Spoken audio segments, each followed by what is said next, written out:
happy to see you guys. I missed you. I don't know why. I saw you guys on Thursday, but I also feel like I missed you. Very strange feeling. I don't know why it feels like I've streamed in a while when it's been a normal week. Maybe it was because I was late on Thursday, but anyways, it's good to see you guys. Nat Love, hello. Happy 6 months. Thank you so much. Wait, oh, it's from Nuka. Oh, wait. It's from Anshita Iruka. Wait, did Nuka change? Oh, it's Conran. Okay, I was like, what? I was really confused. I was like, who is Anshita Iruka? But the Conra was separated from the N from Conran. Yes, thank you, Conran, for the gifted sub to Natla for 6 months. Yes, I have this tongue because I have to go grab a paper towel that is like at the back of a cabinet that's very, very far back, and I'm not tall enough. So I'm trying to get that.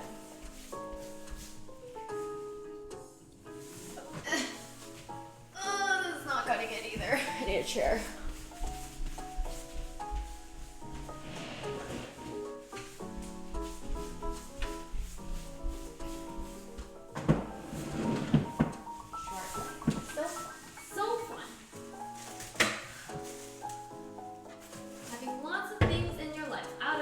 Very fun. Oh.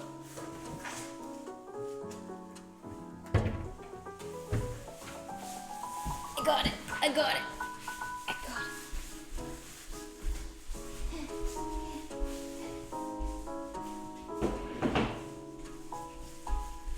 But it's good to see you guys. How are all of you doing? I forgot to even say hi to you guys specifically. Okay, who do we have? Phil, Russ, hello.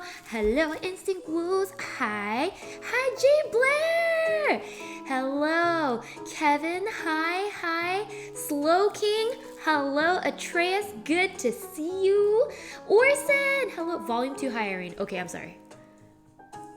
Is my volume too high? Like, or the music volume too high? I think it meant the music volume. Howdy, hi, Rogue. And did I get him? Craig, hello? Rogue, I already said howdy. Hi, Nezu. Hi, Meowing. Love the new vid. Oh my gosh, Bib. I was gonna say Bob, and then it came out Bib. Thank you so much, Boomer Bob. Yes, the part 3 of our 5-part Italy vlog is out. So excited, because this one has the Vespa tour. So if you're looking forward to the Vespa tour, this video has it. But yeah. You know, it took a while because, like, I was like, I'm going to edit and post while I'm in Seattle. But who was I kidding? I was like, I'm there to hang out with Jeannie and Henry and Kai and everyone, so I did not get to edit there at all. And then, or very minimally. And then work's been busy. But anyhow, it is up now. It is up. So, hope you guys enjoy. Watching your stream and your YouTube vid at the same time. Ah, thank you. I hope you enjoy it. It was like... Definitely Florence was one of our like most like city full of lots of activities. So it was very, very fun. And I'm so grateful like we actually vlogged it so that we can look back on it. So yeah. Oh wait, I was making coffee. Okay, let's get settled. Let's calm down, let's get settled. I think I've just felt like a little like in a rush because for the braised beef, the first dish we're gonna cook up today, which looks like, ooh, yummy! Irene's Kitchen, Twitch's Glee, Saturday Cooking, a savory dream. Tortellini soup, Yeah. beef braised so deep, mushrooms stuffed, in flavor they steep. Oh my Italy gosh, raw, that's so poetic. Memories to keep. Oh, thank you, Meowing. I don't know how you just like come up with these poems like off the bat. Like, that is true talent, sir. Like, I cannot for the life of me freestyle a poem. You know what that means? People who can like rhyme that well means that they can probably like rap really well. So Meowing's actually a secret hidden rapper. I was gonna try to rap this thing. Yo, Irene's Kitchen, Twitch. Okay, I should stop. Okay, I'm gonna just put this down and not embarrass myself publicly. I'll just do it in private. But yes, I do want to I have some kofefe. And then, yeah. Because if I don't have coffee, I might, you know, I think I should measure this out. Because I always don't measure this out. And then I put in like way too much and it's like, it's like in moderation, it tastes good, you know? And like if you put in 1 tablespoon, it's 20 calories. So it ain't too bad. Perfect.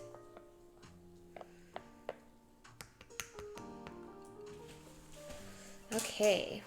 Cheers!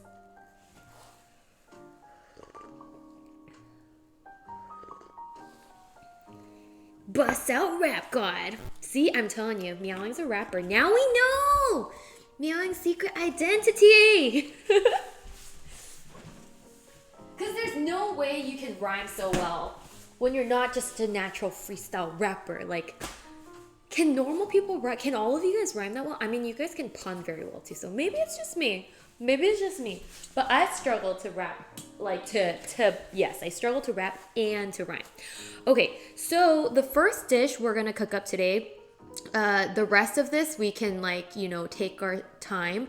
But this first part, we have to, like, kind of hurry because it takes 3 hours to braise. But, like, look at this wrong way. Look at this beauty. Like, doesn't it look just, like, so mouth watering? Like, holy moly. And I'm so sorry. The menu is on top of the alert box. I apologize. Let me pull that up. Come on. Alert box, please. Orson, thank you so much for the 36 months. 2 + 1 = 3, I guess. Not 3, Orson. It equals a tree. Come on, get with the program. No, I'm just kidding. Yes, thank you so much for the 3-year anniversary. I mean, 3-year anniversary. 3-year subversary. And also, I am so sorry that, like, the 3-year anniversary just, like, crept up on us. And we did not have, like, a formal celebration. Dennis was like, so you're not going to celebrate? I was like, no, we must celebrate. So, but at the same time, like, I didn't want to, like, rush and just do something like MERP. So it won't be as grand as our year 1 or year 2, maybe, I don't know. But I still want to, like, plan something and do, like, a little celebration and also, like, thank all of you. So they will hopefully take some, like, it may, I think for me from work, I have a little more time, like the week of, like, Christmas/New Year. So that's when I'm trying to get caught up in my life a little bit. So it might be like sometime that week or sometime like first thing in January. We'll see. But yes, that'll be fine. Thank you. Thank you for being so understanding. But I'd just be like, I still want to celebrate 3 years. So we'll celebrate. But I just need some time to prep and plan. So we'll still celebrate. It'll just be a little late. So for those of you who have been with us already for 3 years, thank you so much. Happy subversary. And we will all celebrate together soon. Yes. And Anna, good to see you. Alexi Matcha, hello. Hello. Okay. So yes, that is the first dish we're going to cook today, the braised beef. And in order to do that, the cook time is like 3 hours. And so I'm going to try my best to prep or get that going as quickly as we can. What is the, okay. It is actually called, this is from Veronica's Kitchen. That's where I got the recipe. And it's red wine braised short ribs in Dutch oven. That is very not Dutch. So I don't know why I did a southern accent for a Dutch oven. But anyways, and I don't have a Dutch oven. But we're going to make it work. So first, we must have 3 to 4 pounds of short ribs, which I have. 1 large onion diced, 2 stalks of celery, 2 carrots, 3 garlic cloves, 2 tablespoons of tomato puree. We need some Cabernet Sauvignon, beef broth, bay leaves, thyme, and oregano. Okay, I don't know why I'm so angry about all of that. I'm not angry, I'm just like getting serious. You know, getting the Gordon Ramsay spirit in me, even though it's not a Gordon Ramsay dish. Okay, I need onion, celery, carrots. Let's do that. The meal we pour out first.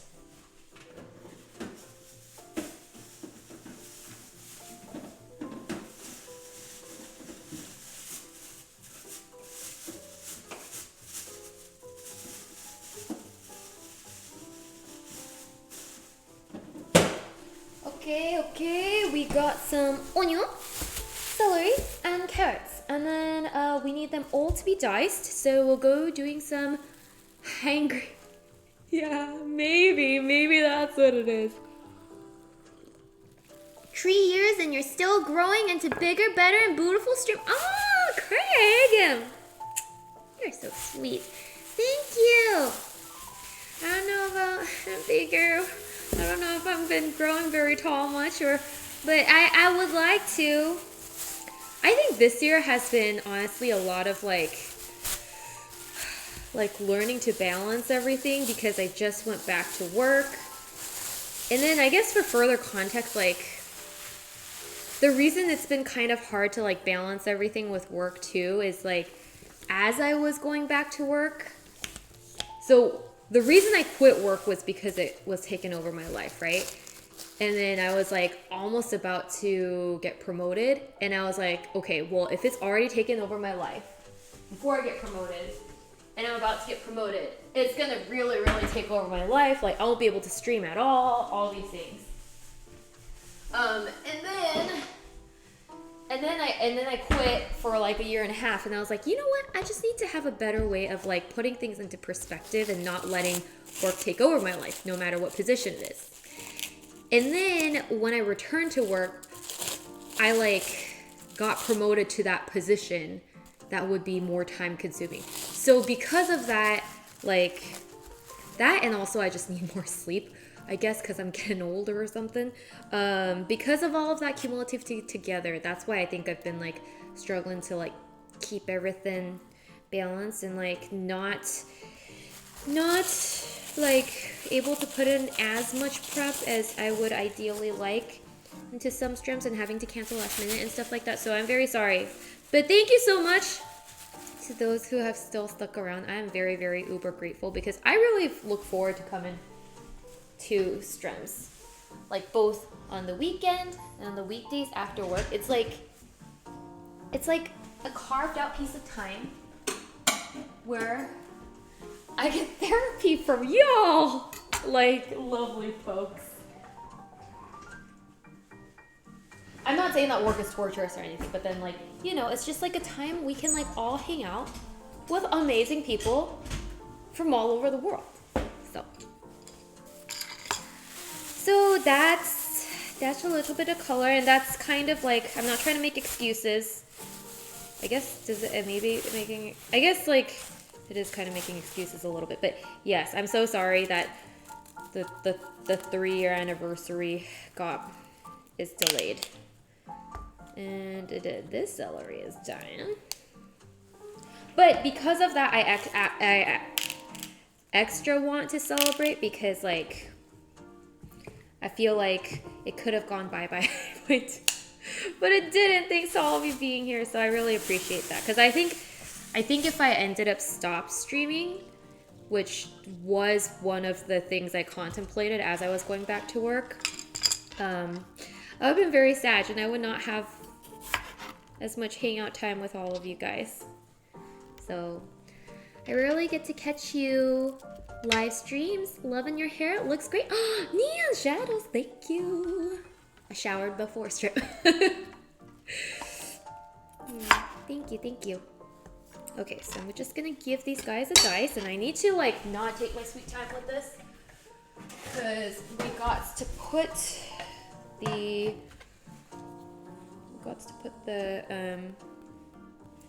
steak in the oven. Let me give this a light rinse.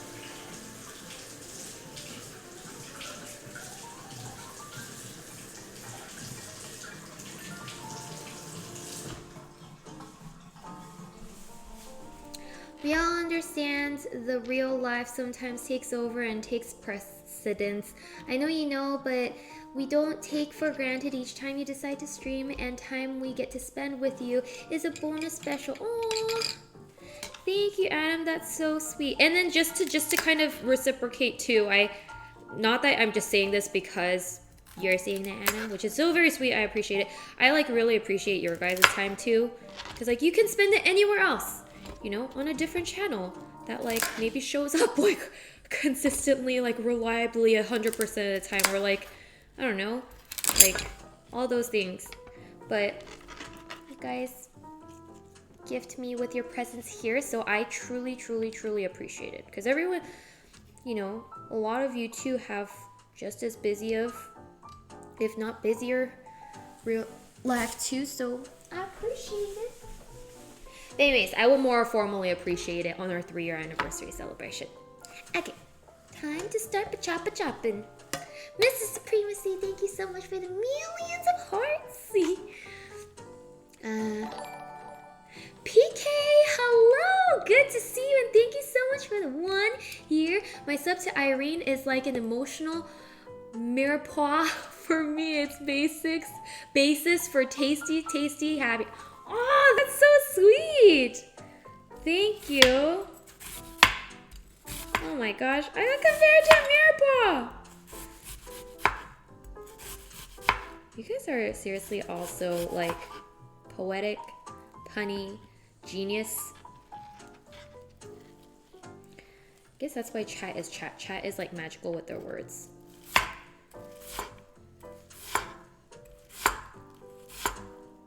Oopsie, we want to make this good. Okay, I'm really excited to, I'm very excited for this dish, but I'm also kind of a little bit concerned about will this come out delicious or not, because the other recipes I saw called for like 6 hours of braising time, but obviously we don't got that time. And so I'm following a recipe that says 3 hours. I hope it's just as good, but we'll see. I mean, worst case scenario, the first bite won't be like the first eat of it, because I'm gonna make a larger batch. It won't be as like tender, but like I can always like have leftovers throughout the week, and those may be more tender. That's what I'm thinking. How much onion do I need? I need 1 large onion diced. Okay, so I need all of this onion.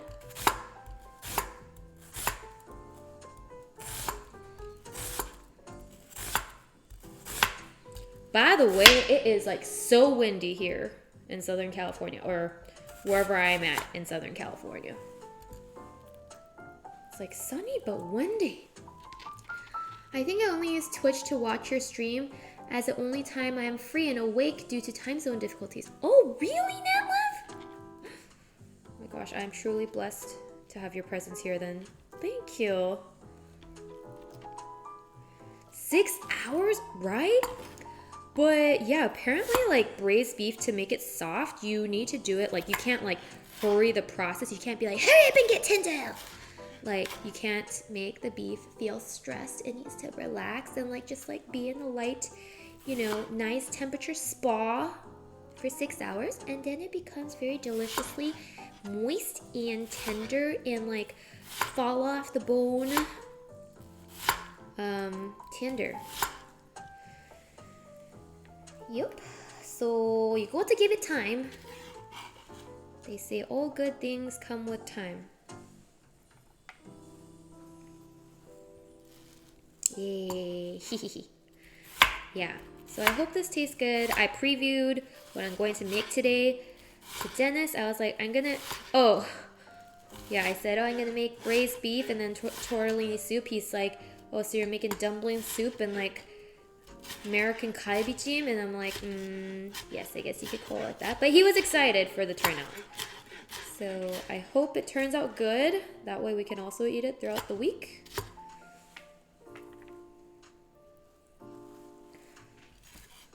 Oh, my eyes. We're not gonna break a tear.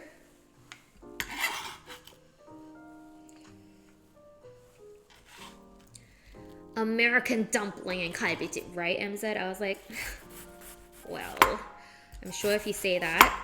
I don't know if who is this, Veronica and this other recipe person will be very happy to hear that. But actually, the kalbijim is very delicious, and actually it's cooked in a similar way-ish, other than you kind of, and it's with like the same cut of meat too. So I guess it is true. It is similar. They do have commonalities. So he wasn't wrong, but it's gonna taste totally different. It's going to taste totally uber like comfy and like very flavorful. Based on the picture, it looks like it will be. So I hope so.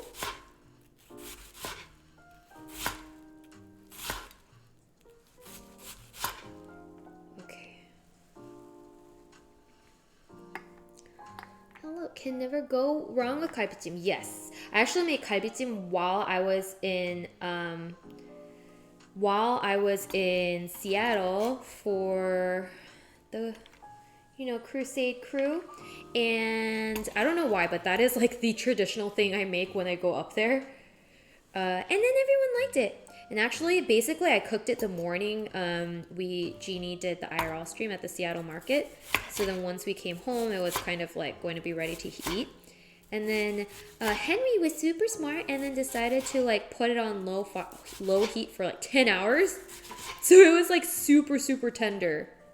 By the time we got to it, it was like super uber tender and like very, very,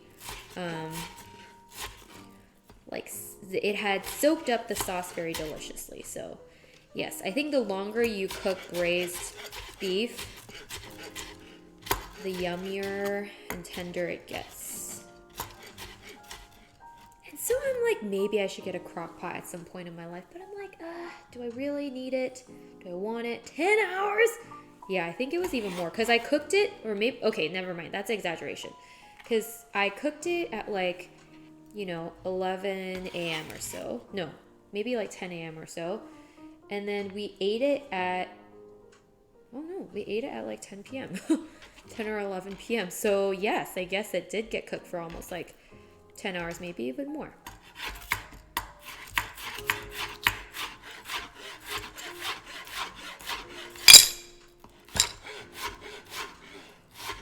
Oh my gosh, so Mama and Papa Lee are coming back from Korea tomorrow, finally!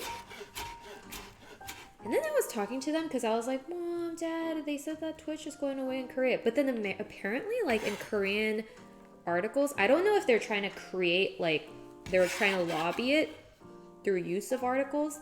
But like, can't rush perfection. Exactly. Oh, hydrate. Thank you, Jay Blur. No, I missed it! I'm sorry. Who was it that redeemed it? Oh my goodness, Jay Blair! I'm so sorry! No, usually I've been better at getting them, but like, no, I'm sorry. Cheers, everyone. Please get hydrated.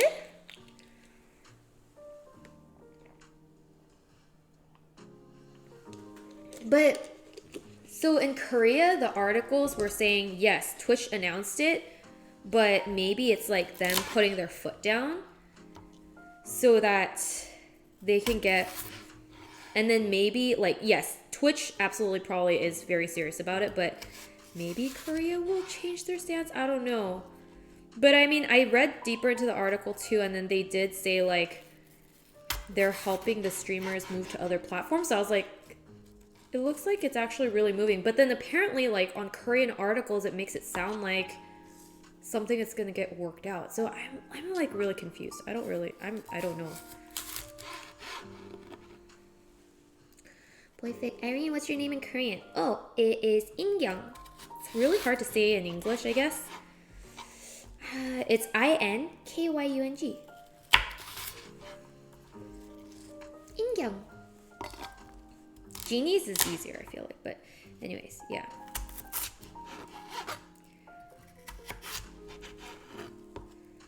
Irene equals Inyoung? Ingyung? No, it's with like a kiak. Inkyung. Kyung. Inyoung is cute though. Inyoung is doll in Korean. And no, Irene doesn't translate to Ingyung in Korean. I got my Korean name first. And then my parents tried to find a name that that sounded similar, so it'd be easy for baby Irene to remember how to spell and how to like say it. And so they named me Irene.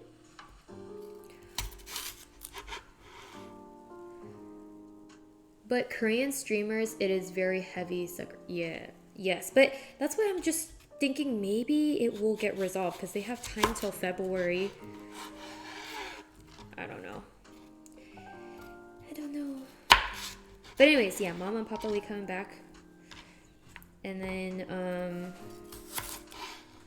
I was just wondering if anyone also thought that maybe it will get resolved, because I hope it does.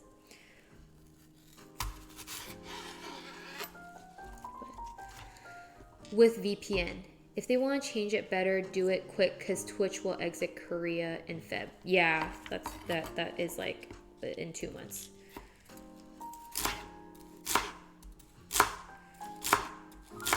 Yeah, and then also like the Korean streamers might already have switched platforms by then.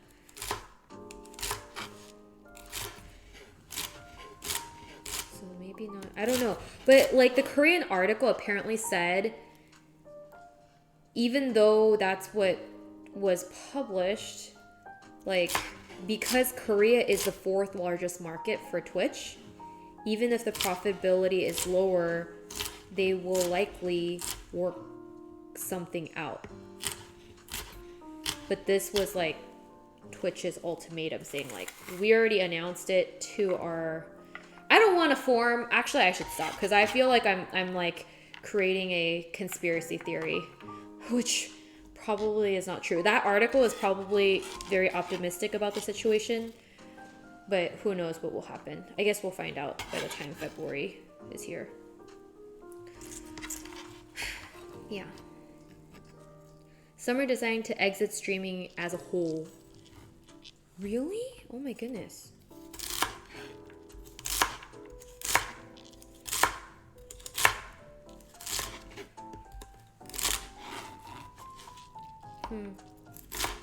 That's sad.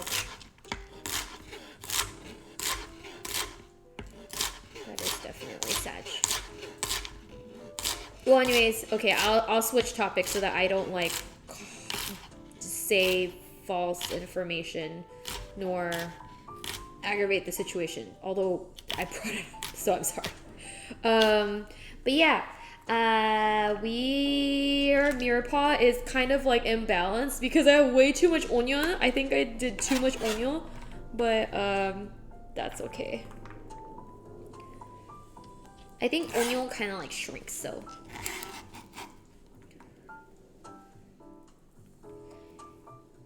Just as an international working credit card where you can pay in dollars or euros. Oh, like when you're traveling to Korea? Never too much onions. Yay! I totally agree, especially if they're gonna be roasted. Yes, yes, yes. Okay, so time for our 3rd veggie in the mirepoix.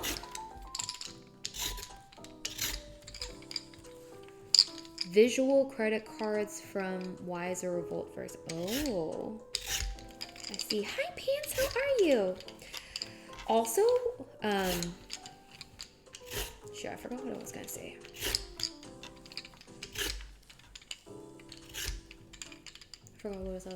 Oh yes, so I was gonna update you guys on like my patio cat status. Remember I told you guys on the last stream that there was a cat that keeps coming and invading our patio and like leaves all his fur, and so Dennis and I got a camera to watch how the cat comes, and every day Dennis has been reviewing the camera footage all night. Like he doesn't watch it all night because that would be creepy, but like he like rewinds it, and the cat never came. I think the cat knows that there's a camera there, so he or she is like not turning up. But like I seriously now want the cat to come back because I really want to know how the cat got there. But the cat's not. Cat is a ninja. Yeah. And I'm just like, I just need to know, was it a cat or a skunk? That's primarily what I want to know, because I'm like, okay, let's just say the cat is like a nice cat and like looks like we could be friends type of cat, then maybe I won't mind if he comes every once in a while. You know? I never told the cat he or she can't come yet. I just said I need to know who is sitting on our patio furniture. And like nothing against skunks, like it's just I don't know if I want the skunk on my patio furniture. Maybe skunks are clean. Maybe I'm like being discriminatory. I shouldn't do that. Yeah. But if I ever find the cat footage and it doesn't show the background too much, I will try to show you guys. Skunks are vicious. Really? Have you guys ever watched Bambi? Skunks actually look pretty cute. There's a skunk in Bambi and his name is Flower. And he actually looks very, very cute. Probably giving everyone anxiety on how I'm cutting these, but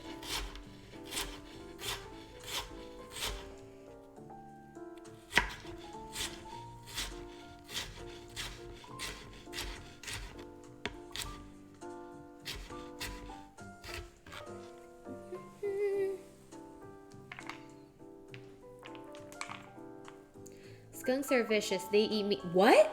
No way. I saw a skunk and a possum fight once. No way. Aren't they similar size? Actually, possum may be a little smaller. It was rough. Wow. That's so scary. I did not know skunks were vicious. I totally thought skunks were not very good at fighting. And so I thought that's why they have their ultimate weapon that they spray. I did not know that they were vicious. I need a little more carrot to balance this out, because it's like gradually going down. Like we start with so many onions and then a little bit of celery and then like a little less carrot. So I think I need to like add a bit more carrot. They're blind kind of. Oh really? We had a crazy lady a few years ago in the street who fed the rats. Oh no. And they called the popo on her. Oh my gosh, so sad. Oh, poor lady. She probably watched Ratatouille and then wanted to make friends with Remy. That's his name, right? But yes, I can totally see why the neighbors would call the popo. But that's so sad. She was probably like, oh, maybe like these rats are my friends and I'll become a chef. But then the popo came and told her she gotta stop.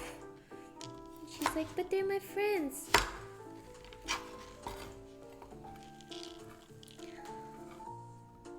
Because they need to protect themselves, I see. Pie chart for veggies. It does look like a pie chart for veggies. And actually, in terms of like amount of how much Dennis likes the food, that's somewhat accurate pie chart. She watched the rats, but it made more join the, oh, come on, join the party. Oh, it's not sad. She's crazy. She needs professional help. I see. Yeah, I mean, it maybe if a child was doing that, but if she's kind of attracting too many rats in the neighborhood, that probably is not good for the neighborhood. Kind of like pigeons too. You know how like in movies they have like a pigeon person, like a person who attracts a lot of pigeons in the park, and they have like a bunch of pigeons on their shoulder. Kind of reminds me of that, but in rat form. Or maybe she watched Atlantis and she's thinking of like, I am a mole.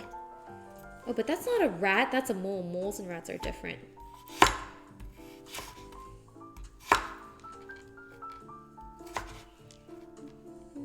Okay, last pair of carrots to be cut. And then we will start assembling everything. This is not coming together as fast as I thought. The mirror pot is taking a solid hour. There must be an easier way to do this. Probably involves mad knife skills, which I don't got, so I guess this is how we do it. Now I know mirror pot takes me 30 minutes to do. Okay, so we got it. She's a secret billionaire, sends out rats to steal jewelry. Oh! That's actually genius too. It's like, there was a movie. No, actually, that was a dog. It was a chihuahua that they dressed up as a rat.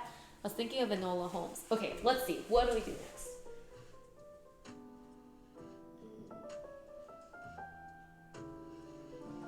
Oh my gosh, my iPad is locked. Open, come on. Open, recognize my face. Okay. So we need to preheat the oven to 350. Rinse and pat dry the meat and generously season with salt and pepper. Heat 2 tablespoons of oil and brown the meat on both sides, 5 to 6 minutes on each side.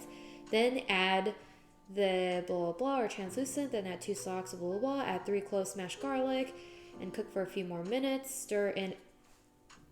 Oh, okay. Wow. Okay, this sounds complicated. Okay. I don't think it'll all fit, but then we're gonna try.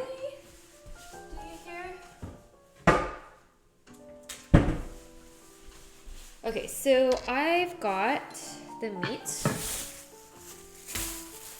I was rinsing. I already rinsed and dried it. Or I didn't dry it yet, but we will do that part now and then salt it.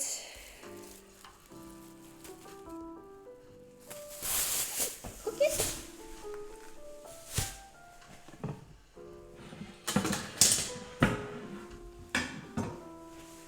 Okay, so I have it going over here. Let me just grab a glove.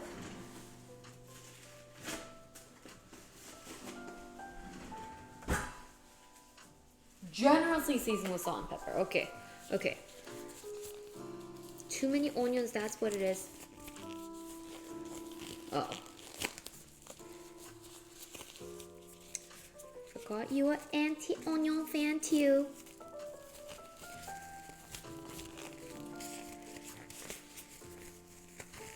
Okay. Let me grab rest of this as well because I have more on the other side.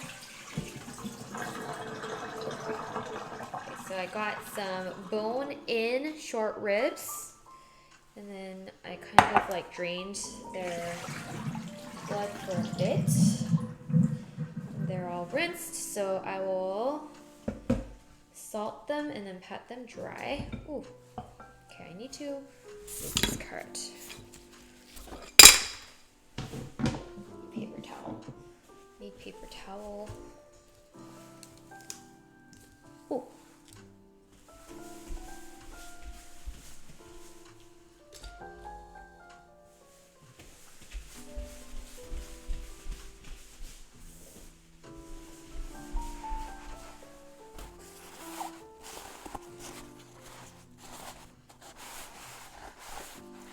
The start of this paper towel. Shoot, I'm getting raw beef everywhere. It's okay, I'm gonna use multiple layers, so. Me personally, I'm allergic to onions. Really? Oh no. I didn't know that people could have an onion allergy. I guess you can have any allergy. But yeah, I didn't know there were onion allergies. Dry. This is dry. Wow, this is gonna be so good. This one's like very meaty. I wish like the other one was like that. The other one's like all bone. Like this one has so much meat. That will be very good.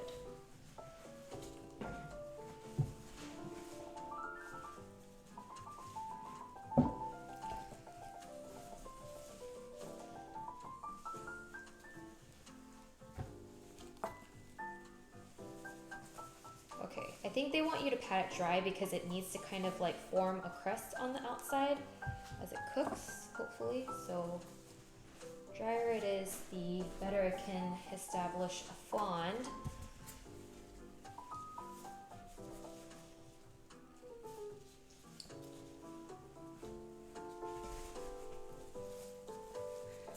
Meat supremacy, let's go! Yes. Hope this turns out good. I'm really excited. I've not tried like cooking braised beef before. I've tried like cooking beef stew, but I haven't like tried cooking braised beef. So I hope it turns out good. Let me grab some salt.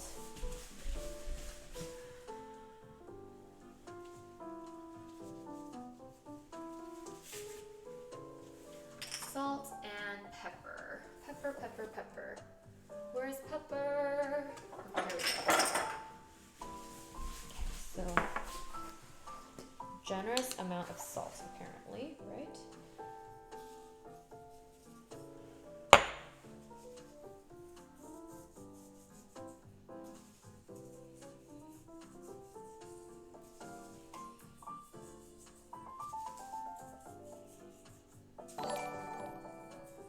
Who is that? Buckle Gamer, hello!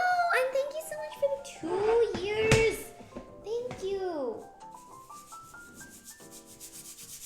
Thank you. Okay, guys. Flip to the other side. Salt this side as well.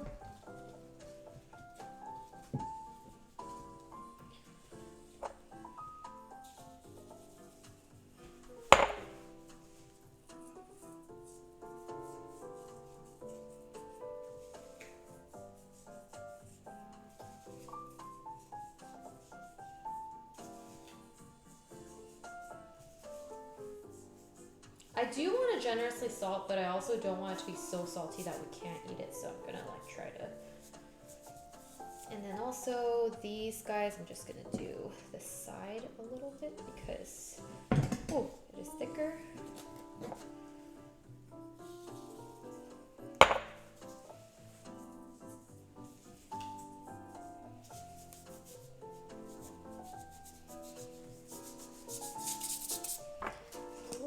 Black pepper on all of them. Not dash.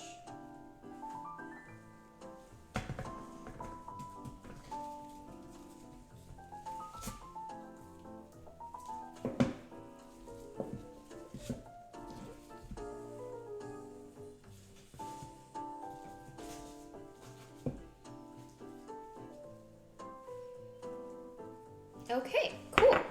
So I will take these guys over to the burner and start to cook them. I should have done this while I was making the mirepoix. I just realized because this is gonna take time. Shoot, I wish they told them. Teal Story! It's good to see you. How have you been? And thank you so much for the 3 years. Yes, you're twee now. Everyone's turning twee. The ear of the twee. Okay. So I'm going to use this bigger thinger. I need here.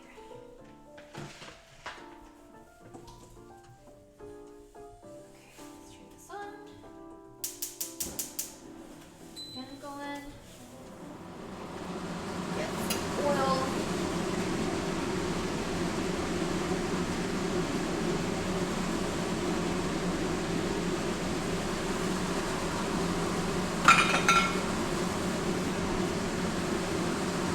Okay, so this is going to go into the oven as well after this, so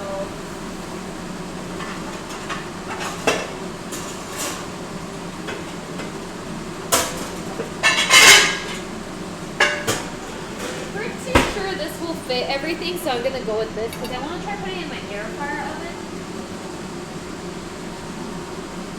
so that it doesn't like eat up so much gas.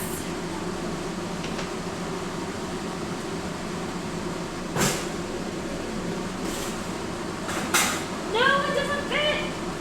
No!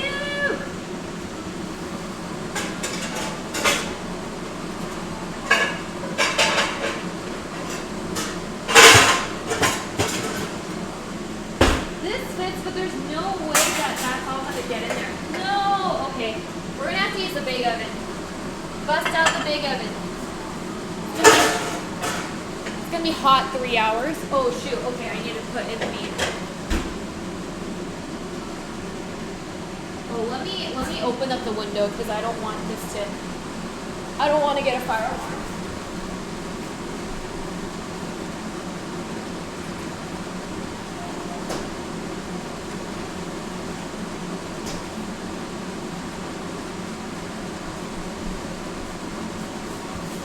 Okay, let's go. What chaos. Okay, that's right. Thank you. Let's go.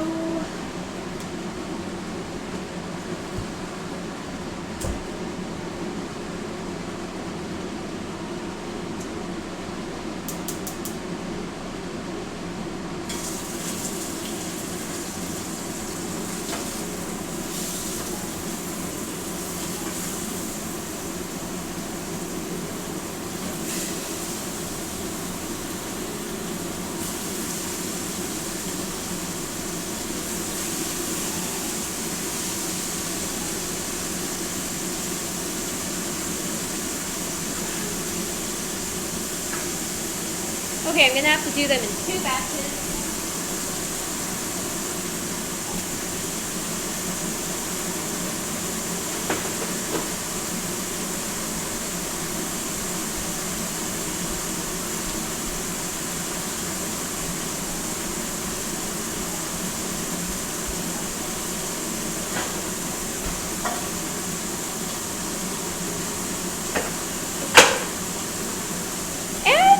This is gonna take a while because you're supposed to cook each side 6 minutes. So I hope it's okay. Nice range head, thank you. Rambo, personal bite of food. Oh my gosh, I don't have it though. You're supposed to request it after we're done cooking. I don't know if I can. You'll have to wait for 3 hours. I mean, otherwise your personal bite of food is gonna be celery, onion, or carrots. Or raw meat, which I can't feed you. I'm hungry now. I'm hungry now. I'm gonna look well the meat cooks. Okay, have a great grocery trip. Yeah, I'm sorry. There's nothing I can feed you at the moment. Feed the celery. Yeah, I have a stone that I started yesterday. I don't eat meat, or like cook, but like started eating yesterday. It's delicious. Okay, I'll know. I'll give you a temporary bite of this piece of this scone, this ube scone, but I will also give you the first bite of the dish when we finish. This is some ube scone.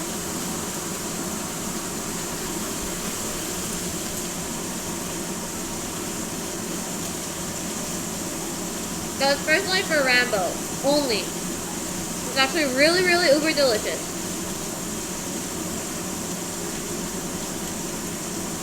Okay.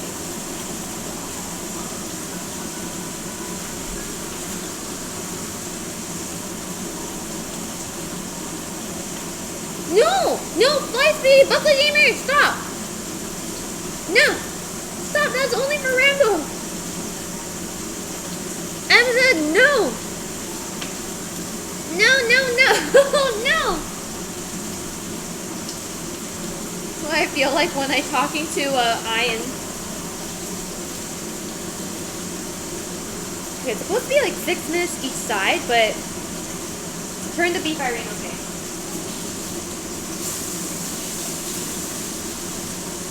It's not fully browned yet. I want a bottle of ranch and 1 celery stick. A bottle of ranch? Oh my goodness. You know, a piece of celery.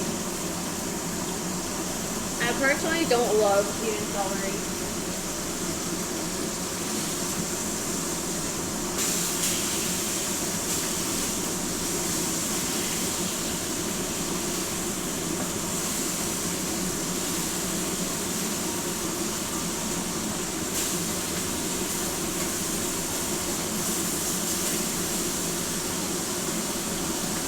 Okay, that's looking good. Ah. Okay, let's see what's step next.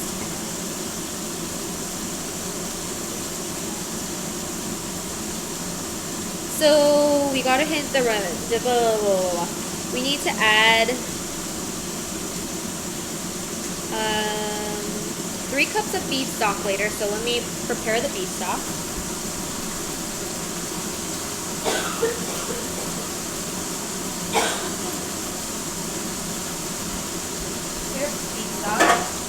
Okay, you guys watch the beef real quick. I'm gonna run to the restroom real quick.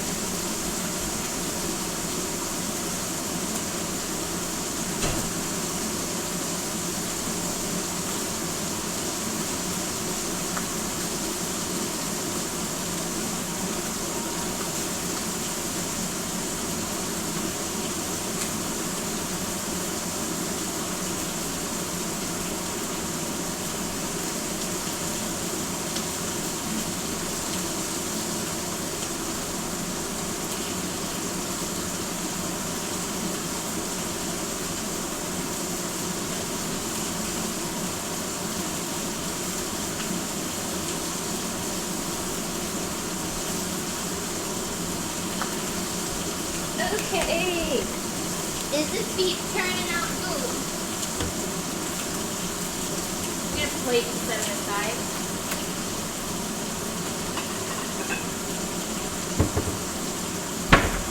Has it been 6 minutes on this side?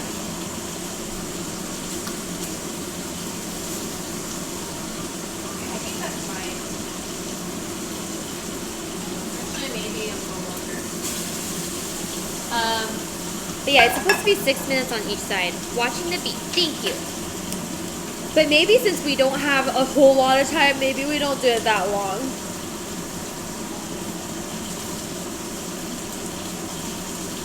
I'm pretty sure it hasn't been 6 minutes in total. Shoot.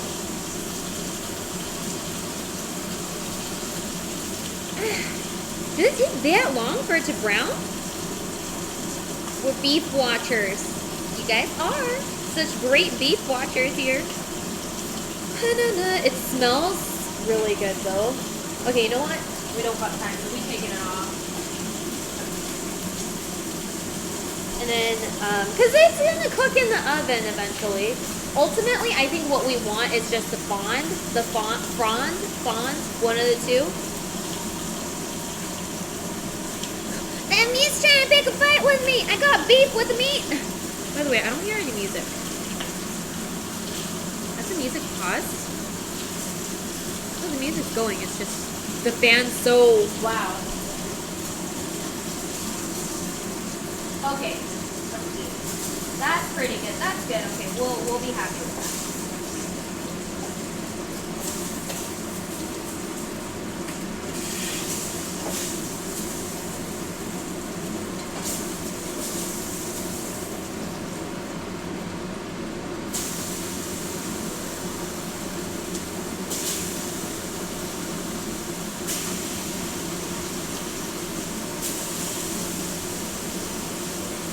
Oh my gosh, something is gonna, fire alarm is definitely gonna sound.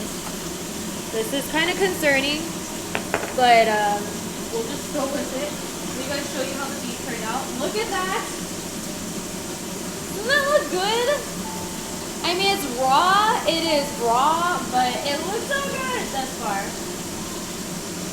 Okay, so keep an eye on it.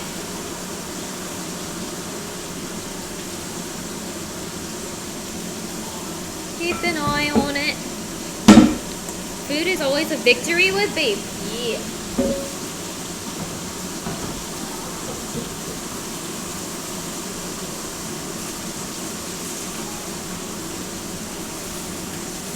Okay. So I'm going to preheat the oven to 350.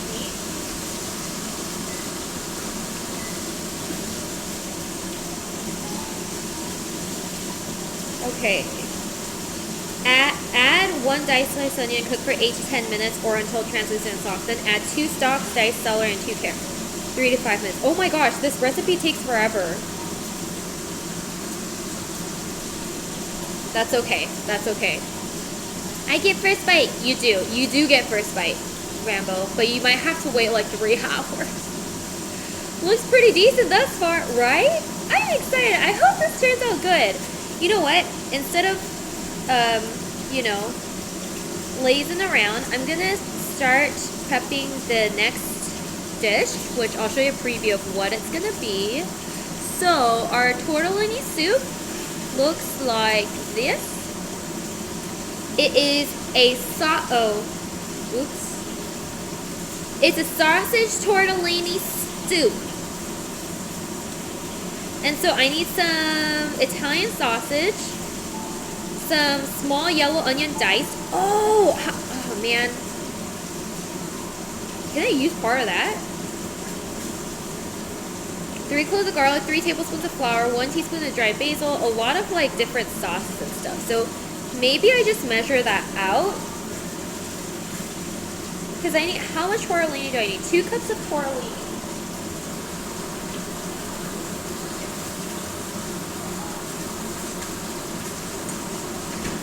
Okay.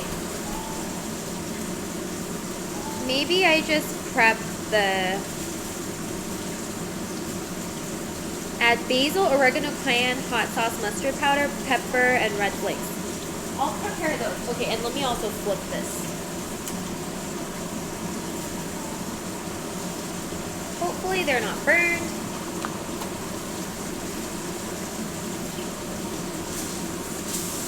Oh, perfect.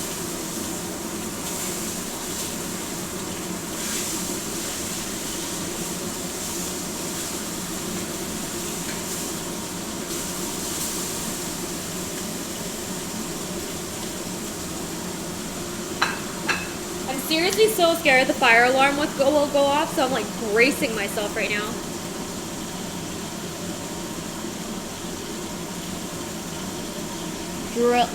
Drillozy, hey, how come your streaming setup is good? Oh, thank you. Minimalist. Actually, no. In terms of minimalist, Jeannie's is much more minimalist because she's using her IRL stream setup for it. I'm using like a camera. So Jeannie's is like when she does cooking, she uses that so that she can go to gaming and transition very fluidly for you guys. Versus for me, I cook sometimes for the entire 4 hours. So, which is what we're doing today. So I just like have a full setup here in the kitchen. But yeah, this area that you guys don't see has a lot of cables and cameras and dongles and wires and mic and stuff. Yeah, that's the difference. Have you got the window open a crack? I have the window open all the way, so I think that's why we're okay. Okay, and so I said I was gonna start putting together some of the seasoning for the other items. So I'll do that right after. I feel like this is almost done probably actually. Yeah, I think we can just call it a day. Let's put in the onion. It's brown enough. We have enough flavor. So that's fine. It hasn't been 6 minutes, but that's fine. Okay, let's put in the onion. Oh my goodness. This looks amazing.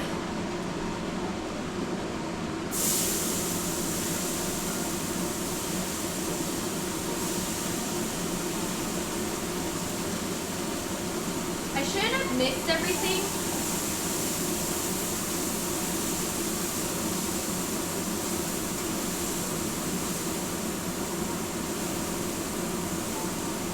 Because they have different cooking times, but oh well, it's too late now.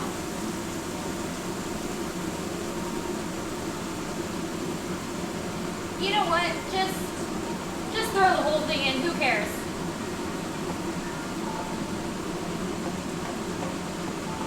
At the end of the day, it's a mirepoix, so it's fine. It's fine. Okay, it's so loud I just barely hear anything.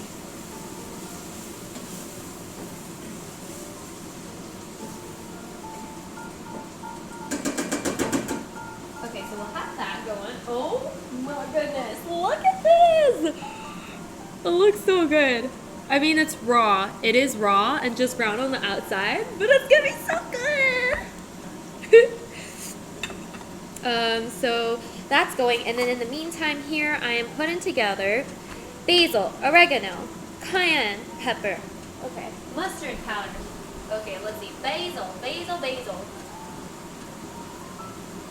Oh, we're not off to a great start, are we? Oregano, I got. Basil? Basil? Why would you request that? I don't have it.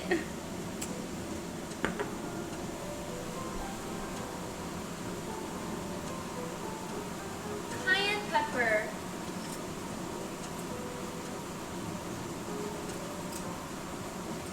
A Bailey's lighter for this. That range hood is probably pulling more out than the window anyway. I hope so. Yeah, I heard Chad was telling me that if I have the range hood on and the window open, then it creates more circulation. So I'm trying to do that. Oregano. Okay, I have thyme, mustard, and I don't have basil, so hopefully that's not the end of the world, but I have Italian seasoning. Do you guys know if Italian seasoning has basil in it? I hope it does. Okay, so let's put in 1 teaspoon of dried basil, which I don't have.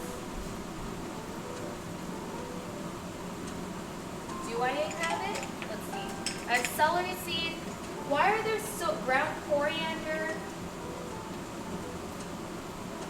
What is similar to dried basil? No idea. Probably they throw that stuff into everything. Okay, good. Okay, then I'm gonna assume that the Italian seasoning has basil in it.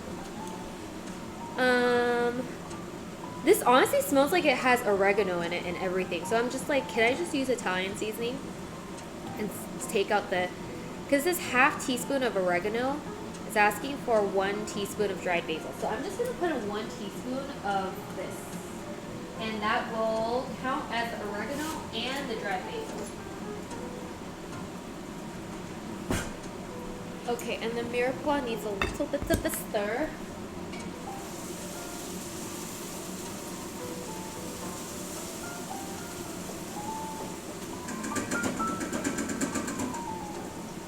So that going.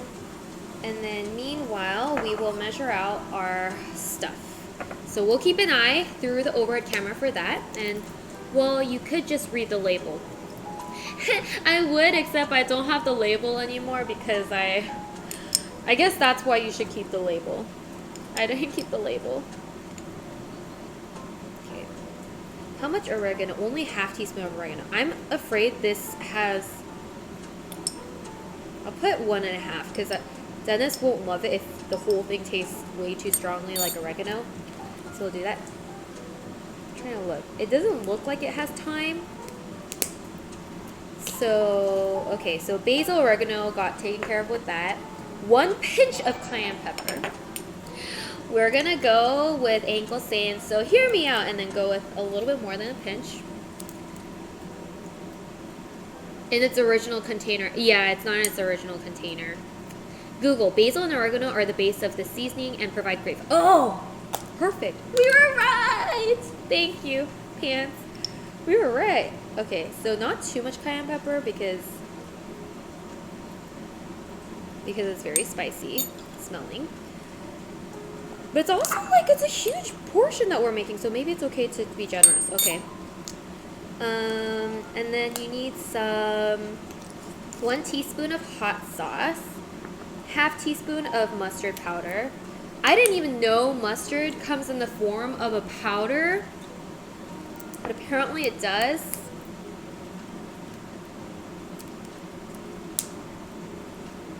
And then we need a half teaspoon.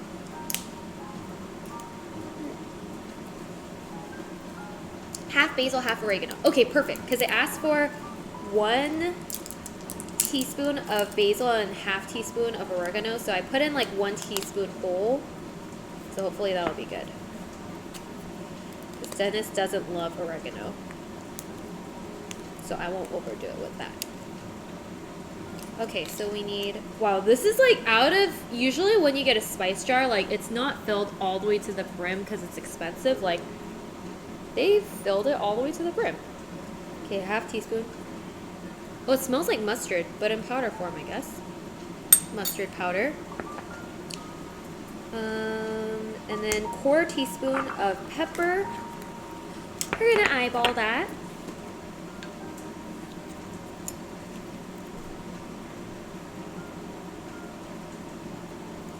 Dennis sounds like a man with good taste. Yeah, he can actually taste better than I can. Most people can taste better than I can, as you guys have discovered from my Skittles tasting and donut tasting. Okay, this looks pretty good, so we're going to move on to the next step. Although it has not been the total amount of time they asked for, because we move fast. Okay, we're going to add 3 cloves of smashed garlic and 2 tablespoons of tomato paste. Okay, we'll do that.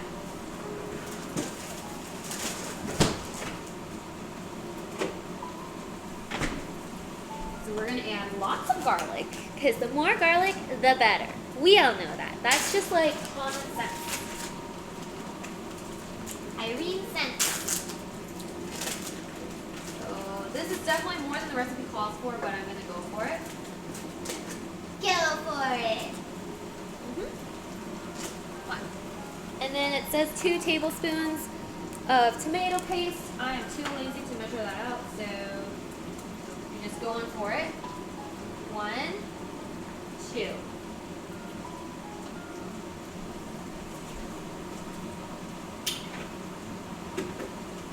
Okay, and then what? We stir it, and then we're gonna add our 2 cups of wine. I'm going to assume. What was that? Oh, it's preheated. Okay, so we have this mini wine because they asked for Cabernet Sauvignon, and yes, this is like a twist top cheap one, but like I don't want to get a full bottle, so I'm going for this one, and I'm hoping it tastes okay. Let me just measure out a cup because actually I don't want to mess it up on this one.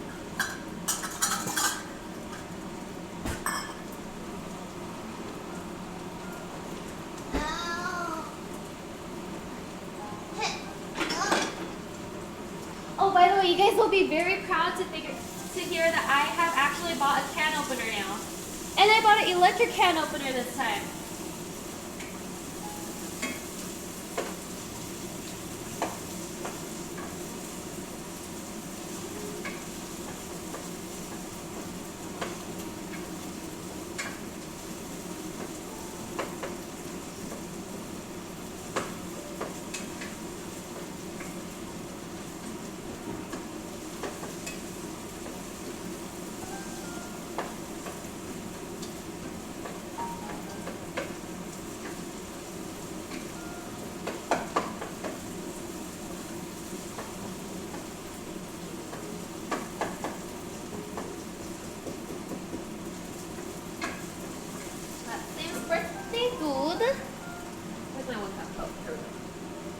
I feel like this bottle is definitely 1 cup. It's a waste of effort to, you can eyeball it, right?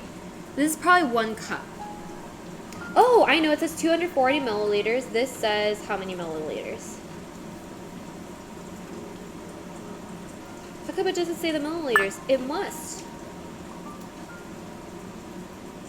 Oh, this is 187 milliliters, so it's a little less than 1 cup.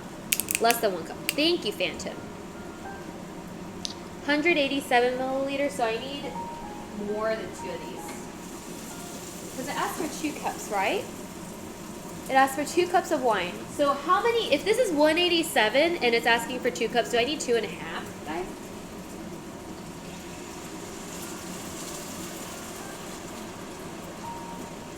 Ooh, gonna be a very, very, very buzzed beef.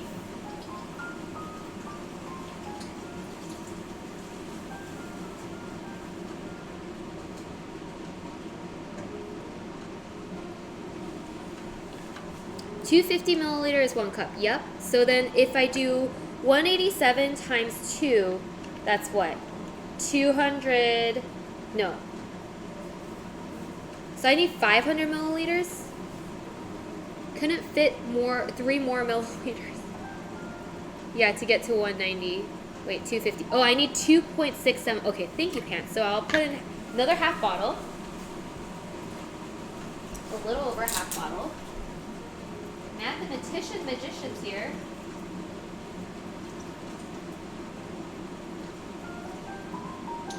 Okay, great.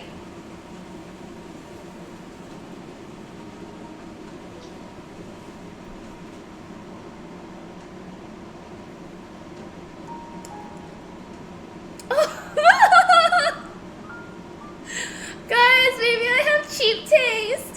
This tastes good.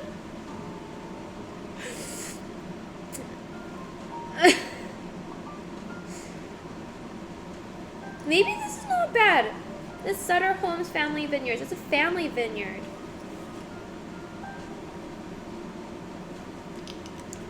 I shouldn't drink too much because if I drink too much, I get really red. If you guys want to see an apple come up on stream or like a tomato If I drink the rest of this, I will become that. But yeah, this tastes good to me. You know how they do those like blind tests and like they're like, this is a $90 bottle of wine, and then they give you like this $9 bottle of wine. I would totally be the person that thinks the $9 bottle of wine is yummier. 187 times 2 is 375. 500 minus 374 is 126. Therefore, that is about 0.6 of a bottle. Okay, so we're bringing those two, bring to a boil, lower the heat to medium, and simmer until it reduces to about half, about 15 to 20. Dude, this recipe is not right.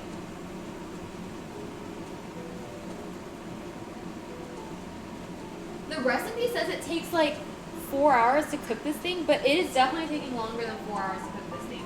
It's expecting that you already had the mirror pot to start off with. My oven's already going. I'm gonna have to turn it off because you're supposed to reduce this down.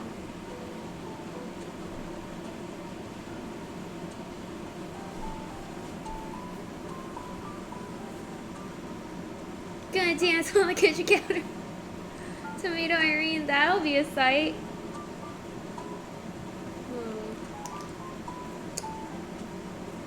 Don't worry. I think that little bit of it won't turn me into tomato. Hopefully. Hopefully. Who knows? Okay, so you know what? We need to reduce that for 15 to 20 minutes. So if it does become 15 to 20 minutes, please let me know. Hey chat, please let me know. But in the meantime, while that's reducing, we're going to continue working on our little, spice concoction over here because we don't waste time. So we have like the first batches of spices in there. Okay. First batches of spices in there.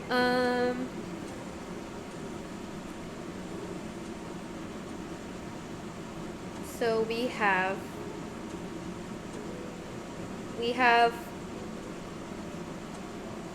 basil, oregano, cayenne pepper, mustard powder, pepper, red pepper flakes.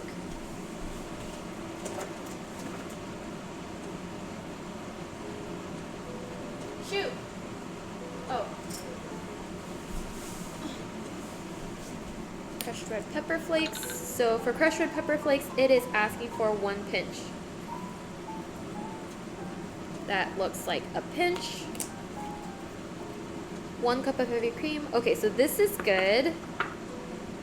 I'm just gonna have to put a dash of hot sauce later on when I'm actually cooking it. So this is for the tortellini soup. We need that. Cook and crumble the sausage and dice the onions. And dice onions. Okay, I need to dice more onions because I did not think this through very well. Therefore, I will dice onions. I will be dicing onions, more onions. And then let me just give this a stir.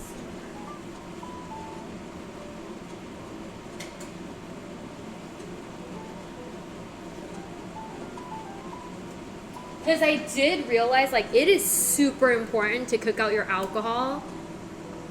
Because I think when I made pasta once on stream, I added alcohol, like, after the pasta was added. Because I'm like, I want a little bit more flavor of the alcohol. And I thought if I do that and still cooked it, the alcohol would evaporate. But no. Your pasta absorbs it and like holds on to that alcohol flavor and it tastes so nasty. Yeah, so because I've learned that,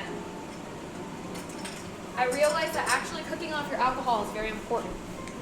Did this even require time? That didn't even ask for time. I guess this is for something else. Just don't, it's not worth it. Oh. What if I get drunk on soup? I'll get people drunk 1 through 8. Yes, we're gonna cook it out so that we don't make chat all loopy. But, okay, what was I gonna do? Yes, so I'm gonna chop up some onion.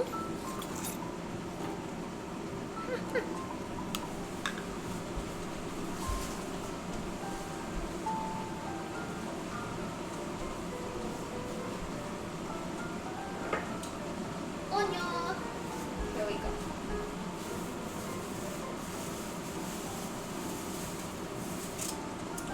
I got the onion. Grab a fresh new plate. Not plate, fresh new chopping board. Hi Conrad, how are you? I usually add the alcohol after eat. That totally works too. Yeah, I'm like, so it's very strange. I feel like I'm allergic to alcohol, but like in an interesting way. Like in a small amount, I'm okay. If I mix it up with food, things go very south. But if I drink it like after I've eaten everything, it's like a little okay. So yes, maybe that's the way to go for my two. Okay, let's peel this onion. This sweet, sweet, sweet onion. And then we're gonna chop up some kale too, because that's gonna go into the tortellini soup as well.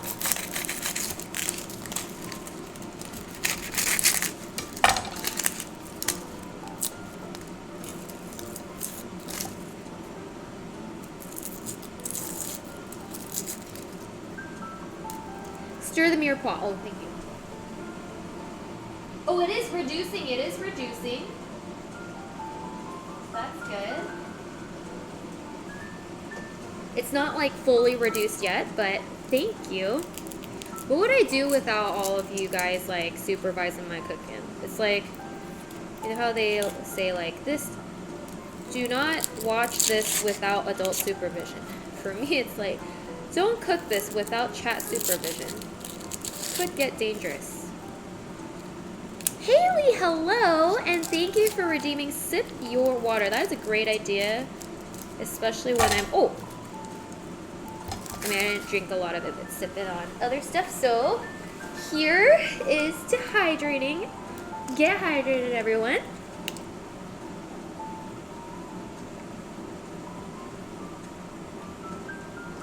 Just don't want it to stick, Irene. Thank you, Russ. I appreciate it. I'm not very good at multitasking, so I definitely need someone to like keep me on it, you know, like stir, chop the onion, mix the spices.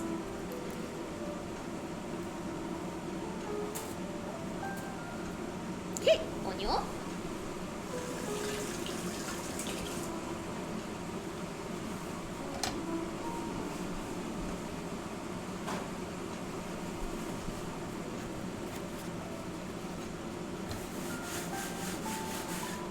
Water is so cool. It sure is.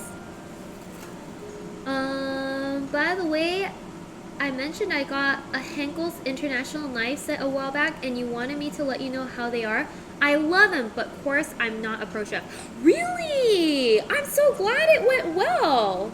Okay, I might look into that because I need more knives as well. That's good to know. Thank you for sharing. I appreciate you remembering and getting us updated on that. Okay, so I need 1 small onion dice. So 1 small onion, I will say, is the equivalent of a large onion.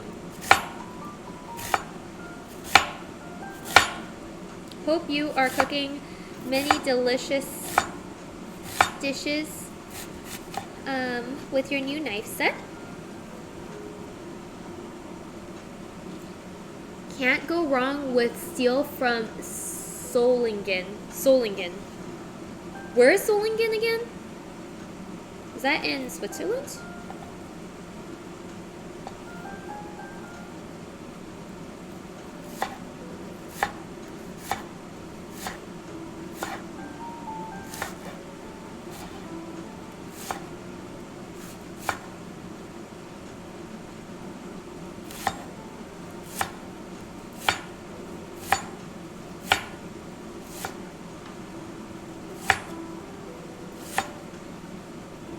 Germany, the twin knives, basically. Oh, I see. Oopsie. Thank you.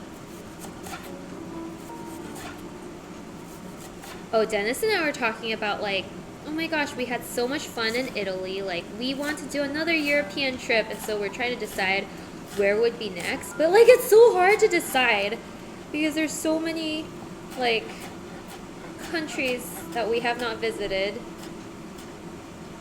I've visited Germany several times, but I think I've only visited once for a vacation, and the rest of it was more so like following a long Dad business trip to Düsseldorf. So I want to like go to other parts of Germany too. By the way, for those of you guys from Germany, like the Seattle Christmas market, I feel like, well, was like very close to Germany Christmas market. Irene, I found bacon that's supposed to be cooked in the microwave, so it's a normal thing. You don't gotta be sad about. Really? No way!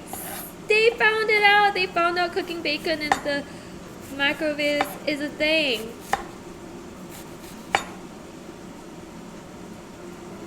If you want the real deal about the Christmas market, Nuremberg, it's the Christmas market. Really? Okay. I think I've been to like Christmas markets that are a little scattered. Like when I went to Germany, because I went to the ones in Düsseldorf, which was really nice. But it didn't have like a huge centralized area. Maybe it's because I just didn't find it or go to it. I think I should give my mirror plaster. Holy moly. Okay, it is reduced for sure. It is reduced, and we're going to add our beef stock. Oh my gosh, this is looking so legit. Okay, let me show y'all.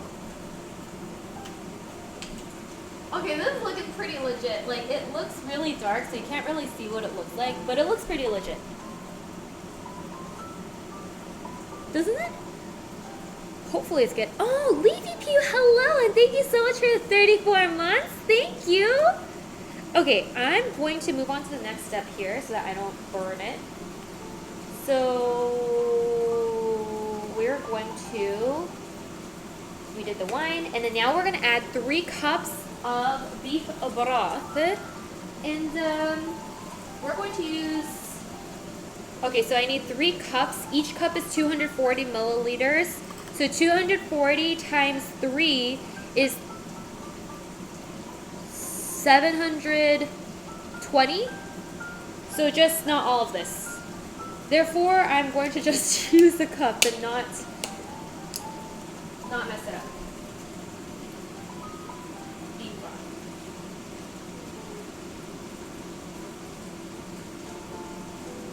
One. Oh, this smells so good. 2.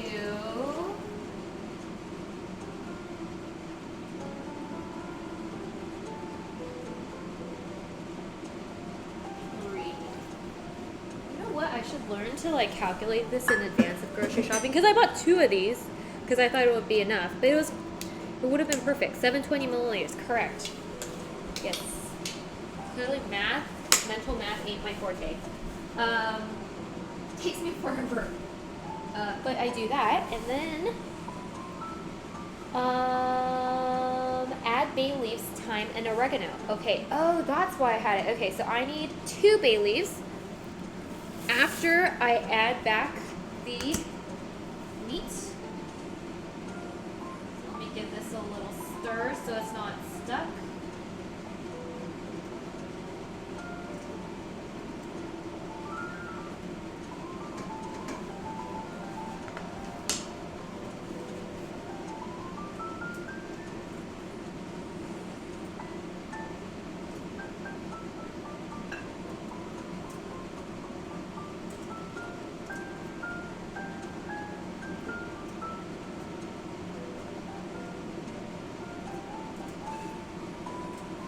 Wait a second. Let me read the next set of instructions because I'm not going to be able to put this in the oven.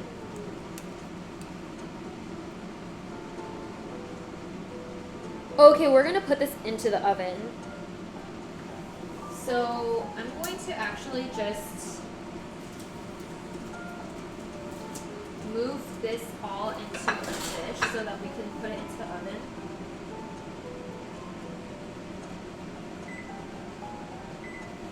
Okay, because the time has come to put it into the oven. Yeah. Which is deeper? This one's a little deeper. Okay, so we'll put this in the oven. So I'm gonna actually transfer all the meat onto here and then pour the sauce over because I need to get a Dutch oven. I've been very lazy about it, so have not gotten one.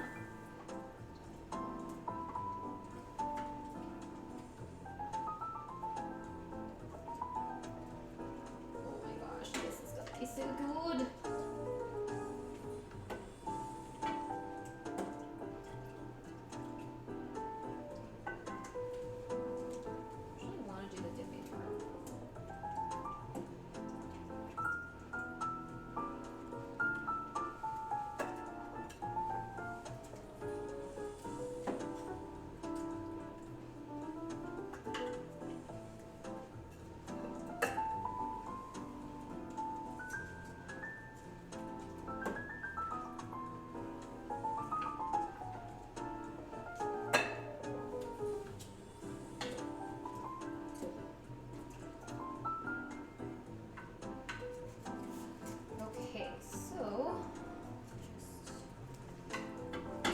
On these guys. Good. And then let's pour the sauce over.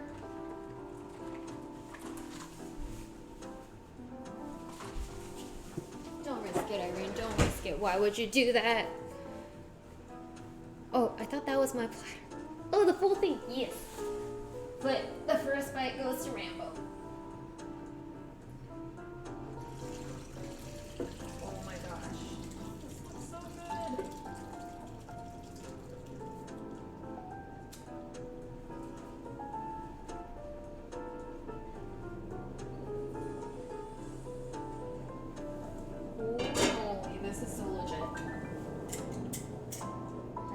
Tasted it, but I feel like I already know it's gonna taste good.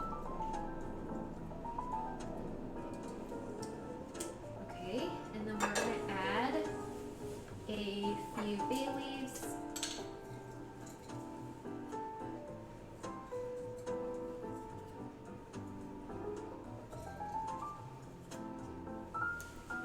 Okay.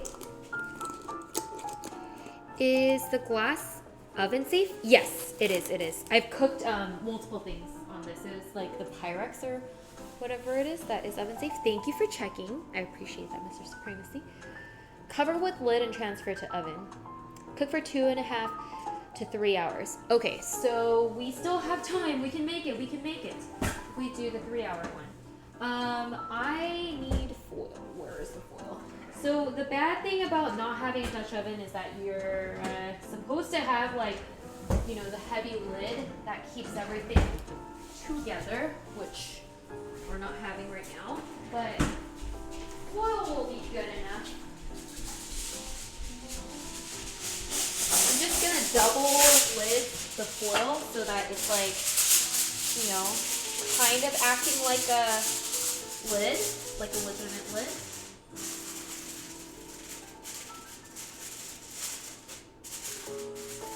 Hopefully it will trap the steam in there.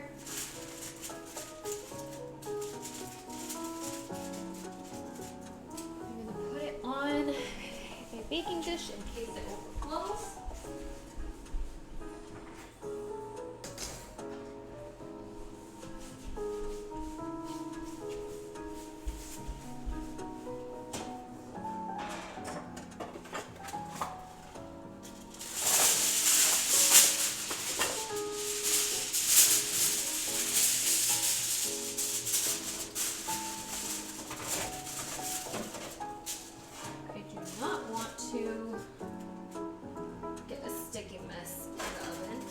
Let's go. So it's almost 350, not completely, but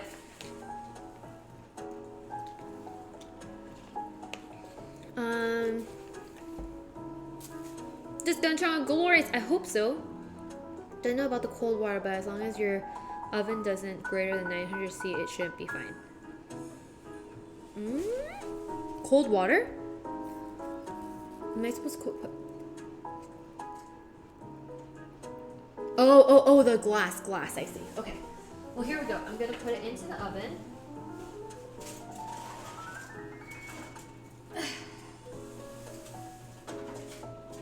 And, what time is it? It's basically... I have 2.5 hours till the end of stream, so literally it will be done by the end of stream.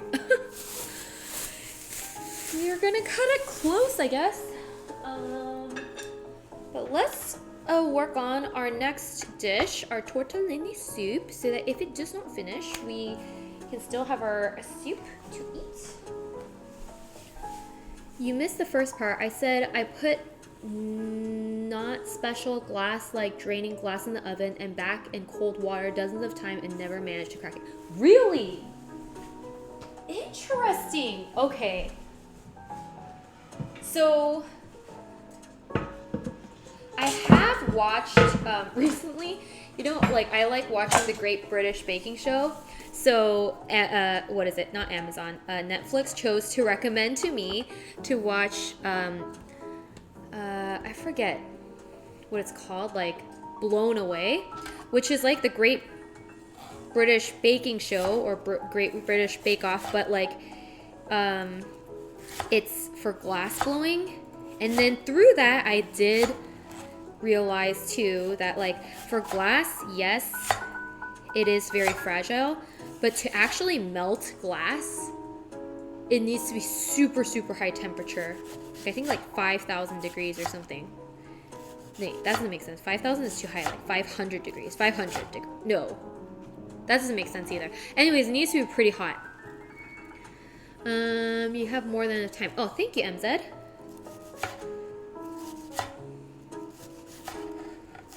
Yeah, and then I think like some of our... I think it's like, even if it's not full 2.5 hours, I'm sure it'll be fine.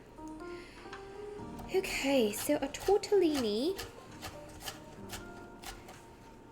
is going to require 1 diced small onion, which we have right there. And then we're also going to grab a pound of ground Italian sausage. We're pretty much there, almost.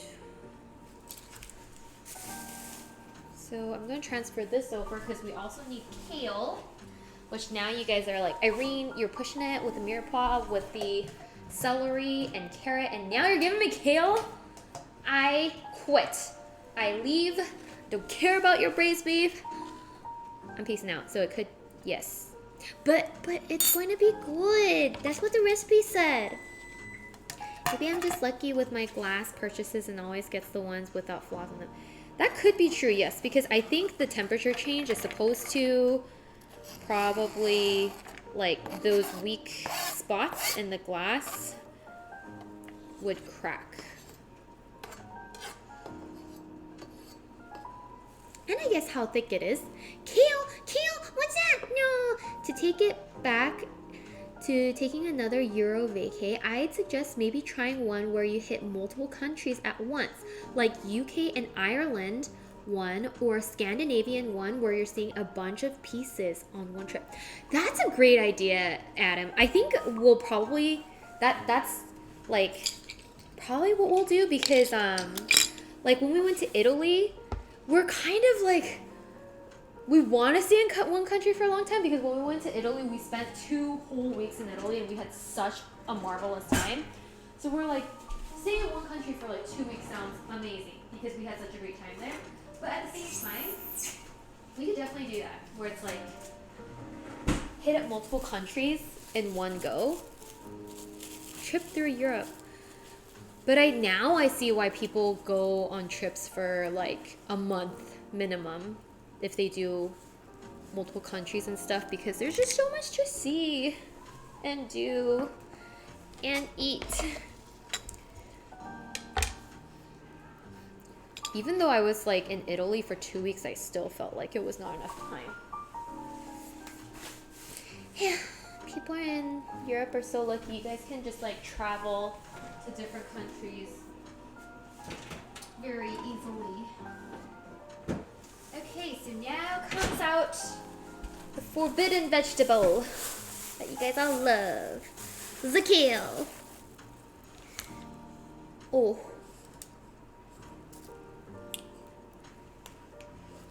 Let's see, what in the world am I doing? There we go. I'm just trying to tighten this. You guys aren't upside down, are you? Yeah. Okay. Get Schengen visa for all countries anyways then. And I think Americans can visit UK without visa anyways. They left EU too though.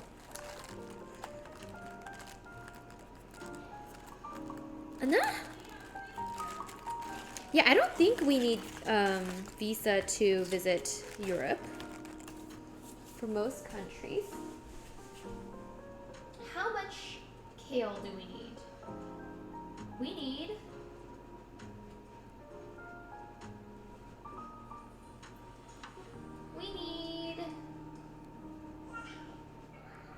We need 2 cups of kale chopped. Okay.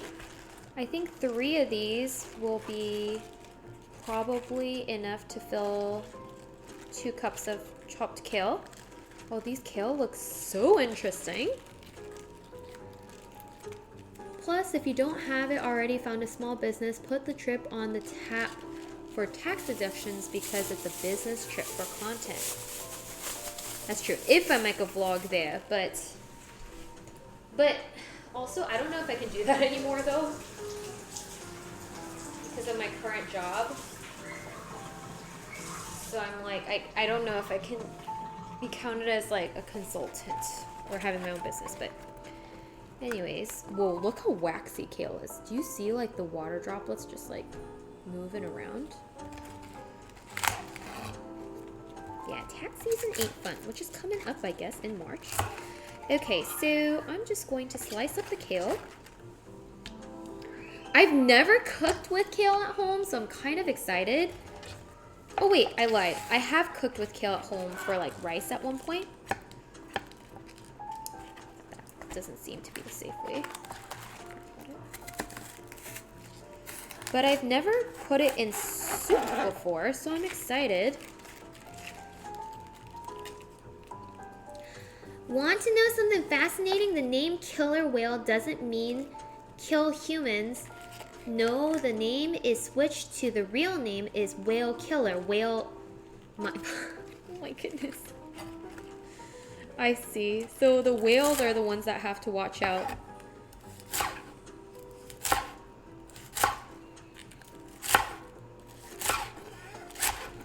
Also, the fascinating thing about kale to me is that there's so many different types of kale. And by types of kale, like, they look completely different. It's not like red cabbage and white or actually, maybe that's the level of difference.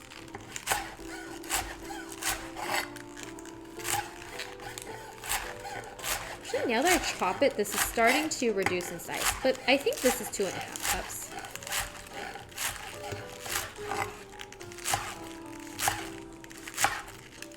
I believe this is 2.5 cups, so it should be good.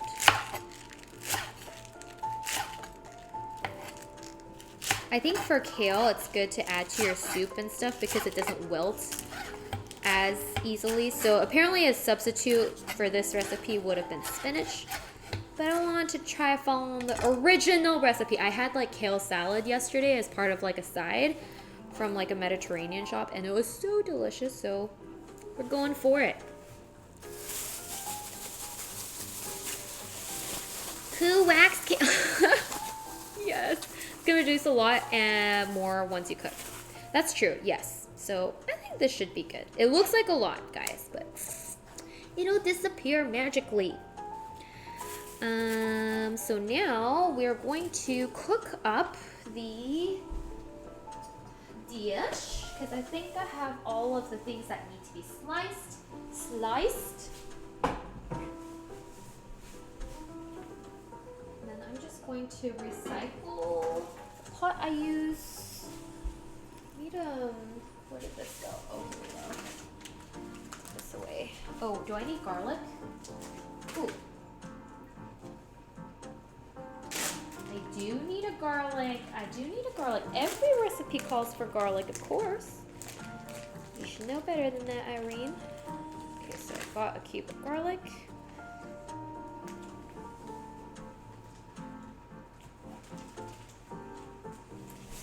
Okay, here we go.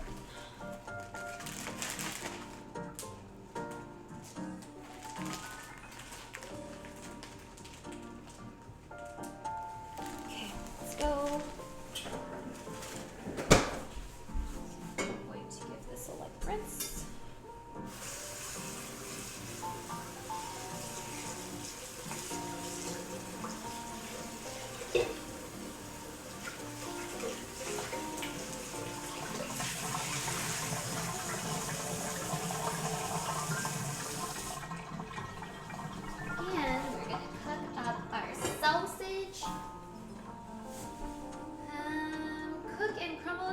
Dice onions over medium heat until the onions are softened and sausages cooked through 8 to 10 minutes. Drain, grease, add garlic, and cook for 1 minute. Okay. Let's go to the fire. Here we go. Back to the fire, folks, for our tortellini soup cooking. Scissors. I need scissors. So, that's my cooking scissor. Yeah. Yup. Yup. Oh, here we go. There's always the last drawer check. It's always like when you're looking for something and you don't know where it is, it's the last drawer you check. So it's like, should you go backwards of what you're thinking maybe? Let's try to evaporate some of this water first. Sorry, I'm gonna have to turn on the hood again.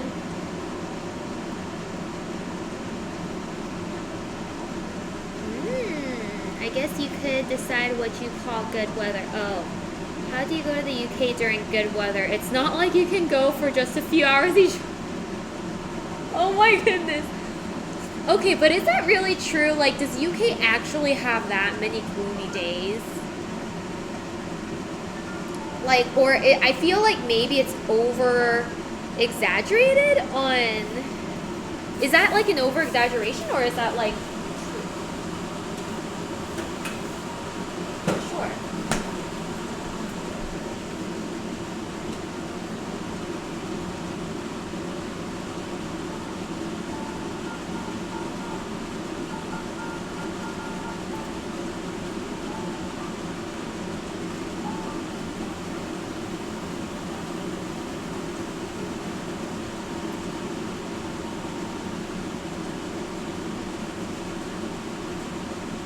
Okay.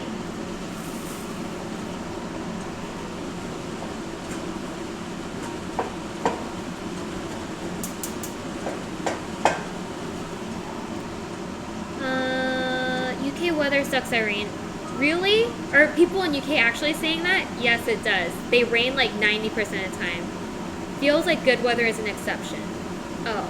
The sun does come up here, but it's on a schedule.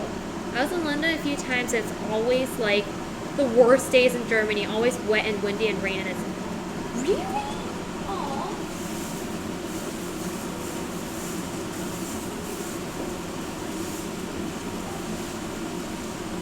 So it's not an exaggeration.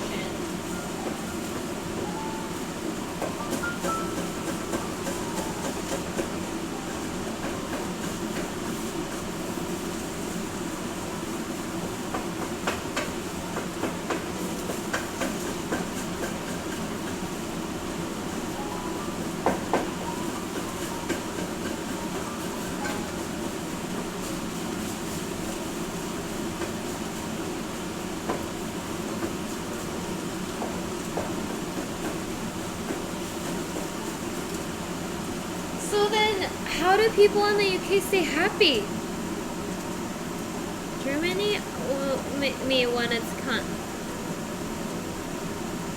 Germany autumn weather equals England every day weather. It feels like whenever I go.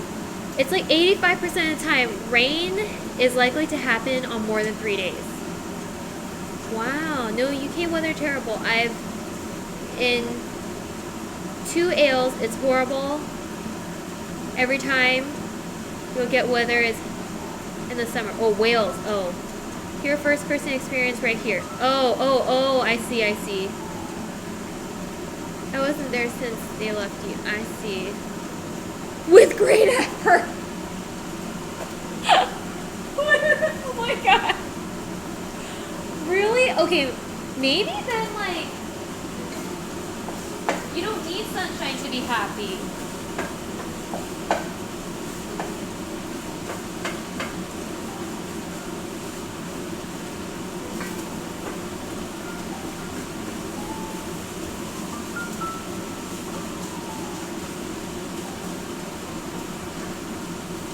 I'm just gonna let that sit so that it browns a bit.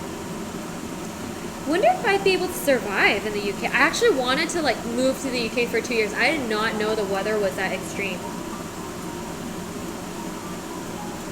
Like I said, it feels really bad. But if you're fine with just average weather, you can hold on a smile for like a few weeks. Oh, okay. Because, okay, I will say, I do like sunshine, but I do like rain. I feel like it's moody and comfy. So like, for example, I could totally live in Seattle. I think, probably saying that with a lot of naivety, but I'm not like a person who like despises rain. Like this year, we only had 2 weeks of summer weather during this season. Really? Way too hot in Germany in the summer. I hate that. I've never been to Germany in the summer. I've only been in the winter now that I think about it. Interesting. It's terrible at the moment, but it gets better, especially in spring, summer, when we have snow in winter if it happens. Oh, I didn't know it snowed in UK actually, now that I think about it. Okay, we need the onion to go in.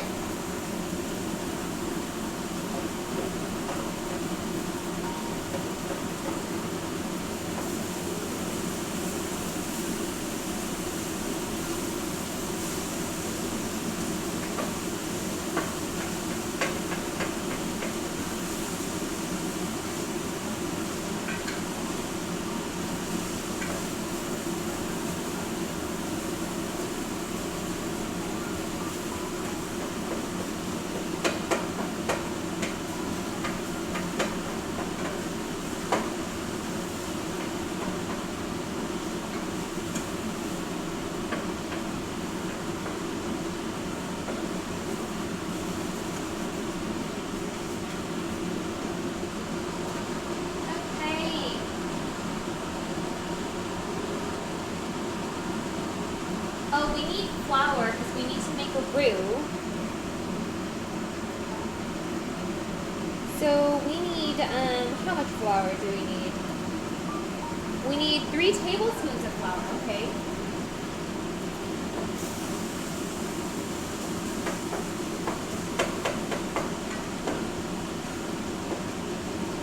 Let that sit for a bit.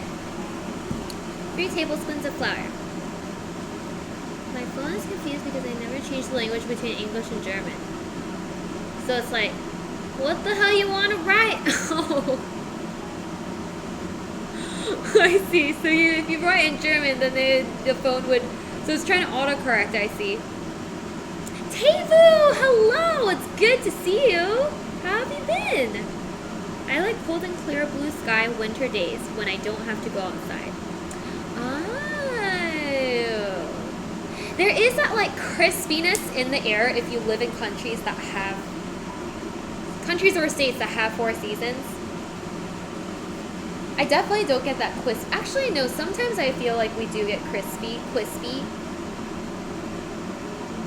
Okay, what was I looking for? I was looking for something. What was I? Oh shoot, what was I gonna do? Oh, flour.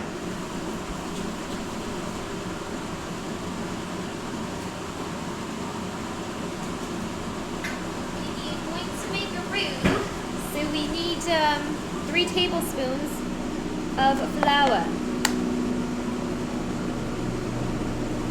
Wait, I'm not understanding. It's not asking for butter. How am I supposed to make roux? Add flour and cook for 1 to 2 minutes to remove the raw flour taste.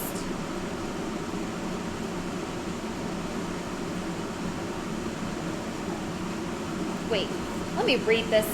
This is in English, but remove the casings from the sausage with purchased links. Cook and crumble the sausage and diced onions. Cook for 8 to 10 minutes. Drain grease, which I don't have much of. Add garlic and cook for 1 minute. Okay, which we doing now.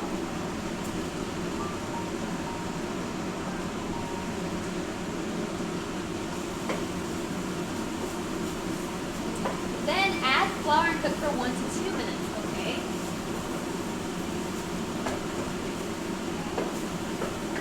I've never added flour to this kind of mixture before. It's kind of very strange.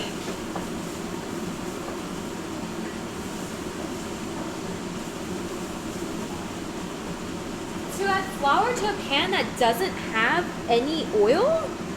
Like, it sounds wrong. But I follow instructions, so... How many Brits did I hear complain this summer about how hot it was? Oh, was it very hot?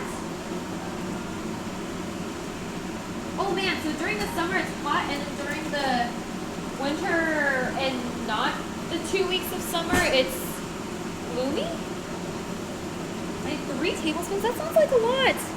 This recipe I am like very questioning now, but I will follow it. I will follow it. Okay, you called for it.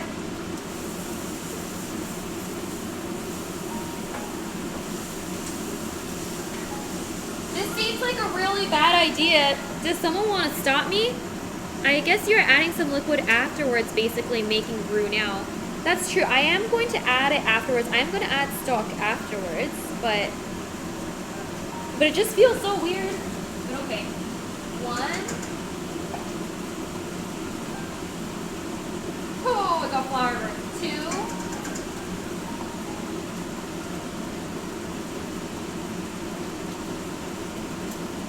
3. Okay, we got 3 tablespoons of flour.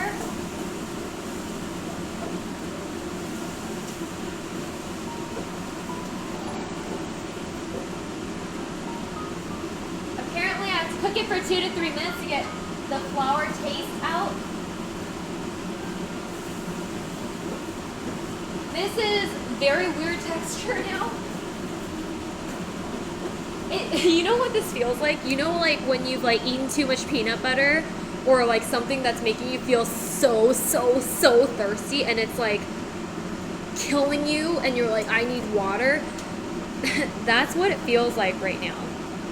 Conrad, thank you so much for gifting the sub to our lovely Tevu. Thank you. The hottest recorded day we had in the UK last year was 30. Oh my lord. Isn't that like 100, like 10 degrees Celsius or something? Okay, this is feeling very strange. But we'll go for it.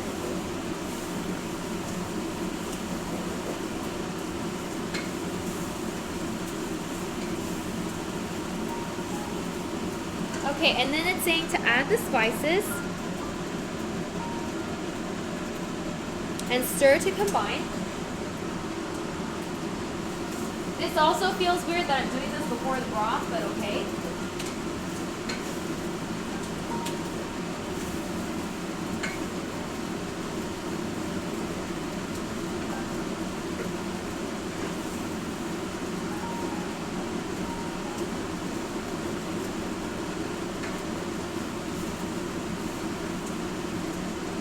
It is like so thirsty right now. It's like, oh, help me, I'm dying. Like the soup is really struggling right now, but it's going to be all better as soon as I add the broth. I just need to not look at it.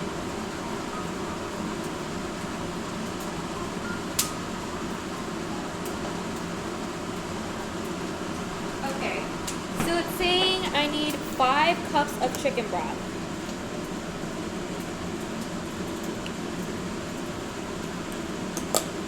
5 teaspoons. I'd add a shot of water now. Oh shoot. Should have done that. Should have done that.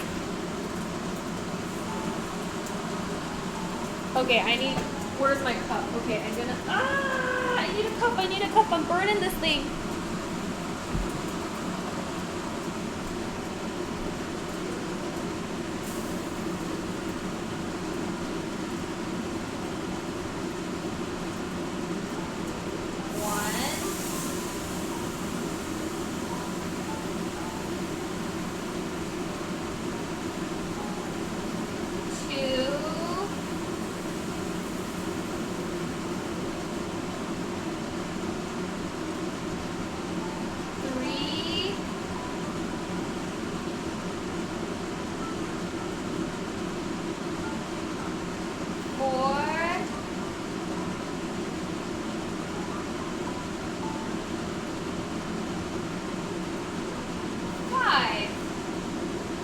Okay, now we're not so thirsty anymore. The soup is the one who drank the stock, but I don't know why I'm feeling relieved.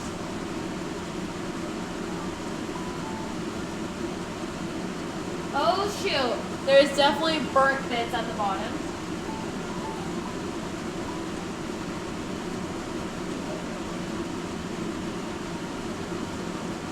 But we're gonna pretend we don't see that. Yeah, we don't see that. We don't see any burnt bits at the bottom. What are you talking about? Okay, so I added the chicken broth, and then we're going to clean the bottom. But the bottom is never gonna be clean because it's gonna be a whole package. What is gonna be a whole package? Wait, black flakes. No, this black flakes is killing me. Maybe it'll dissolve. Maybe the black flakes will dissolve and no one will know. Oh shoot, I really don't want black flakes. Maybe no one will know because it'll blend in with the kale. You think so? Hi Carnage, how are you? Oh, and Conrad, thank you so much for gifting a sub to Carnage. Thank you. You can stream them out if you want. Oh, but they're so hard to get, like, individually. Because I have a lot of other, like, contents in here, so it's kind of hard to strain. You know what? It adds character. This is what I'm gonna say.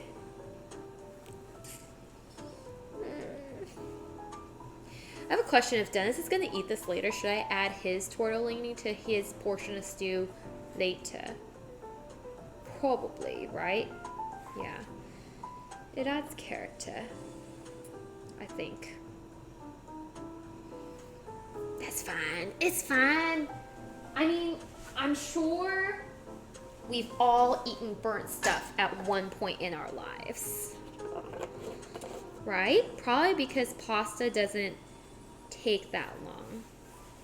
That's true. I wonder if tortellini is like fine to sit in tortellini soup for like multiple extended hours, or if like, oh, but then Dennis won't be able to cook it all himself, so I'll probably have to just do it.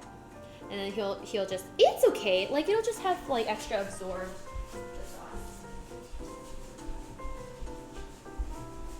Okay, wait, why did it come this way? I could probably just have, okay, let's full screen this real quick. I'm going to put a few things away.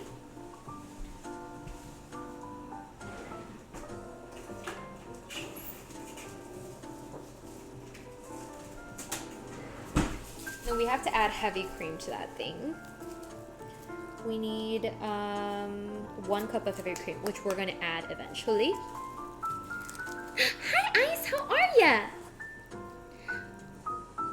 Girlfriend finally awake.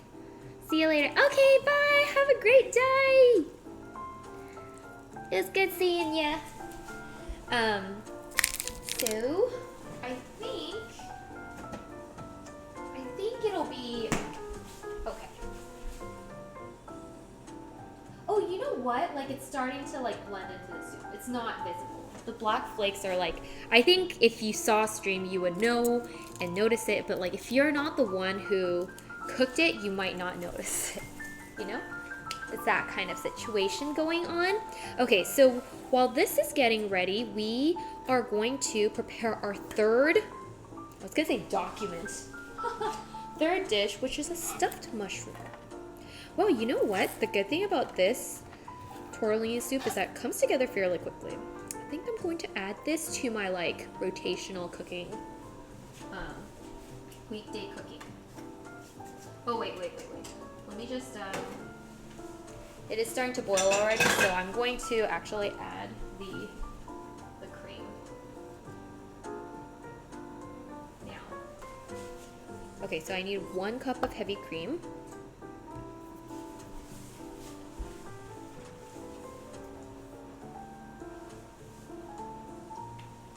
We're supposed to slowly add it.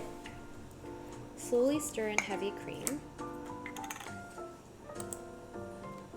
Bring to boil and reduce to a simmer. Okay. Add the kale and tortellini and simmer for 3 to 5 minutes. Okay. 1 cup of heavy cream. Going to slowly add and bring to boil and simmer. Oh my goodness, no! Conrad, thank you for gifting us up tonight, but it doesn't need one. I mean, some burnt bits here and there just shows craftsmanship. Oh my gosh.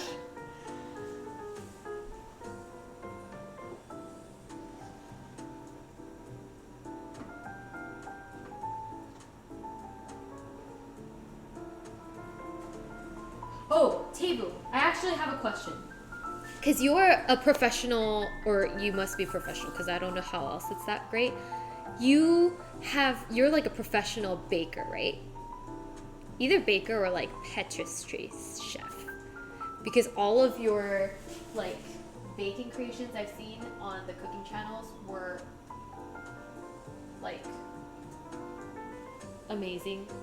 Do you have like a bread recipe recommendation that you have? Because I want to bake bread or dessert or something on stream one of these days. Oh shoot, I was supposed to add that slowly. I totally did not do that slowly. If you're still here, let me know if you have a recipe suggestion. If not, that's okay too. Ooh. Sure, what kind of bread? Is there a bread that I can cook in like 4 hours? If not, that's okay too. Basically, the most delicious bread that you would recommend, that's like not like that a beginner can't really like mess up too badly. Enriched breads, yes.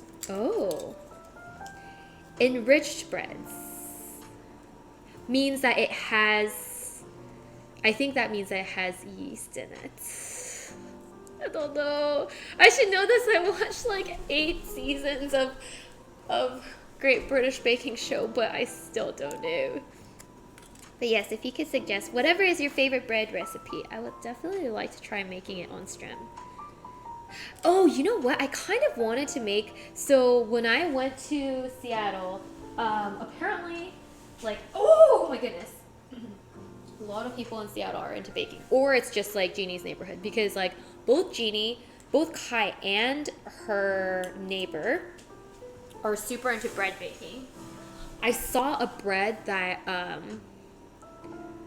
that her neighbor baked. It looks so good. I want to try baking the bread where you can like cut slits into it and then it bakes and it has that like pattern on it.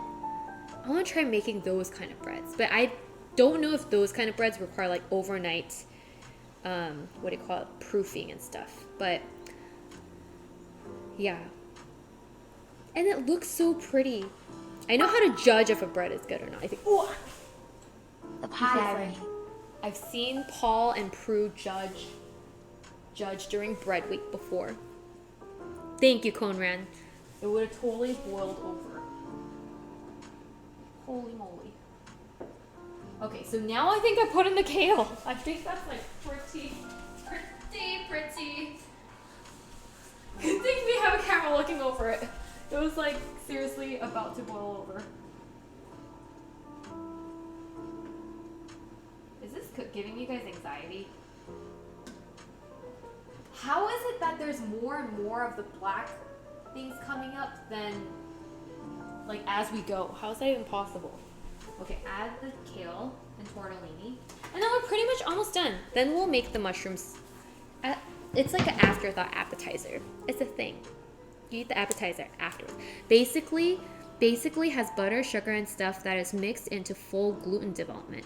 Like dinner rolls, having more irregular crumbs requires more longer bulk fermentation times. Oh, okay, so those dinner rolls and stuff are easier to make. I see.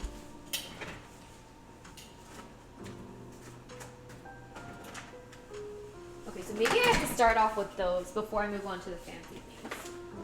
It's just like when you watch those baking shows, you're like, I want to try making those like super fancy bread loaves that have all the patterns on it. But I don't think it just like happens overnight. Okay, so it says to put in two cups of tortellini. But yeah, no buts here. Where's my cup?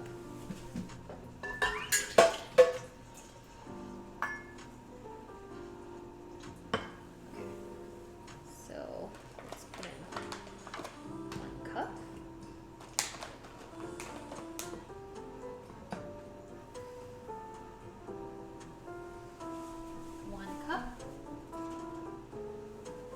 And 2 cups.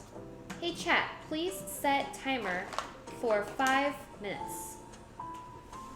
2 cups of tortellini. And we add our kale. Oh, I hope this turns out good. So excited. Dinner rolls are very easy to make. Really? Okay. I mean, I'm sure dinner rolls, like, home-cooked dinner rolls are, like, yummier than store-bought ones, right? Like, store-bought as in, like, grocery store-bought ones. Like, basically, fresh dinner rolls taste better than made dinner rolls. Right? I would think. You just need to learn gluten window pane test. Oh! Okay, I've seen that. You take it, and then you have to kind of, like, do that, and then, like, shine it in the light, and then see if there's enough light shining through to see if it's a good quality gluten development. Kai is the same age as Jeannie, by the way. Girlfriends loves lemon bread. I've tried lemon bread? Oh, I've never heard of lemon bread. I've tried making lemon cake. Came out kind of dry. Yeah.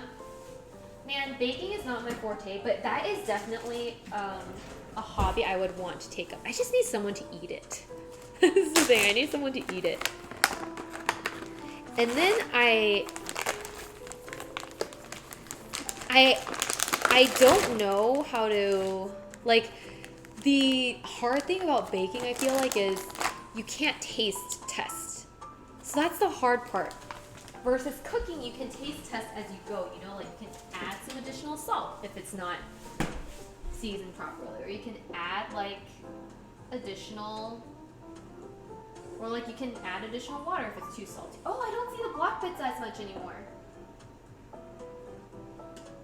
Oh my gosh, wait, does it look like the picture? It doesn't look as glorious as the picture, but maybe once it's poured into a bowl, it will. So that's the part. I know they're younger than me. Oh, Jeannie and Kai are younger than you. Irene is older. So you're the middle child, Ice. If I remember the story, Jeannie told us correctly, Kai actually knew Irene before she became friends with Jeannie. What is this conspiracy? No, that's not true. Kai is the same age as Jeannie. They went to school together and they were like close friends. And Jeannie definitely met Kai first, and Kai came over to our house a lot to play video games together with Jeannie and stuff. So she was over all the time, and Jeannie was over at Kai's place because we were all neighbors. But yeah.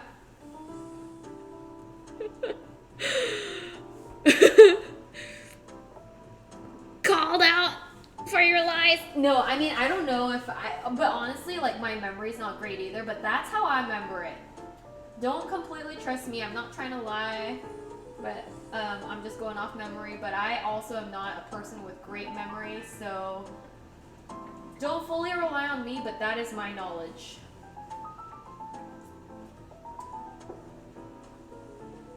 Like, I thought, like, Kai and Henry and Jeannie are all the same age.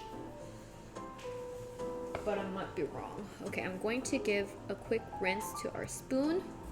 Ah! Thought I was gonna steal that.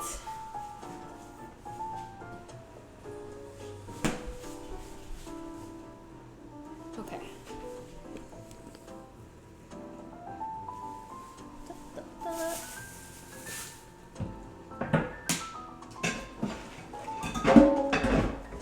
I wanted to eat the pasta with the beef, but that ain't happening. I guess we'll be eating the tortellini soup first, which I am not going to complain about. I also need to taste test it because like I got 33% less sodium for the soup, so I don't know if it is the right like saltiness level. Could you guys please keep an eye? I need to run to the restroom one more time. I'll be right back. Please make sure it doesn't overflow. If it overflows, just, you know, pray or something. I'll be back. Turn up the music just a little bit so you have background music.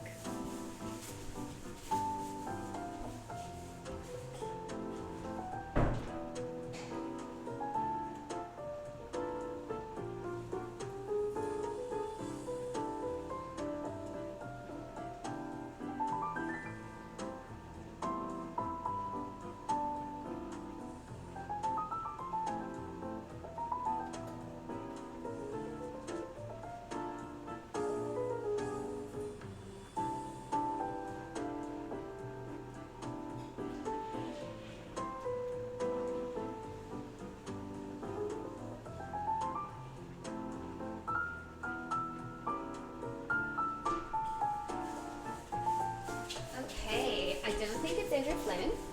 I think it's cooked though, right? Uh-oh, why? If it overflows, I guess I'll just watch it over. Oh no! No, it ain't overflowing. Yeah. Okay, I think it's good. Let me just give it a quick taste test. There we go.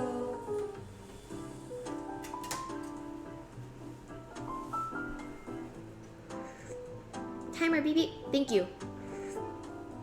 Oh, it is very on the seasoned side. It's very strong seasoning, so I think we can eat it. Does not need additional seasoning, for sure. Okay, let me pour it into a bowl. And let's eat it. I think the tortellini is gonna be, you know, not as heavily seasoned. So I think like if I just, you know, like eat it with the tortellini, it won't be as like salty.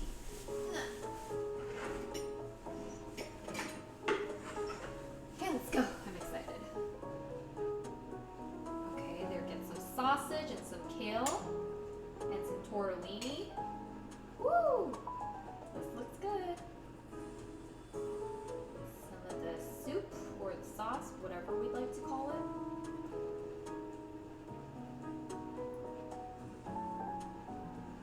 Almost add water to it, but oh my gosh, let's try eating this. Oh wait, Rambo gets first bite.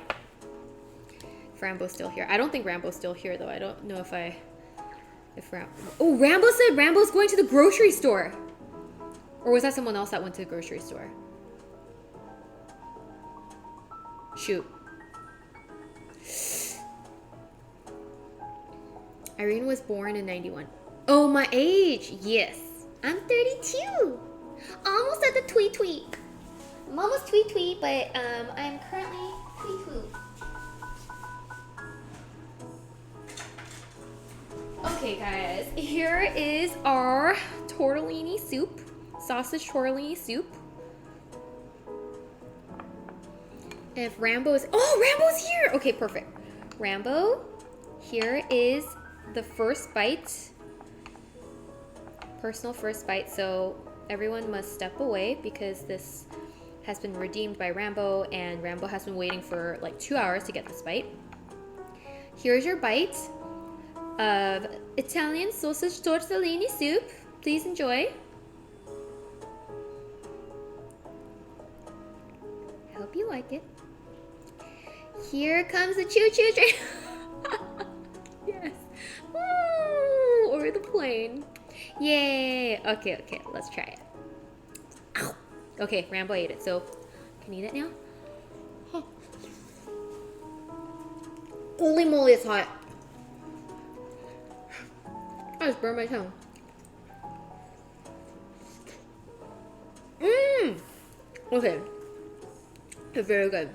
Kind of salty, which I'm surprised by because I didn't add salt. I guess low sodium, you have to get non-sodium. Oh my gosh, but this is really good. Okay, sausage with kale and tortellini works so well. Okay, now all of chat can eat it. But be careful not to burn your tongue. It hurts. William, hello, welcome to stream.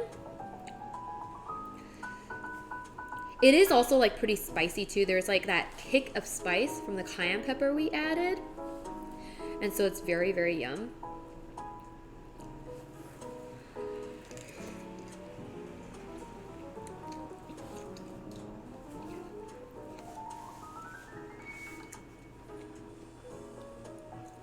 Yay, Choppa took a bite too.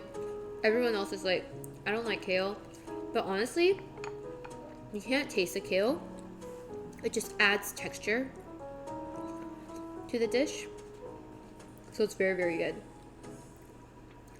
And it's really comfy. This is very, very like comfort food style food. I just repeated myself twice. Mmm.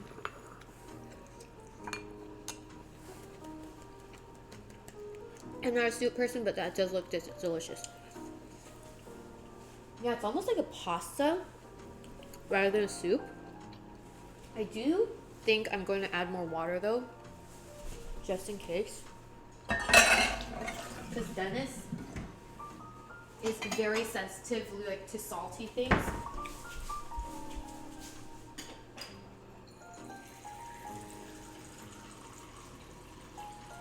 And I know he's gonna say that's way too salty.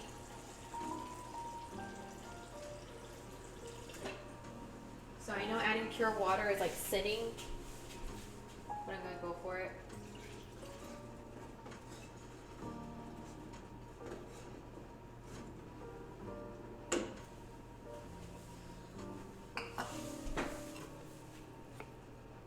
How did it get so salty? I didn't add any more salt than they asked for. If anything, it didn't ask for non-sodium. Why are you cooking so much food if you eat in a tiny bowl, or do you cook for a whole family? Oh, I'm cooking for the whole family here. No, I'm just kidding. Yes, I am cooking for chat too, but because I'm trying to have leftovers for the week. Unfortunately, I don't got a big family here, so it'll just be for 2 people for today, but for this one I think it would taste good like throughout the week too.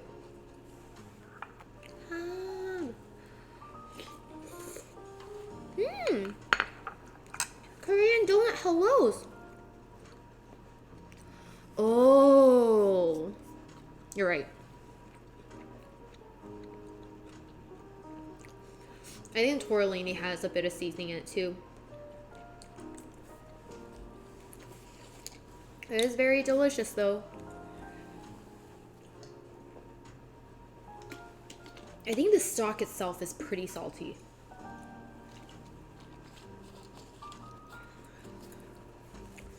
Me when I get food. Step aside, peasants. King Rambo's feast. Oh my goodness. Yeah, it's like, it's all mine.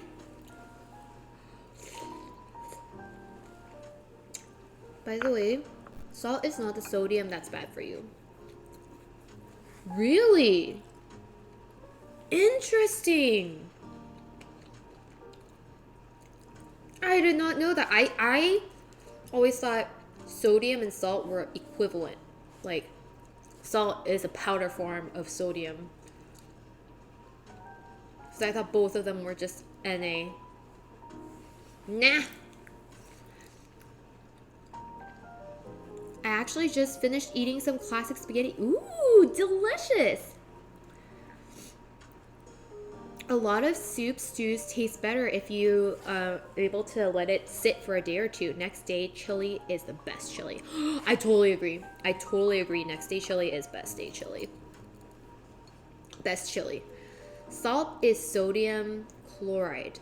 Oh, it's a knuckle. It's a knuckle. Oh, and that's okay, but sodium is interesting. Okay, I'm not a chemistry person, so I need a couple more. But I did not know. So I guess it's not just sodium. It's not salt that's the bad one for you.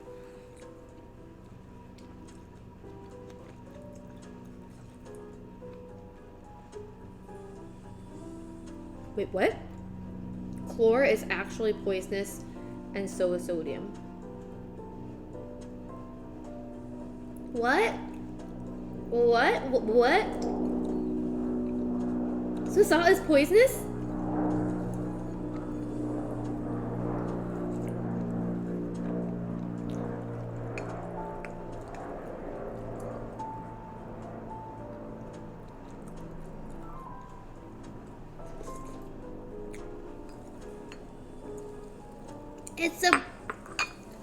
It's a bummer. Chat to be brain first, yeah. Together they make a new stuff, salt, which your body needs. Oh, okay. I guess it's kind of like H2O is very necessary, but like H2O2 is poisonous. So it's like that. I see. That took me like a solid 5 minutes to see. Okay guys, so the last thing we're gonna make today, because our beef is still going in the oven. Oh my god, my nose is running. Isn't sodium the stuff that explodes in water? What?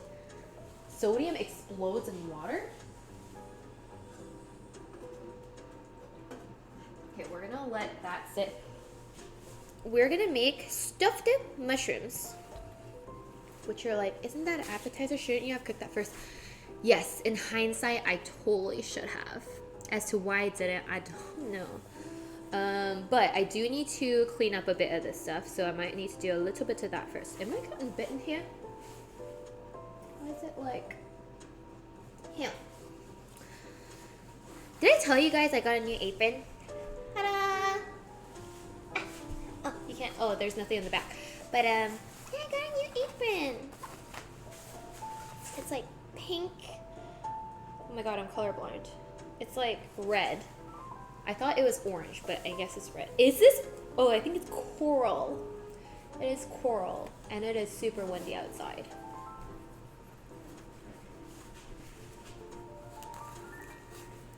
Pink? That looks orange to me. Yes, you're right. It is. It's orangish coral. Coral.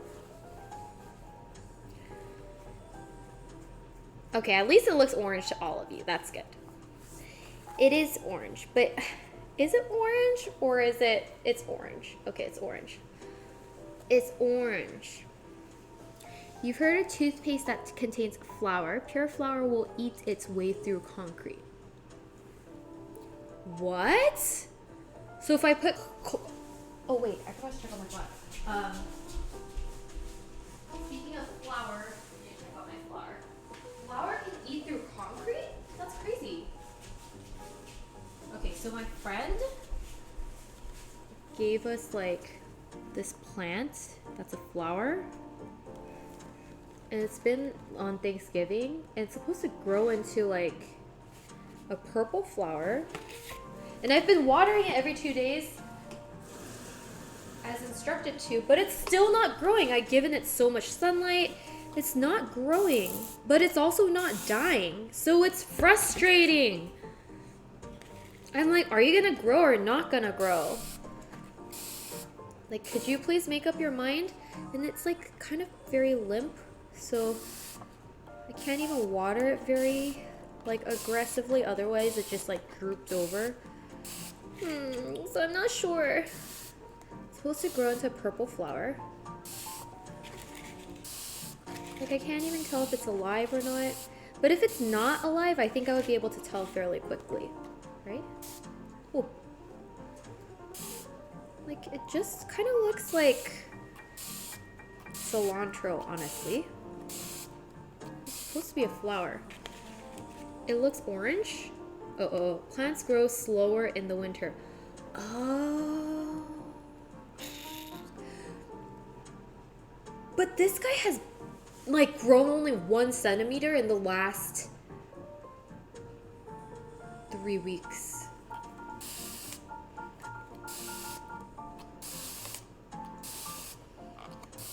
And I've given him the prime spot in our house for the best sunlight. And I'm like, why are you not growing faster? But it looks healthy, right? You guys would say it looks healthy. So I should give up on him.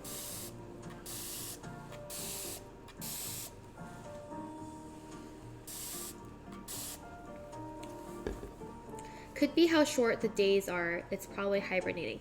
Oh. Wake up! I'm just kidding. Okay, well, I just wanted to show you guys my plant.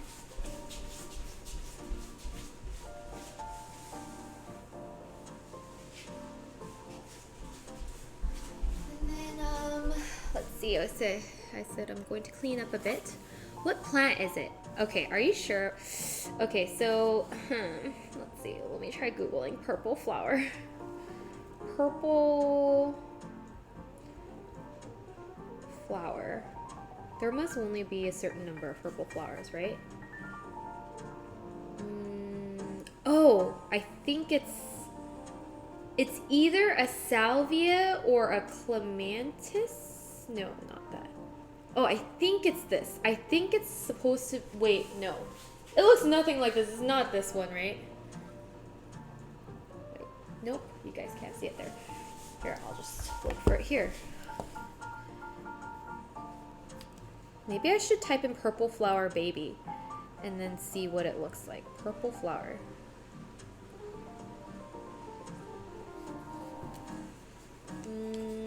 Images.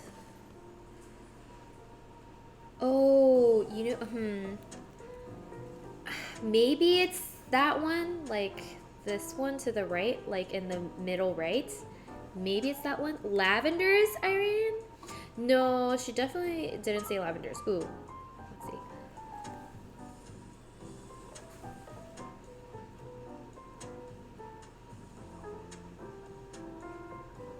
There's none of these.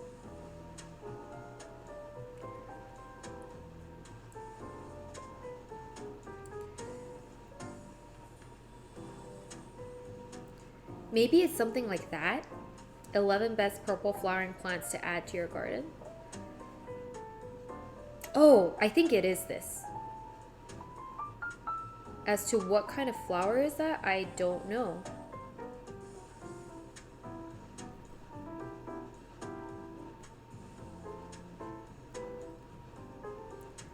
Which flower is that? Nope.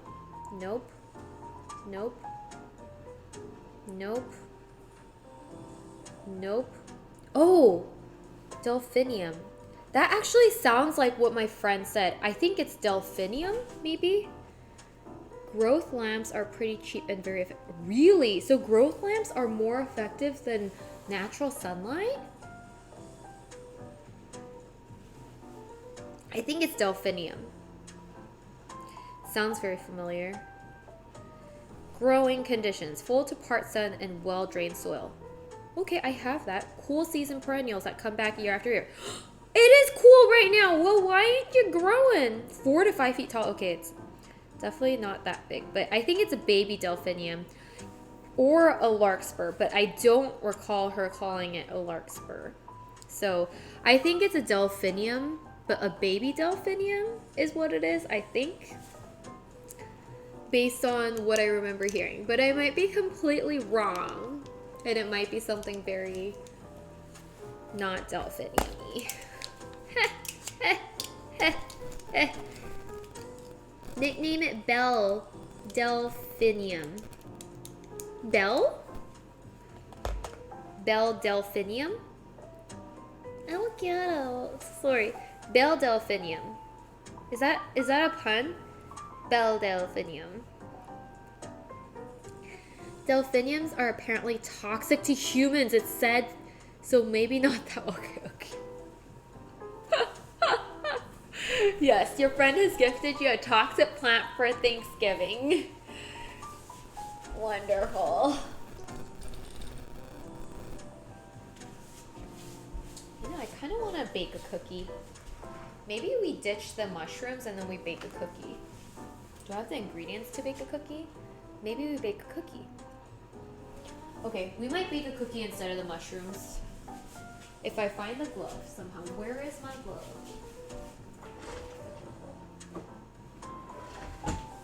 Where's my other glove?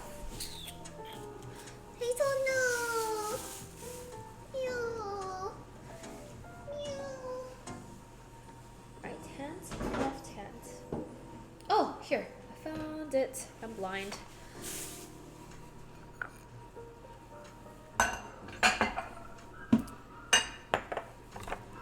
I vote cookies. Okay. I should have known. I totally thought chat would be like, I vote mushrooms. I have been awaiting mushrooms the entire span.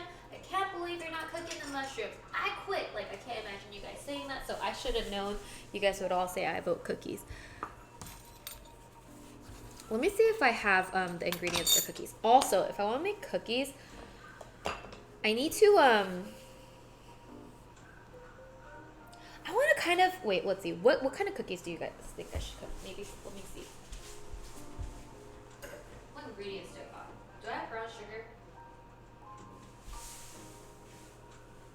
I have regular sugar. I do have brown sugar too, and icing sugar.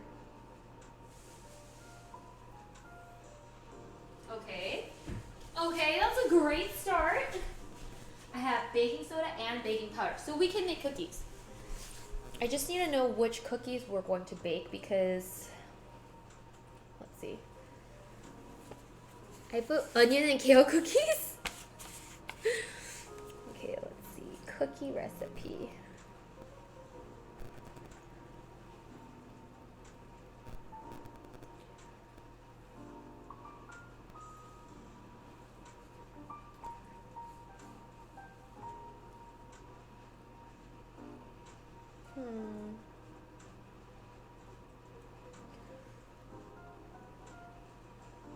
Top 10 Christmas cookies.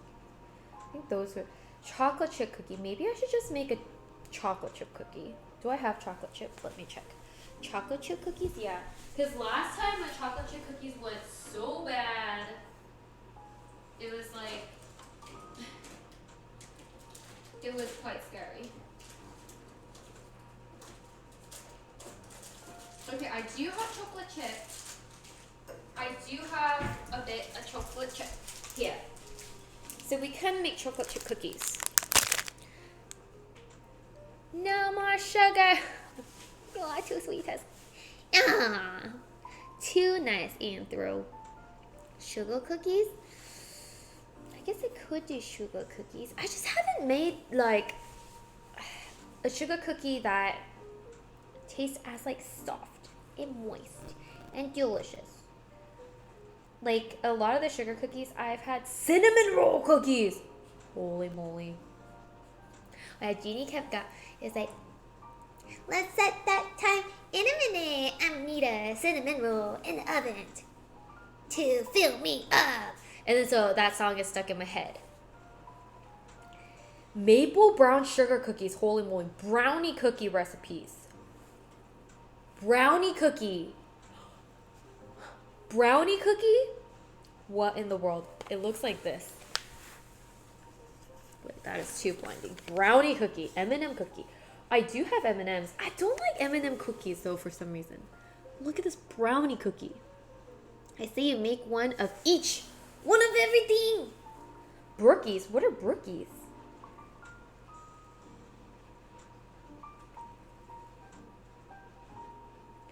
Hot cocoa cookies.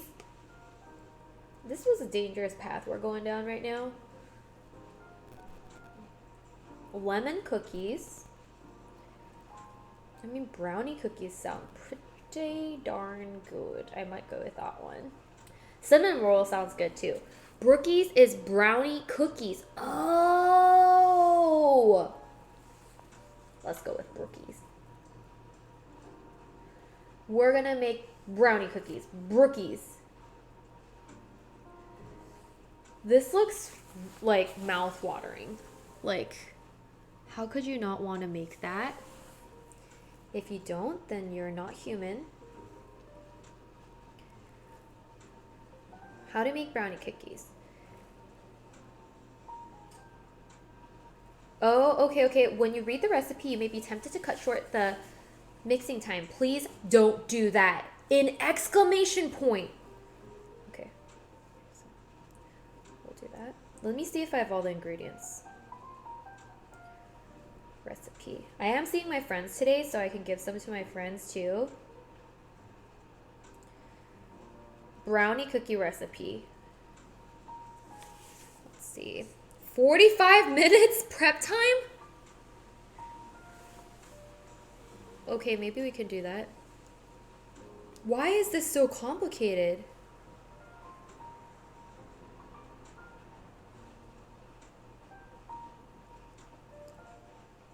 "12 ounces of bittersweet chocolate chips, 60 to 70% cacao.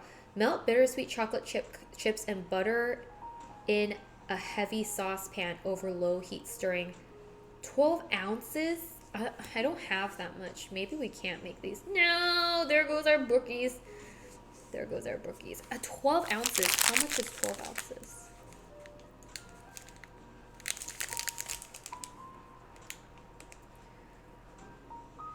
Remove from heat and set aside in a bowl of a stand mixer fitted with a paddle attachment. Beat the egg, sugar, vanilla, baking powder, and salt on high, or until the batter is. Reduce the speed to low. Mix in the melted chocolate until well combined. Stir in flour and cocoa powder until combined.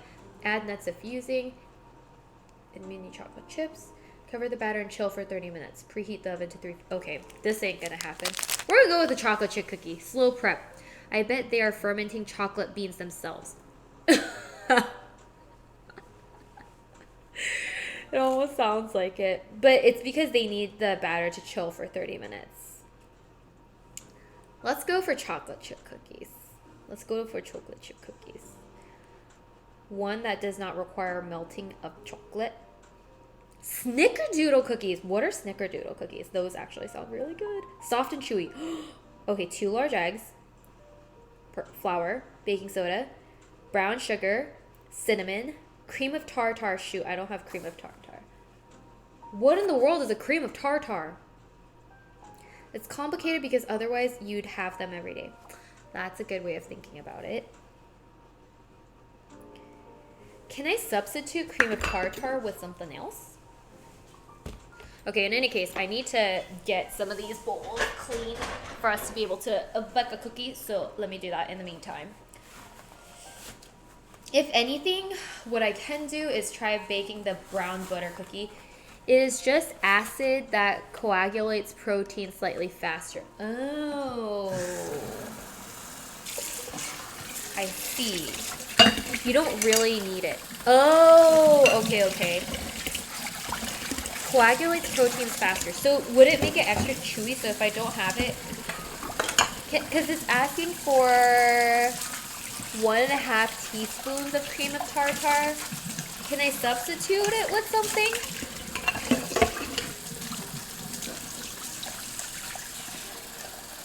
I just don't want my cookies to turn out like the way it did when I made the chocolate chip cookies last time. Like, they look like the Cookie Monster melted, like was a snowman that melted in the middle of summer and just had, it basically looked like a melted snowman. There was just a blob of cookie dough in the center, questionably whether it's cooked or not. And then the rest of it just spread like water, like melted snow on the side. It was like the saddest looking cookies ever. Ooh.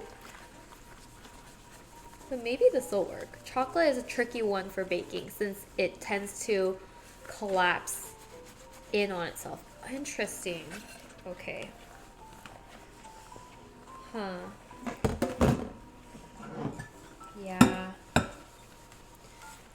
Because this one looks good. It says cookie soft and chewy. Maybe I'll look a different snickerdoodle cookie. Because I think it's snickerdoodle cookie is basically just a sugar cookie with some like cinnamon powder on the outside, which sounds so good. Cream of tartar stabilizes the tiny bubbles in the egg whites by precluding the egg protein from sticking together. It thus speeds up the egg white whipping process and contributes to stable, billowy, glossy meringue, perfect for cookies. Oh.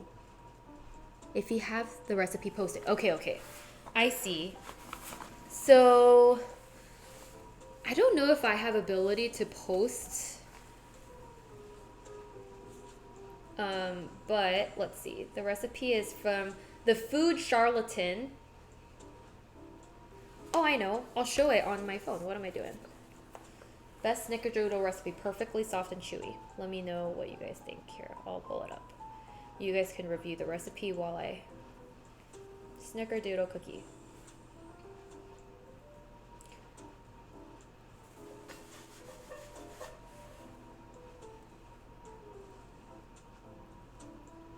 Okay, jump to recipe. Oh wait, I can't print recipe. Can I print recipe? Okay, here we go. Okay, so this is the recipe. There's the ingredients. Let's see. It says preheat oven to 350, which I'm at 350 right now, so that's perfect. Baking sheet with parchment paper. Make the dough in a large bowl of stand mixer. Beat 1 cup of butter for a couple minutes until smooth, scraping the sides and bottom of you. Add 1 1/3 cup of sugar and 1/3 cup packed brown sugar. Beat for 2 minutes, taking the time to scrape the bottom and the sides of the bowl. Your butter and sugar should be light and fluffy with no... Oh, wait, shoot. I need to have butter be room temperature. 2 sticks of butter? I don't know if I have 2 sticks of butter. I might need to cut this. I think this is why my cookies go south, because I don't room temperature my butter in advance. If it's meringue, you can do it without cream of tartar, totally fine. So it doesn't look like it is meringue. Add 2 eggs and 2 teaspoons of vanilla. Beat while scraping the side of the bottom of the bowl. Make sure you beat it long enough that it becomes smooth and homogeneous. Add 3 1/4 cup of flour. Don't dip your cup into the flour bin. Use a small spoon and stir 1 and 3 tablespoons of baking soda. Gently beat the flour mixture. Yeah, so it doesn't really seem like it's for a meringue. So I'm not quite sure why it is asking for cream of tartar. Like, is it using it to make the cookies stick together, I guess? Because it's going to fall apart, potentially. I feel like it's making it overly complicated when it doesn't need to be. Reminds me, I want to try making a meringue cookie at some point. Maybe that's what I should try to make. No, actually. Oh, then I would need cream of tartar, which I don't got. Okay, so never mind. I take that back. Cookie time! I hope so. Yeah, let me just clean up these bowls so I have like a bowl to get stuff in, and then maybe we go with chocolate chip cookie, because I think that's the easiest one that can like is the most like fail proof, I would say. So maybe we go with chocolate chip, where it can't go wrong. If it has baking soda, you might need to adjust acidity level. Oh. But how do you guys know these things? Do they teach this in baking school? I feel like If you're not good at chemistry, you can't bake. It sounds so complicated. Conrad, thank you so much for gifting a sub to Chujiku. Korean doll's like, give me cookie. I eat them for you. Come to the dark side. We will soon have cookies. Yes, I hope. I hope we have cookies that aren't like possessed looking.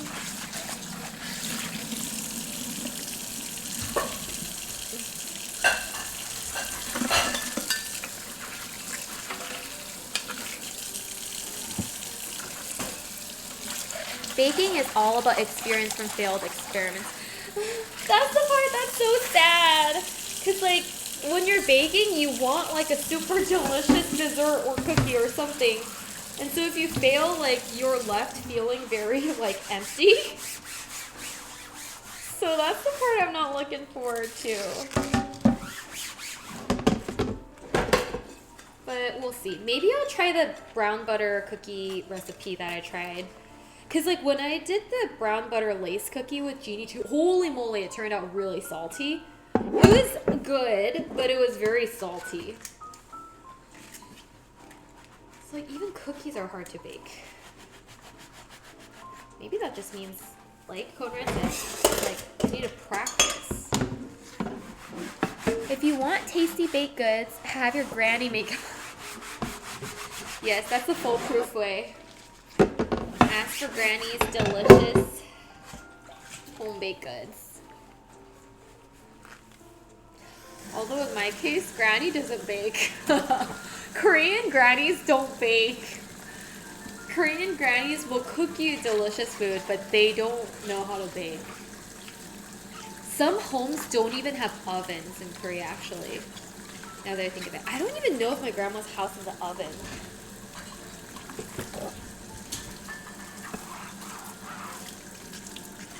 I have my mom's recipe for sugar cookies, including the frosting. We made them each holiday season. Ooh!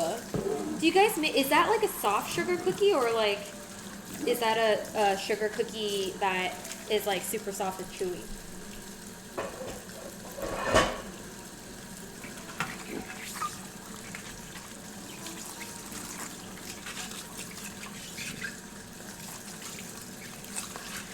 Time to trade grandma and oh no.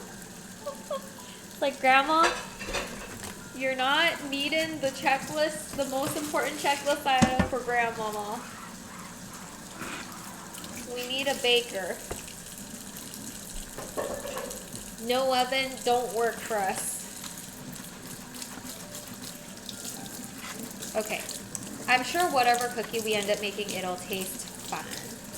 It'll taste delicious. They're soft, but have somewhat of a crispy outside. They're firm enough to easily decorate. Oh, that sounds really good. Could you share your mom's recipe with me for the future?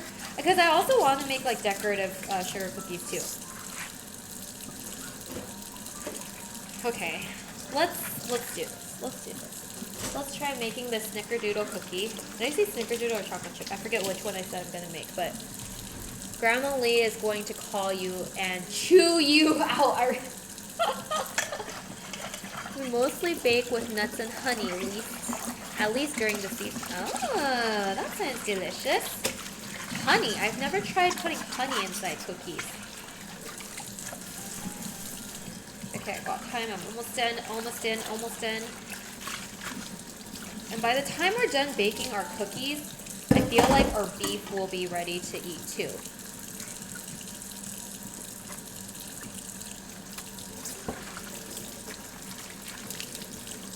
And the oven will be preheated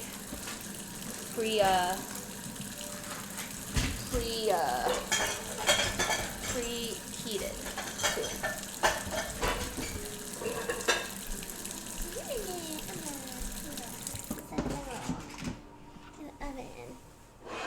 Fill me up. Okay. Clean space. Somewhat.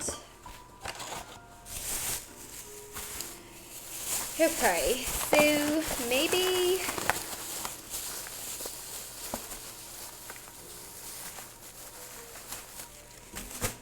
I'll look for a simpler recipe that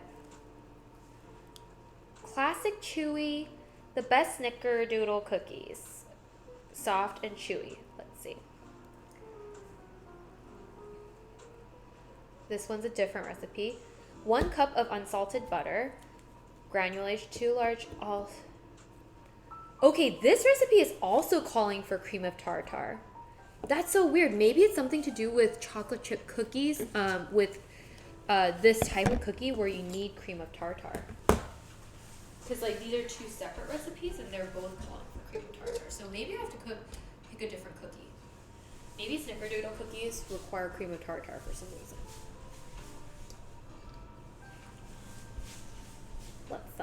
Let's see. My brother makes cookies dipped in melted chocolate. Oh, that sounds delicious too. It's like, you know, when you eat the ice cream that has like a little chocolate coating over the edge. It reminds me of that. Okay, so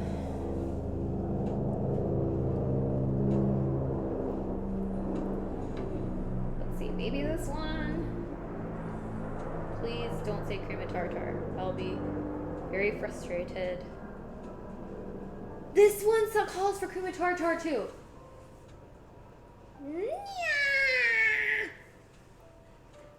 Why do you keep saying tartar?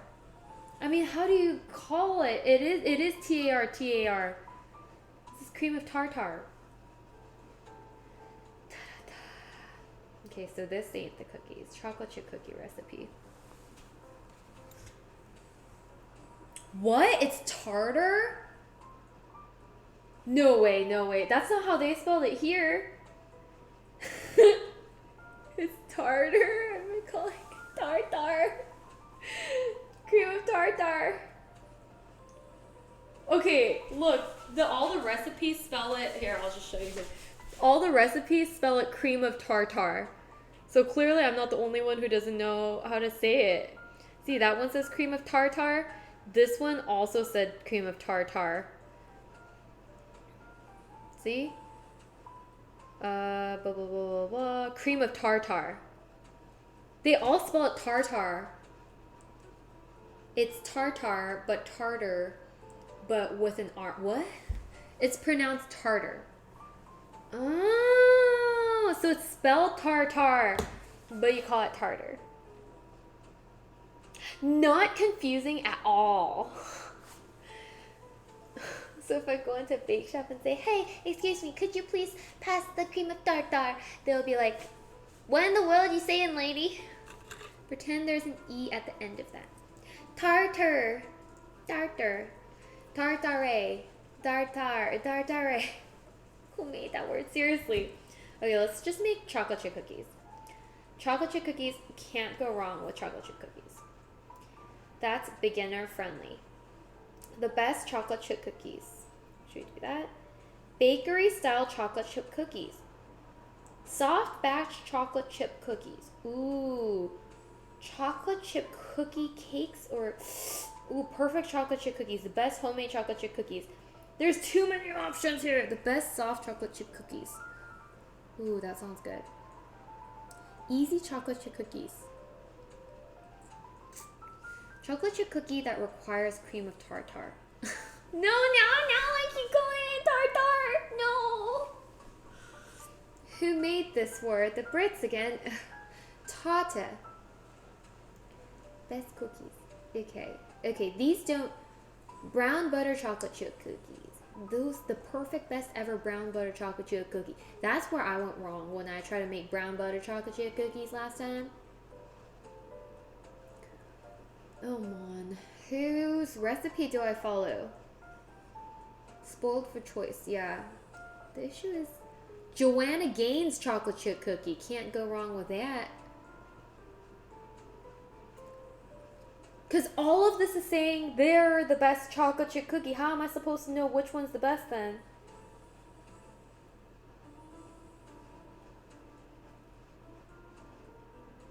Okay, this one has 866 votes and 1,600 comments on it, and it's a 4.93 star. So it must be good. It's from handletheheat.com. Okay, let's try this. So this is the recipe from Handle the Heat, and it is bakery style chocolate chip cookies. So this is gonna be good. We need all cup is baking soda, fine sea salt. I just have salt, but I'm sure it comes from the sea. Unsalted butter, 2 sticks, granulated sugar, lightly packed brown sugar, semi-sweet. Okay, we got it. We got all of these things. Okay, cooking time, 30 minutes. Perfect, perfect. This is good. Okay, so preheat 350. In the medium bowl, combine the flour, baking soda, and salt. In the bowl of an electric mixer, beat the butter, granulated sugar, and brown sugar until creamy, about 2 minutes. Okay, so I'm going to drop my phone.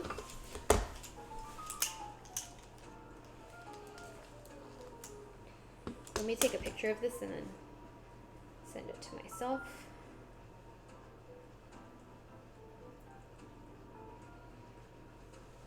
Where's my iPad? Where's my iPad? Oh, there we go.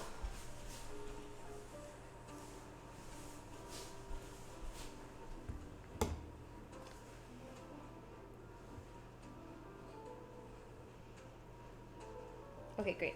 So we have the recipe, and then let's get this done. Not the phone.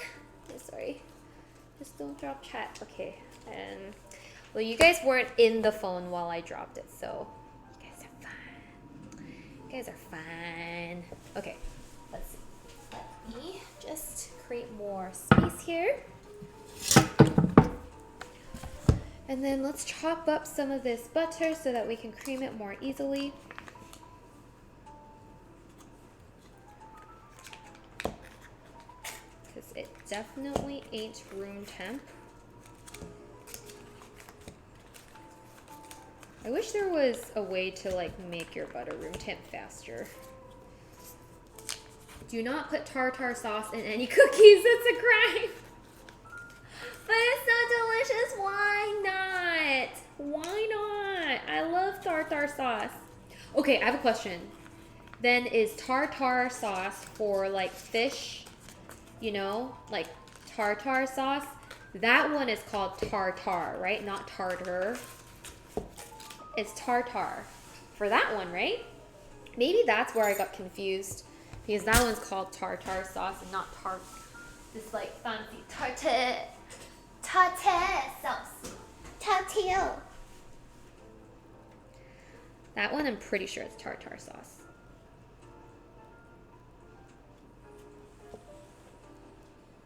No, it isn't. Nope. Microwave butter for 10 seconds. Okay, that's where like I went wrong when I tried microwaving it before. I did try it for like 10 seconds or like very short spurts, like even 5 seconds maybe, but it like would just melt the edges. And then my cookie just fell apart. Oh shoot, is that like spinach on the cookie? Oops. That's kale on the cookie. Oops.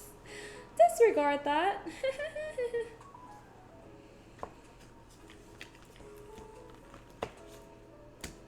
Ah, I'm sorry.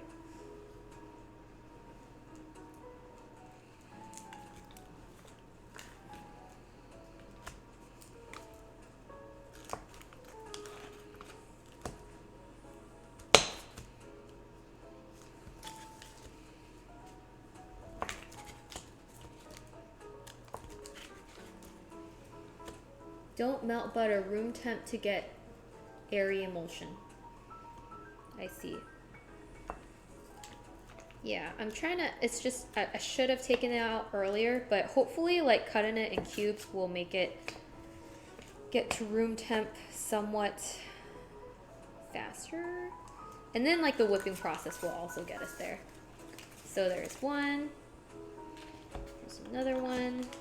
Because I think that's why my cookies crumbled, or like cookies like turned out very strange last time, because I mean I made brown butter cookies and then maybe I like over browned the butter. That might have been part of it too. There could have been a lot of things that went wrong, honestly.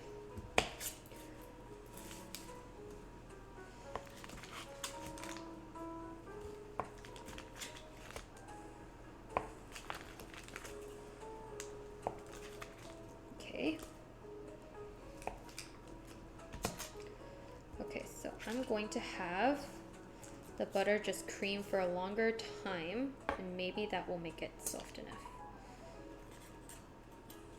Okay, so there's with the butter. The butter. Get the mixer.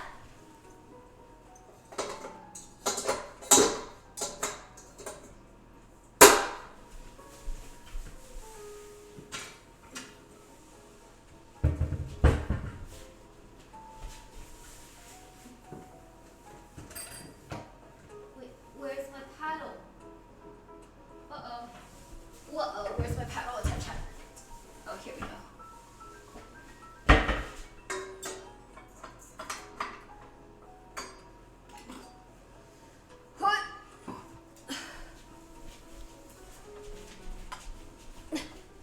I'm supposed to use the paddle attachment, right? I think for cookies we use paddle attachment. Ah, shoot. Okay, I need a extension cable.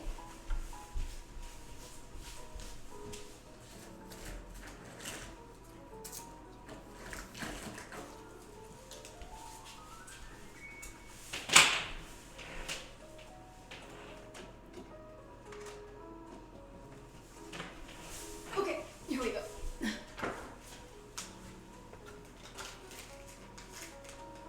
Uh-oh, this ain't gonna work. Okay, I'm gonna have to just do it back here. That's fine. That's fine.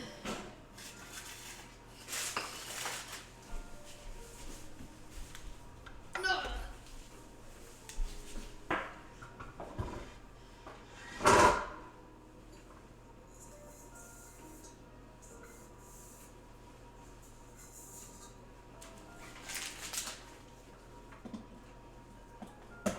Okay.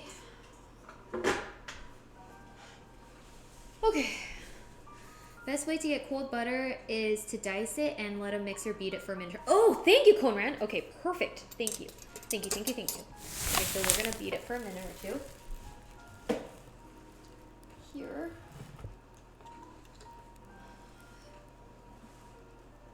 Okay, why can't you see? There we go. I think that's better. Oh, there.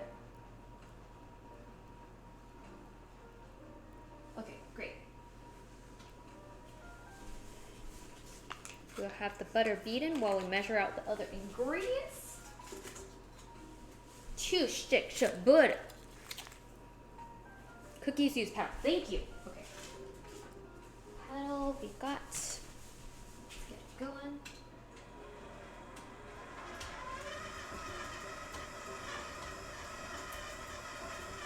Okay, cool. And then in the meantime, we are going to combine flour, baking soda, and salt.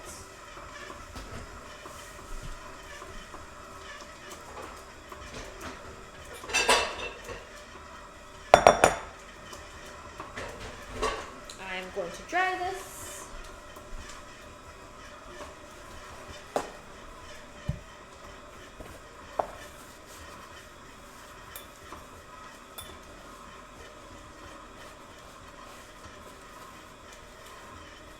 So how much flour? We need 3 cups of flour.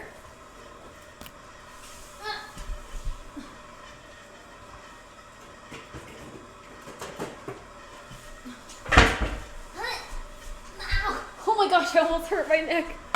Okay, 3 cups of flour.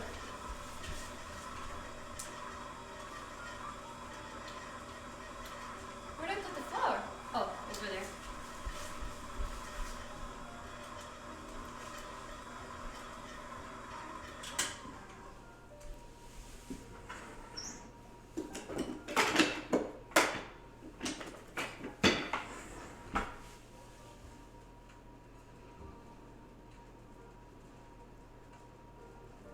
Oh, it is like very cold still, I guess. It's like very stiff.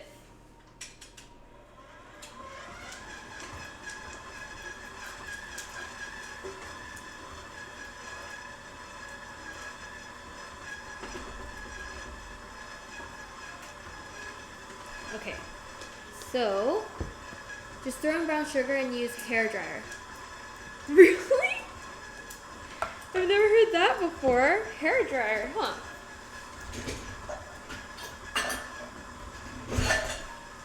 Oh, like on the outside of your like use hair dryer on the outside of your bowl. Interesting.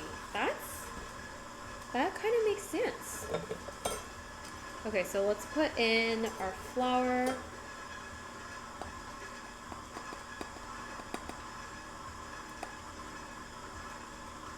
I wish I had grams. Oh, 380 grams. Okay. I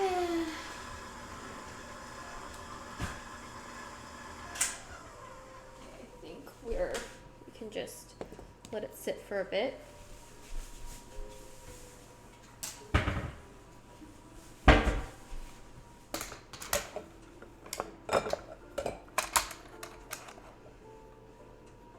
Okay. Grams. 0. 380 grams. So we have 80.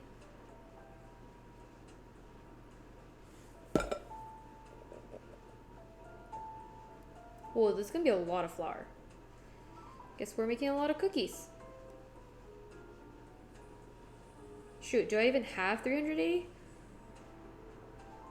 350, 360, 372.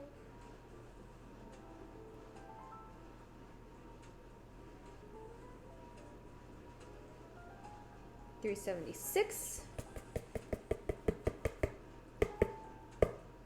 379. 38. Cool.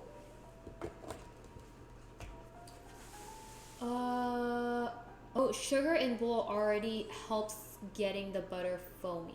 Oh, okay, shit. Shoot. I meant to say shoot. I swear it was a slip.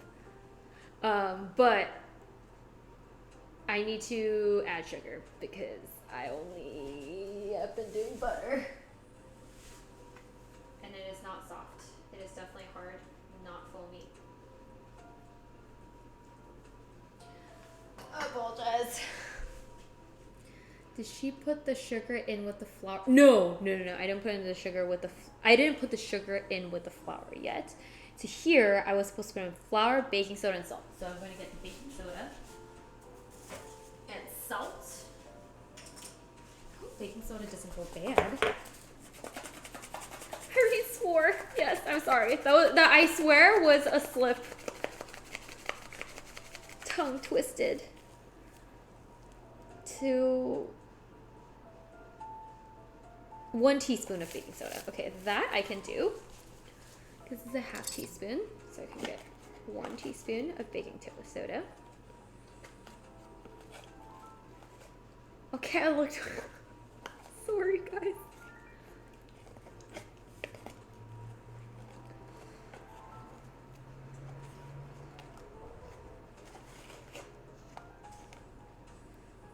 One,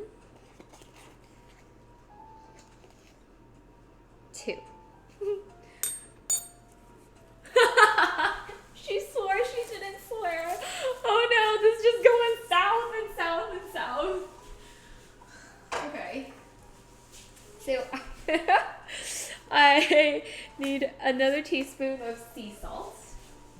Why do people say sea salt? Doesn't all salt come from the sea? Okay, 1.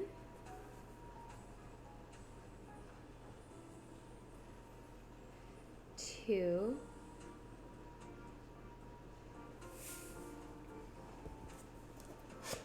Okay, so let's see. In a medium bowl, combine the flour, baking soda, and salt. Okay, so I got that. And then for the other one, I need to have brown sugar and sugar. So let me have that going while I sift too. So I need brown sugar and sugar. I need how much sugar? I need half a cup of granulated sugar and 247 grams of lightly packed brown sugar. So I'll do that. So let me grab the sugars. Sugar, come here. Okay. Got the sugar. Let's just do it like a bowl. I think that's good enough. Okay. Oh my goodness. I'm making a mess. Okay, so I need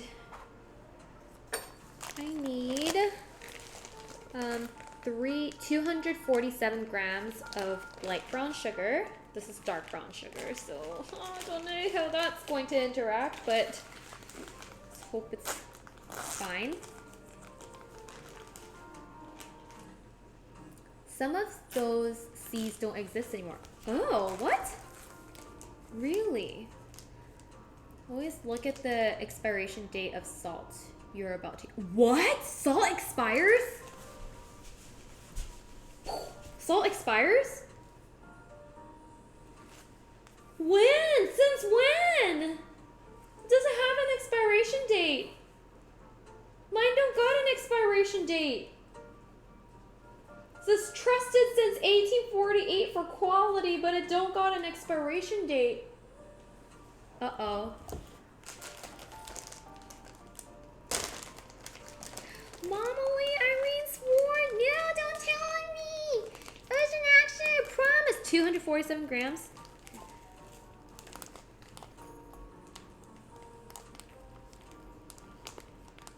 Whoa, brown sugar looks alive to me whenever I use it. Oh, shoot. This one is a rock. It's an imposter. 247 grams.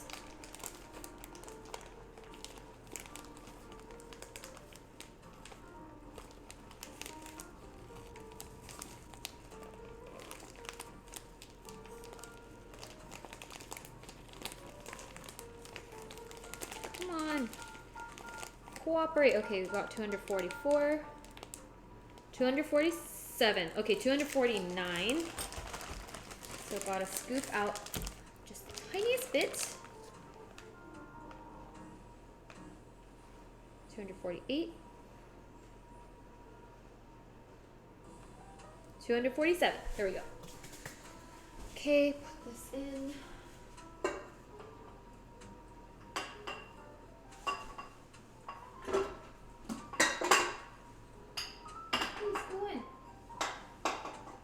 Okay, and then we need 100 grams of granulated sugar.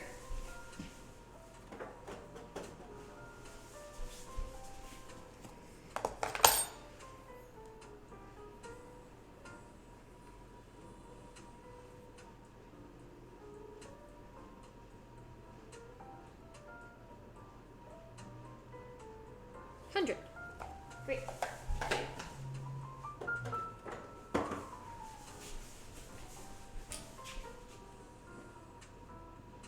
Just mix in.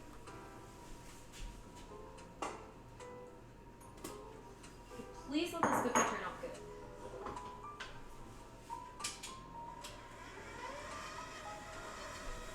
Meanwhile, I sift.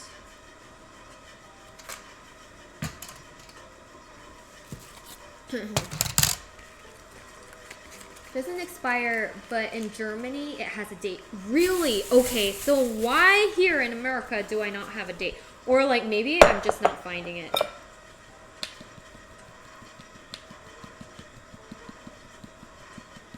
In a bowl, beat the butter, granulated sugar, and brown sugar until creamy, about 2 minutes. Add the vanilla and egg. Gradually beat in flour. Okay, so I need how much egg? I need 2 large eggs and 2 teaspoons of vanilla. Okay.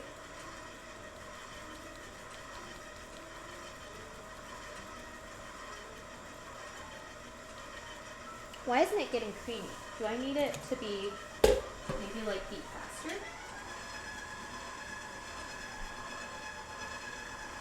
So maybe I gotta just like do that.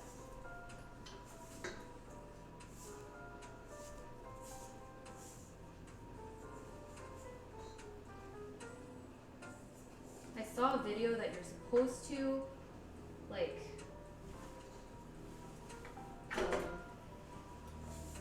scoop down the sides, otherwise your cookie mixture will not like be well incorporated. And therefore your cookies will be unevenly cooked. That's what that video said.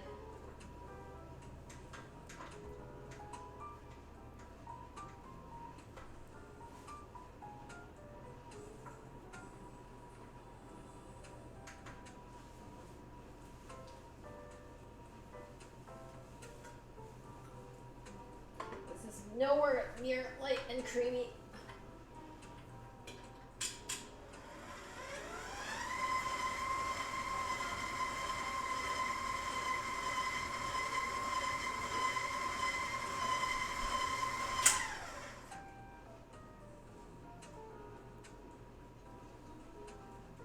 Just trying to get this off. It's not looking. There. Okay, so now I gotta prepare 2 eggs. Oh, that's lab-made salt? What? What? Anyway, so it doesn't have an expiration date unless you put in... So that's why they said salt from the sea, because mine is from a lab? I didn't even know you can make a salt in a lab.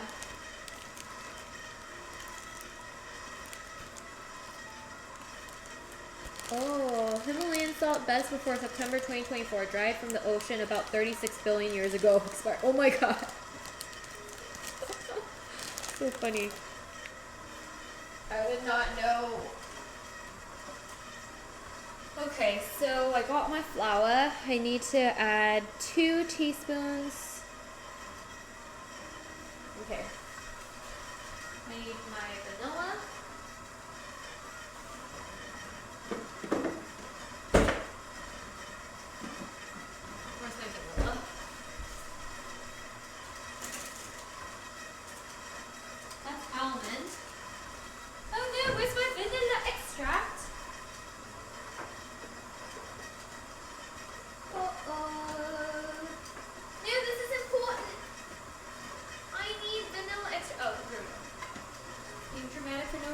Not that much inside.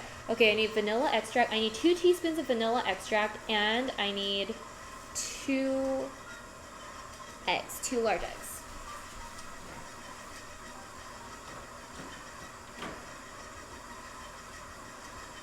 1, 2.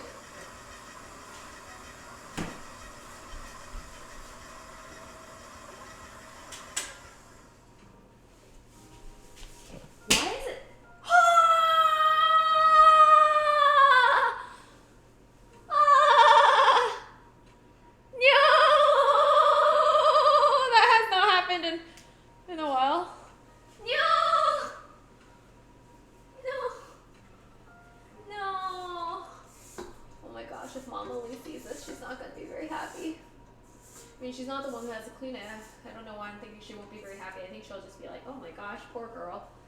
Ha ha ha ha ha. No, I'm sure she won't say that, but why is this not light and soft? Is this count as soft? Maybe it does. Oh, but the eggs. Why did that have to happen? Oh man. Dash up.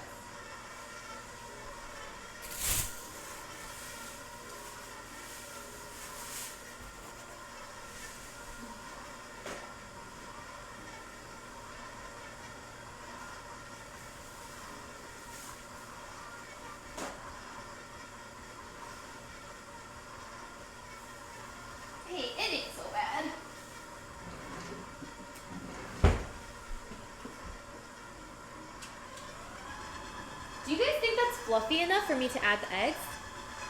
Looks like peanut butter now. Luckily, eggs aren't super expensive. Are they?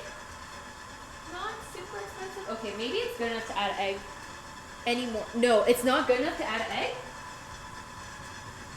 How creamy is it supposed to get?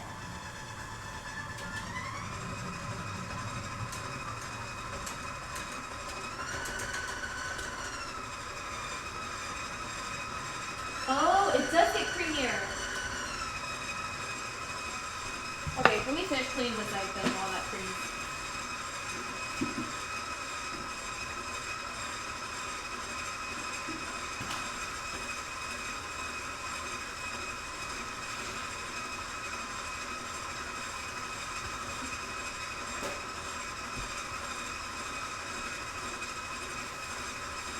Okay, more is pristine. Oh, that's why my cookies didn't turn out last time. I thought that was count as fluffy. I was like, well, fluffy is subjective, and then I totally just went with it. I didn't know it actually needs to be creamy. Okay, that is good to know. This is very, very helpful. Thank you.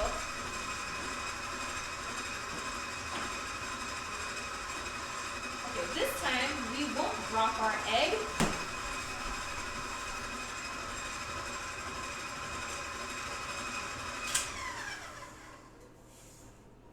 Okay, it is getting softer. It is definitely, or is it? I don't know.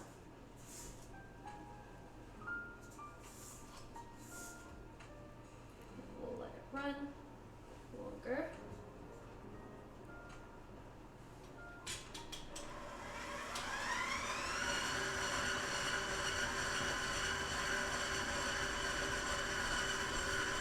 You need to scrape this thing in between mixing. It isn't reaching the bottom. Okay.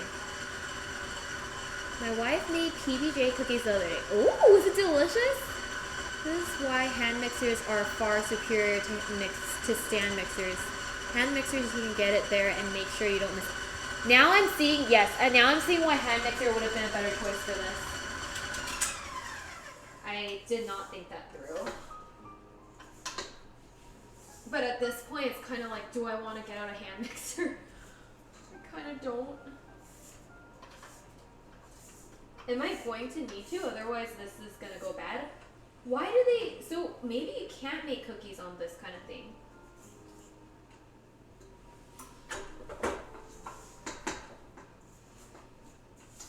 Or maybe my mixer is broken. Like, why isn't it reaching the bottom? Maybe cookies can't be made with this.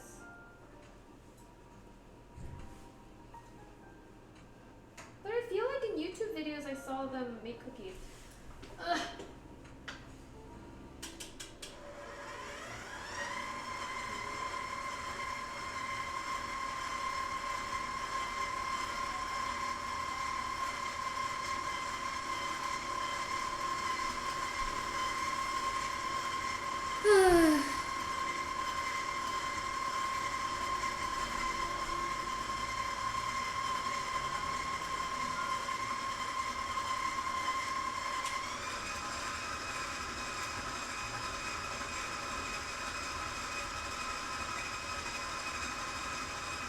Maybe I can add the egg now? What do you guys think? It does reach the bottom, you just don't see it because it immediately smears it out. Oh, I see. So I just have to let it go for a while, okay.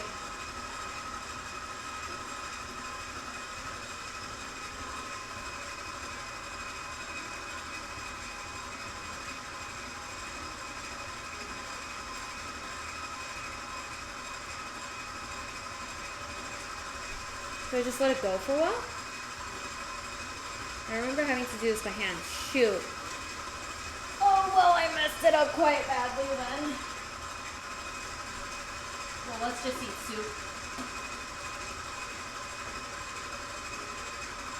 In the meantime. No, that's why my cookies didn't turn out good. I'm supposed to use a hand mixer.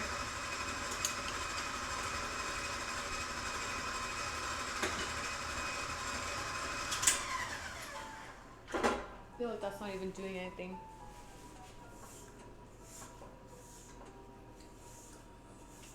I think it is. Can we just count it as fluffy? I think once we add the eggs, it will be okay. What do you guys think? Can I add the egg? Or is this like cookie doomed? Actually, no one can see anything. I think this is soft. This is soft. Let's just say this is soft. Because I don't even know if mixing it longer does anything at this point. Or does it? Like, what is light and fluffy? I have yet to see this light and fluffy, so I'm not sure what light and fluffy means.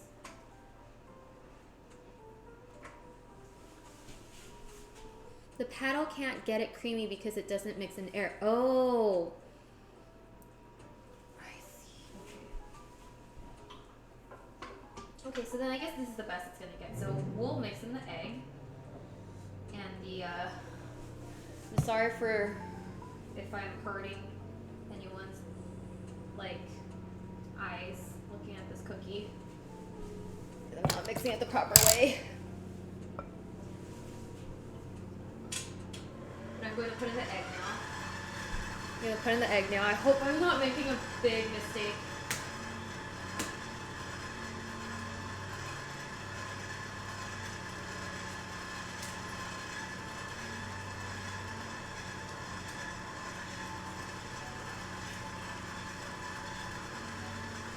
Oh well, I guess we'll find out.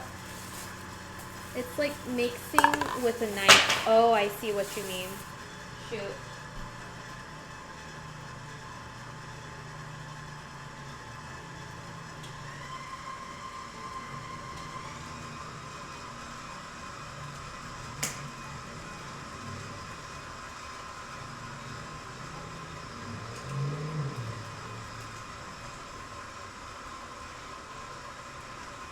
But with a fast knife.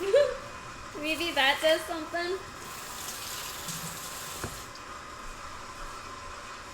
Okay, let's get how many teaspoons of vanilla? I need 2 teaspoons of vanilla.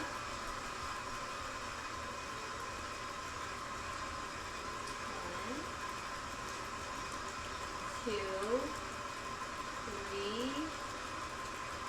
4. Maybe it's looking okay, right? I don't know. Did I ruin it? Oh man.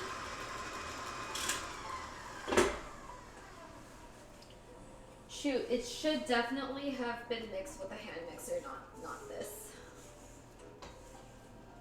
I'm so sorry, Cookie. Maybe this is why you failed last time. But then how do people make it with a stand mixer? I don't get it. Or do people not make it with a stand mixer? Like, are you supposed to do the beating part first by hand and then mix it with the stand mixer? I think that's maybe what you're supposed to do. The big mistake I made.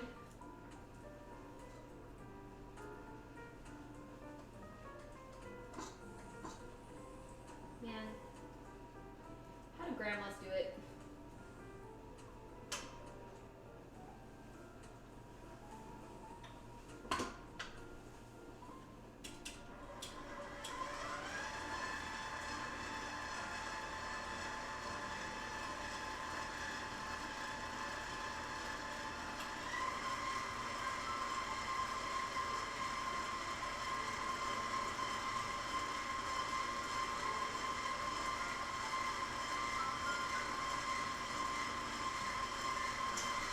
Is this cookie like even worth baking at this point?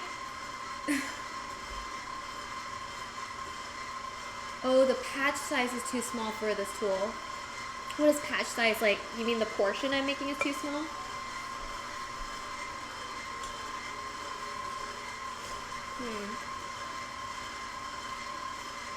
It's the best mixing I've ever seen from a stand mixer. That's why I love that machine. Granny used some kind of cookie wooden. Whoa. She has her own tool. Wait, I feel like it's working now. Hey, it's light and fluffy. All of a sudden, now it's light and fluffy. Maybe it's just a pain to like get it to all incorporate and like constantly have to scrape it down, but like now it's light and fluffy, I would say. Oh yes! Yes, yes! It's kind of well incorporated now. I'll have it mixed one more time before I have it I do the flour. But like, oh, thank goodness this rescued. Thank the Lord. Thank the cookie gods and all the sugar gods and the butter gods.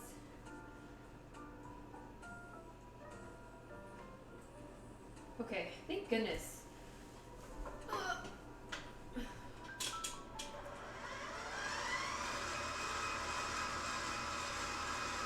It ended up working out. You just gotta, you know what? Just eat your tortellini and chill.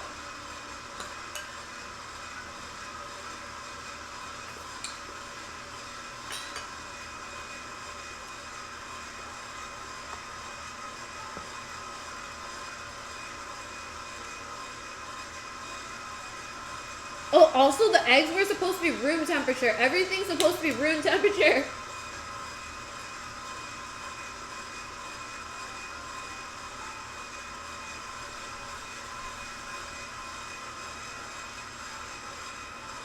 Okay, it's becoming a lighter color. That's good.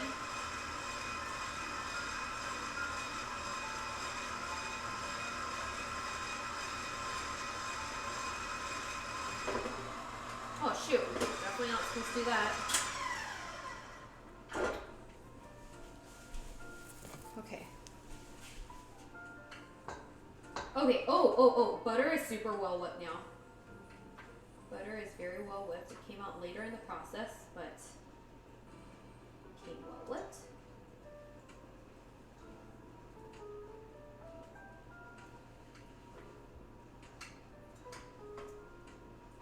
Now we're going to gradually add the flour. Or does it say gradually or does it just say add all of it? Add the vanilla. Gradually beat in flour mixture. Oh, shoot. Okay.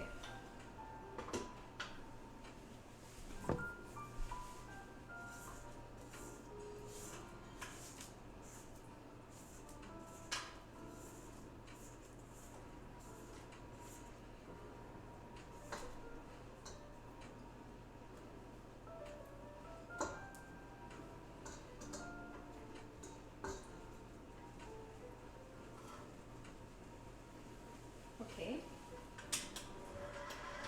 Right? It says that? Beat in flour mixture, yeah.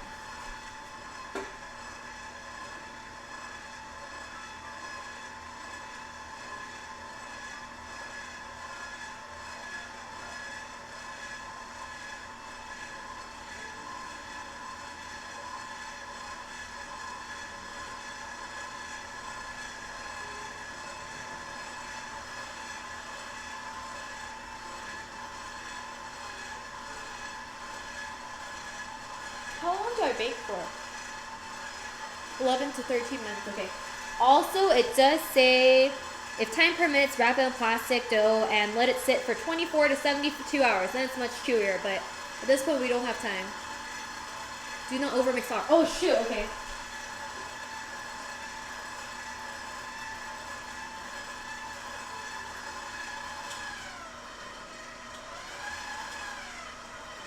So it makes it on lower speed.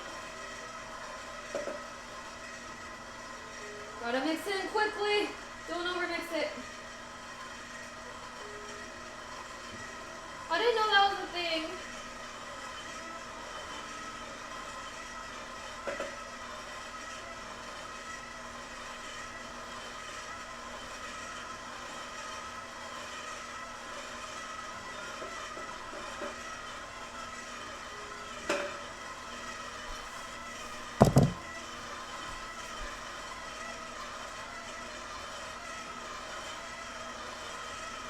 Okay, I did not know you can overmix flour. That is good to know.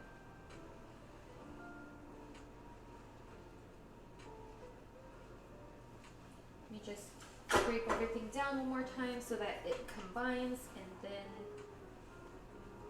I will stir in the chocolate chip cookies.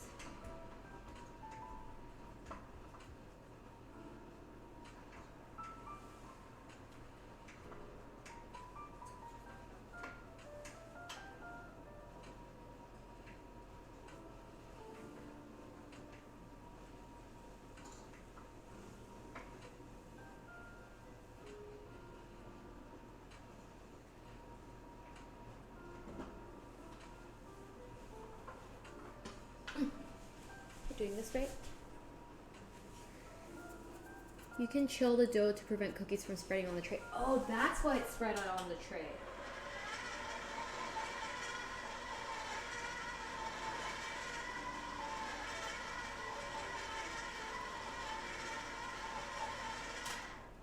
Okay, I'm gonna overmix the flour, so that's good enough, and then we will fold in the chocolate chip cookies, and then bake them.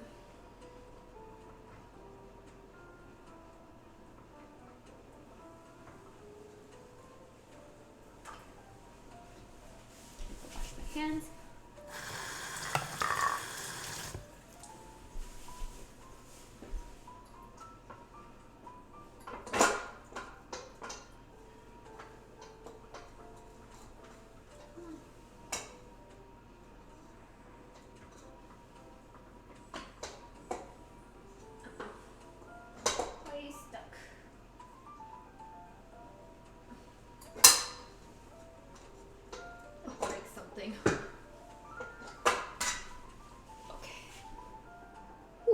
Okay.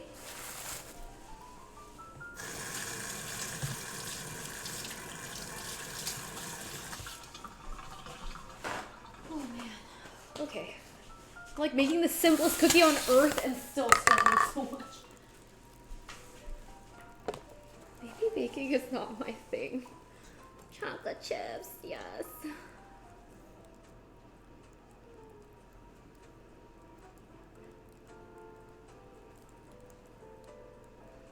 I don't know how all the baking videos make it look so easy. Like it makes it look like everything is so easy, but then when I do it, everything sticks to each other and like it's not very elegantly done. Stop sticking!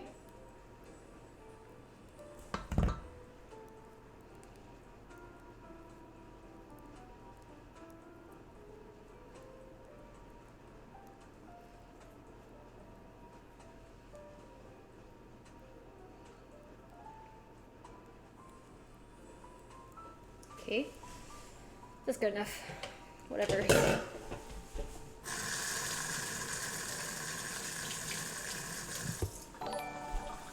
Okay, let's fold in the flour. Ah, Conrad, thank you so much for giving this up to Mad Dan Music. Ooh. Okay, so I'm going to now fold in the chocolate chip. Best part.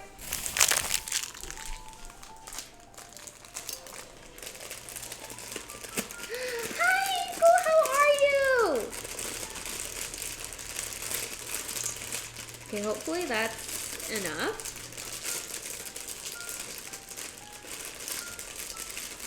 I don't know what's a good ratio. I guess we'll find out. Chunky chips.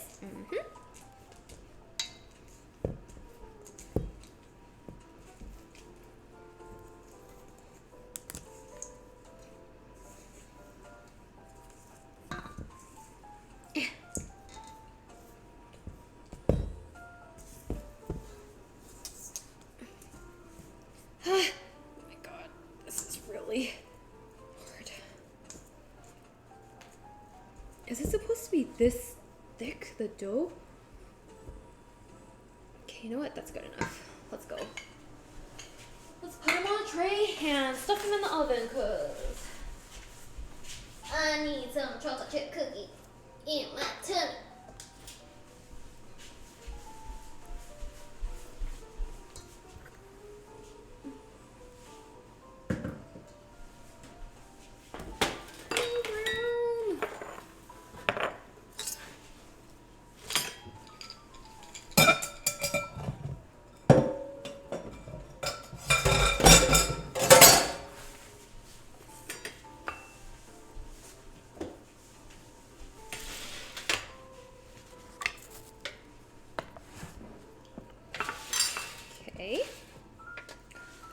Okay, we got this, we got this. Irene, you said a bad word? Is it a bad word? Oh, like today overall, yes. I accidentally slipped and mixed up a couple letters. Making your own food consumes so much energy. That's so true. Yes, it does. It does quite.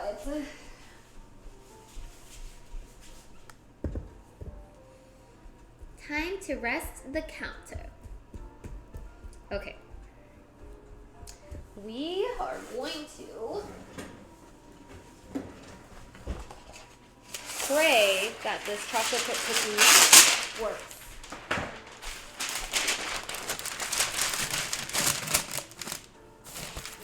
Literally way too much paper.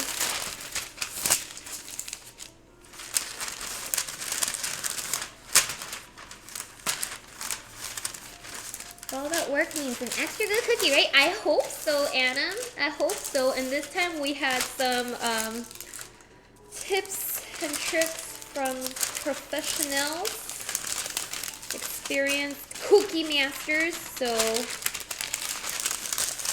hopefully all that means that we will have delicious cookies. And if we don't, that is totally user error. Okay, where's my cookie scooper? Ice cream scooper, where are you? Oh, here we go. Okay, here we go. Let's try this thing. It's like really sticky, so I don't know if this will work, but it will.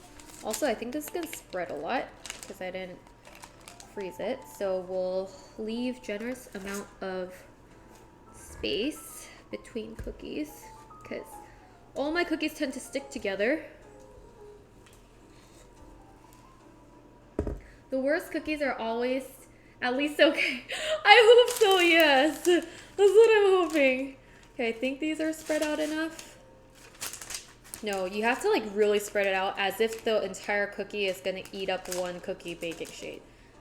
So I will only put 3 in each row. Oh my gosh, I'm so excited to see how this turns out. Because my last chocolate chip cookie was so bad. Like, Dennis felt so bad for me because he knew how much I was so desperate for a chocolate chip cookie. It was like at like 10 p.m. at night or something, and I was like, oh my god, I really want a chocolate chip cookie. Like, shoot, maybe I should have just done 2. Like 6 cookies in one? That's like way too little though. I think at least I can have like a few more, right? Am I making them too close? Nah, I think this is fine. They're not gonna spread that much, right? I think this should be okay. Now I'll do 3 more here and then that'll be it.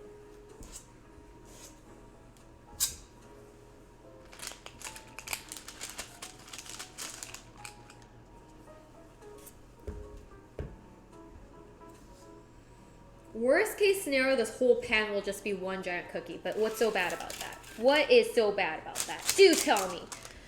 I'm just kidding. I don't mean that. I'm just like so scared that these cookies will die in the oven or something. I'm kind of traumatized from my last cookie bake.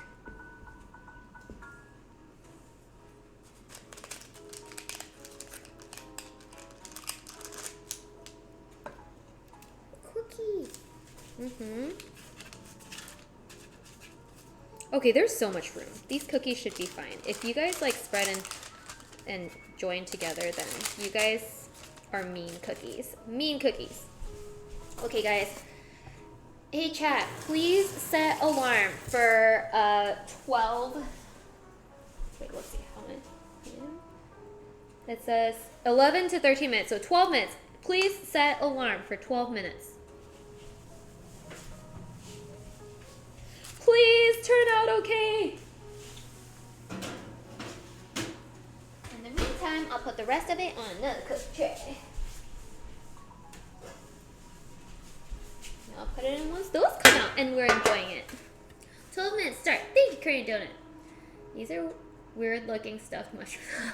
Oh my god, you're right. In the title, I didn't even change the title. I'm lying. I'm lying.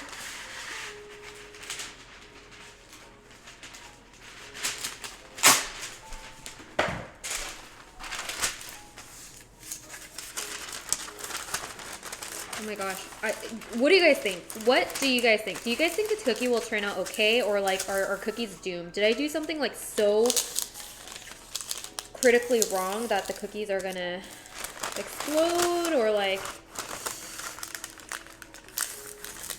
is cookie baking supposed to give you this much anxiety? I think that part I am probably doing wrong. I think cookie baking is supposed to be therapeutic, right? That's why people like baking. Why is it giving me so much anxiety? I think it's because I'm very desperate for this cookie to turn out really good. Not because like I want it to look good on stream, but because I really want to eat a yummy cookie. Ooh. I mean, I do want it to turn out good for you guys too, but like, really want it to taste good. Like, genuinely.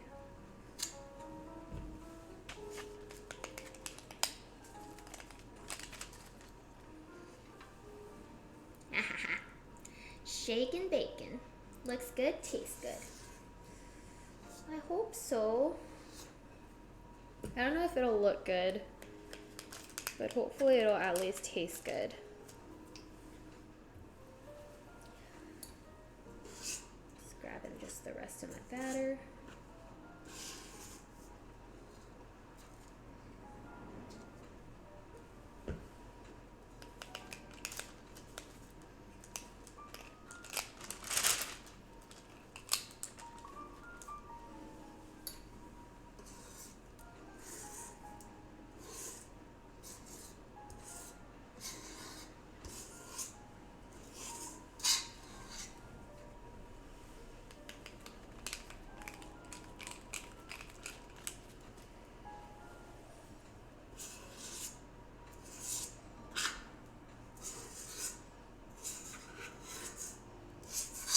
Oh, sorry.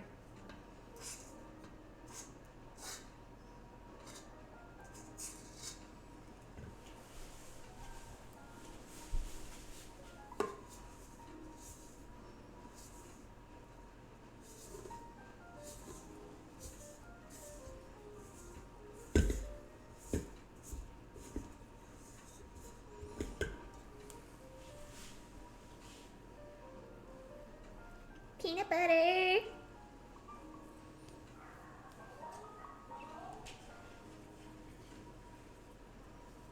Okay, great.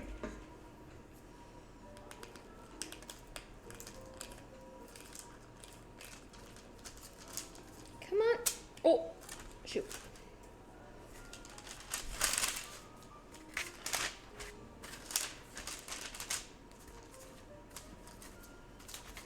Great.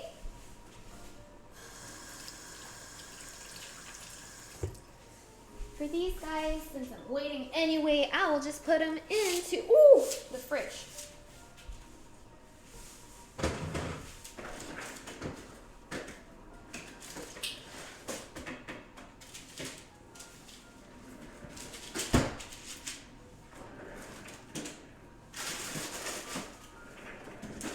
Put them in the freezer, but there's no room, so it'll have to do.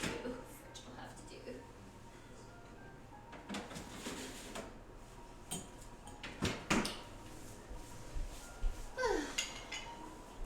More tortellini.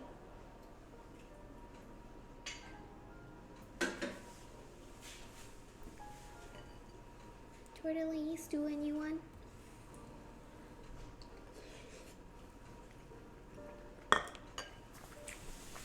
Hmm?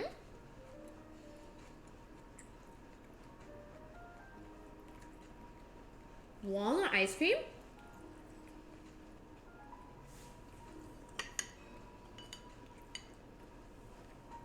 I've never tried it. I've tried honey pecan. It will always be salvageable. I hope so.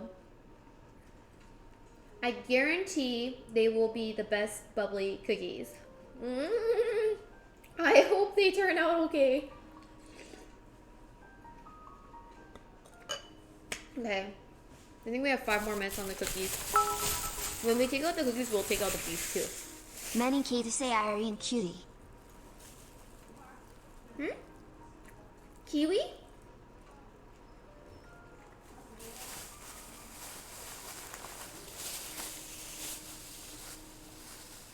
Many K to say Irene cute?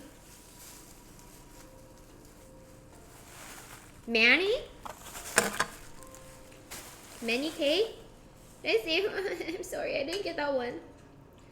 But I think it's saying the cookie is cute. Thank you.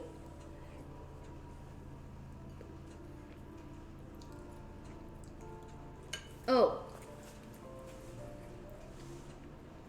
Well, Irene, you sacrificed, so it can go. Yes! And of all the stuff I sacrificed a whole entire fresh, I don't know about fresh, but like raw egg. I sacrificed an entire egg. I've never done that on stream before. So it has to be good.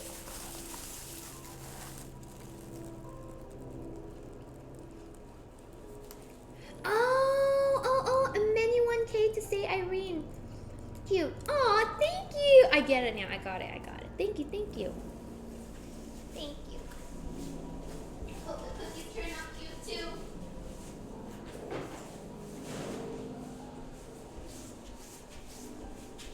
Okay. Maybe we should check on them with a light. Like the. Let's just see what it looks like, okay? Okay, let's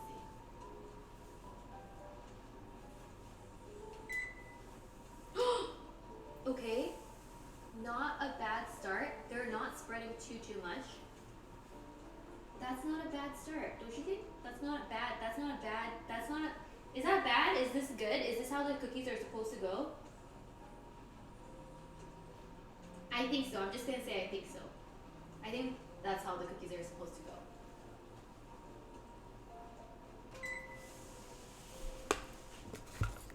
They're fine. Okay, great. That is good news. I'm so happy to hear that. Like, at least the cookies aren't like just like blobbing out completely, because that's what happened last time. The edges were just like a complete blob. My iPad case is like so dirty. But that's not happening this time. That's a good sign. I'll clean up the surface so we can eat these cookies when they come out of the oven. And then we also got to check on our beef too. See how those turned out. Let me just wipe off the counter a bit. Oh, I smell the cookies. I smell the cookies. Irene's outer monologue. They're fine. Are they fine? That's not fine. It's bad. It's bad. Is it bad? Yes, that is exactly how I talk.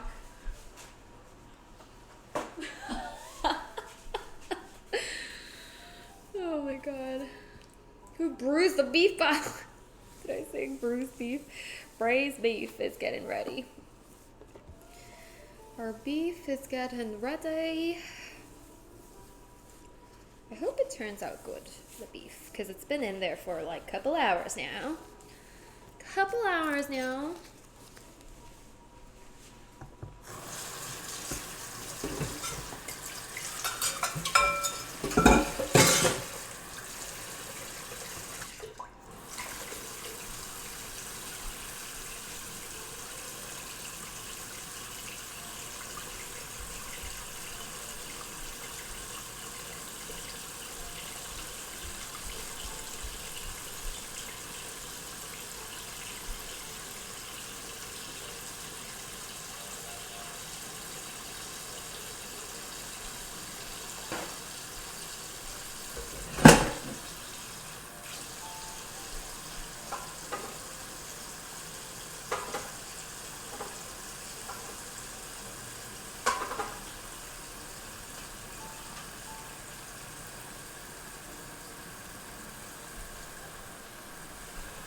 Okay. I wonder how if the cookie's almost ready too. Because I realized I can't open the oven until the cookies are ready, otherwise I might ruin the cookies. Or maybe they're not that sensitive.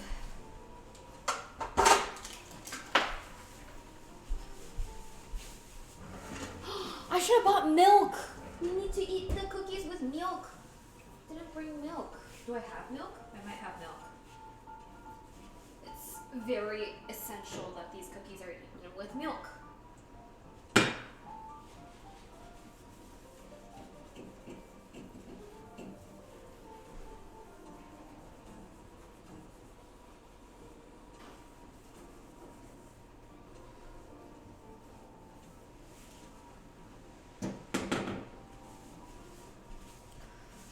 Okay, put this away. Timer check? Oh yeah, I think multiple people said they're going to keep time, so hopefully you guys have been keeping time so we can check on the cookies. 12, we're going for 12 minutes.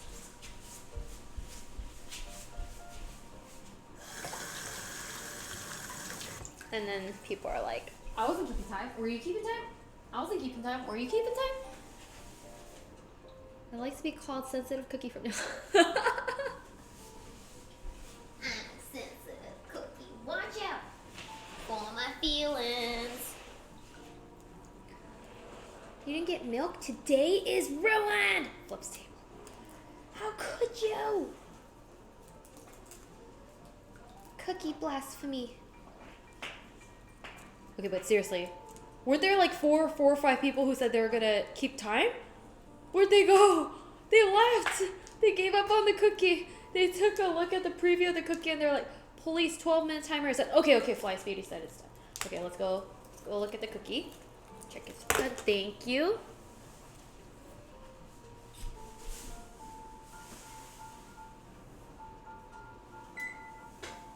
Oh my gosh, these are interesting looking cookies.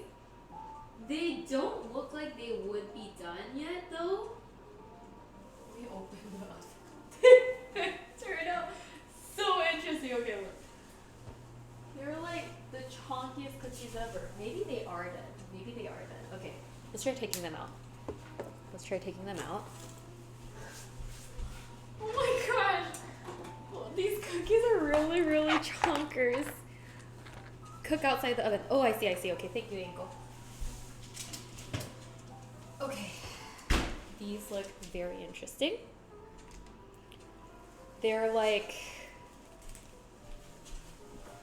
very puffed up and did not spread at all.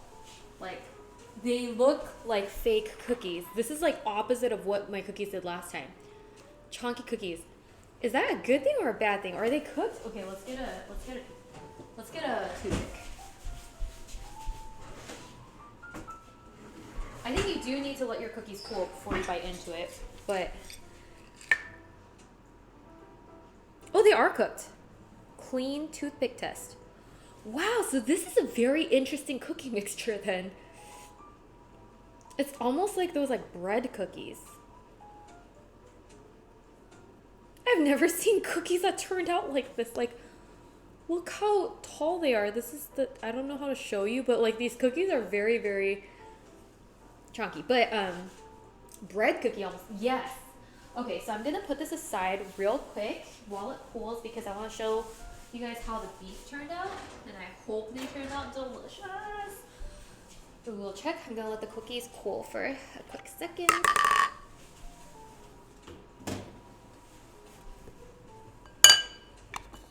Okay, I'm going to turn off the oven and then check on the beef. I think it's been 2.5 hours, so not the 3 that they asked for, but it is still smelling good. So let's check what it looks like. Whew. It is heavy. And also I didn't cook it in a Dutch oven, so I don't know if that ruins it or not, but let's see what it looks like.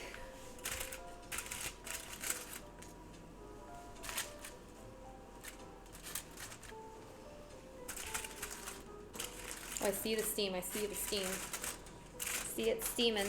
Okay, I need like tongs or something. There we go. Whoa. Woo! Oh my goodness. Look at all those like toasty sauce that's been like caramelized. Wow. Okay. Is this doing good? Oh, I should have like flipped it or something. I don't know that it's like as tender as it's supposed to be. It's not falling off the bone. For sure it's not falling off the bone. There's still a lot of sauce. Is it supposed to have that much sauce? I feel like I have to cook it for another like hour or so. OV clips? Oh. Okay. It's not like just like ripping apart. I want to just at least taste it. Okay, let's taste it. So this is what it looks like. Wait, you guys can't see. This is what it looks like. Or here, I guess you can see it here. This is what it looks like. It's not like fully braised, I think, but it smells good.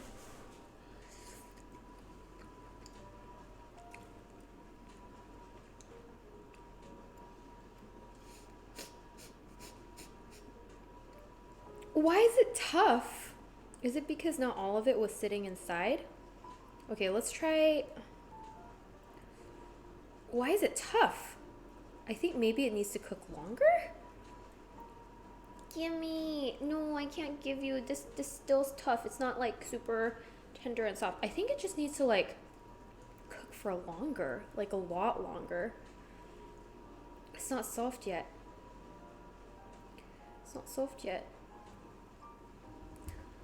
It looks so good. Okay, I mean, it smells very good. And it does look good. It's just not like super duper uber tender yet. I think I need to just boil this, honestly, for a long, long time.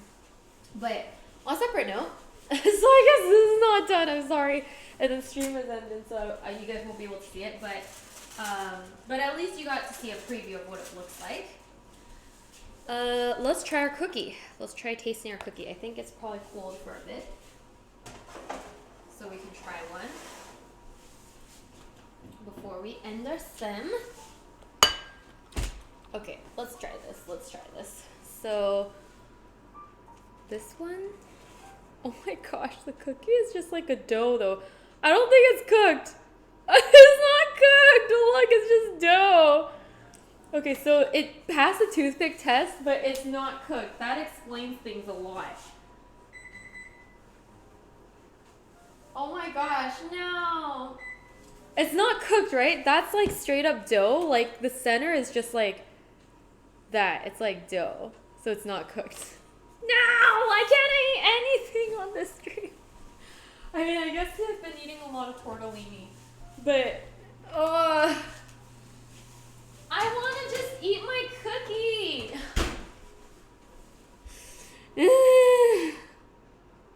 Summon Snack goes, Aiko, you want a raw cookie? Beef might take 2 or 3 hours more. I think so. Cookies maybe 20 minutes. Oh, okay. Man, cookie didn't work. Just eat anything that's actually cooked. The only thing that's actually cooked is the tortellini. I don't got any other snacks. Let's see. I'm sorry. Yeah, the only other snack I have is the scone from today. So anytime you done the outside raw on the inside. Yeah, what am I supposed to do if it's done on the outside and raw on the inside? You get a scone. Piece of a delicious looking ube scone. It actually is really good though, I promise.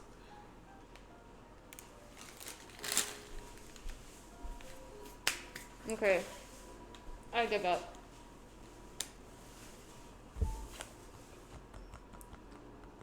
Like, is it just baking is not my thing? How could I mess up cookies?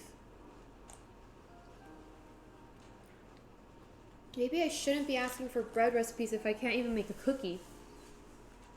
Oh my goodness. Today's cookie is like the opposite of how I failed last time.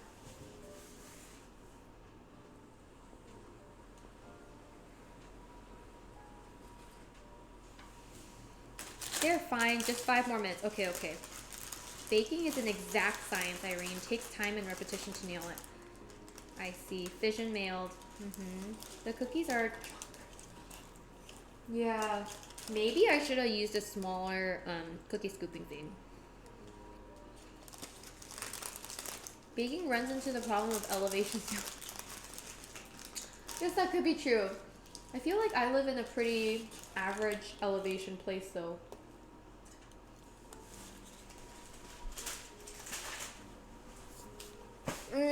Okay.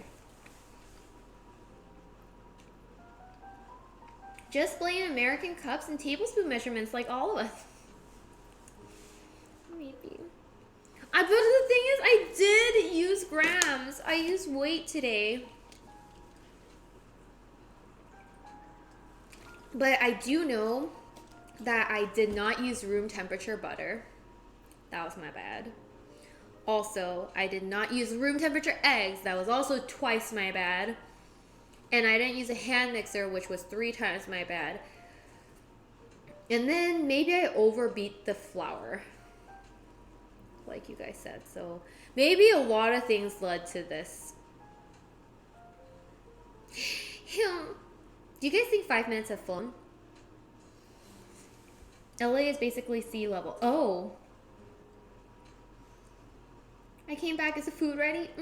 We thought maybe it was ready, but the cookie was raw. It was super raw. The cookie look fine. They just need to bake. Oh, really? Okay, that's good. But is the cookie supposed to be that thick? It looks like a scone, honestly. It looks like a scone. 3 minutes left. Thank you, Fly Speedy. I have to adjust baking time since I've live at about 4,500. Oh my goodness, that's so... is that pretty high? That's definitely on the mountain, right? Chonker cookies are a good thing. Okay, that's good. That's good to know. Is the meat high quality? I think that's part of the problem. The meat was not. I was like at the grocery store and then I was like, I need bone-in short ribs. I was like, why is this so cheap? It was like a third of the price at some of the other grocery stores I've seen, but then I didn't have any other option because that's the one in front of my house. Maybe that's part of the reason why.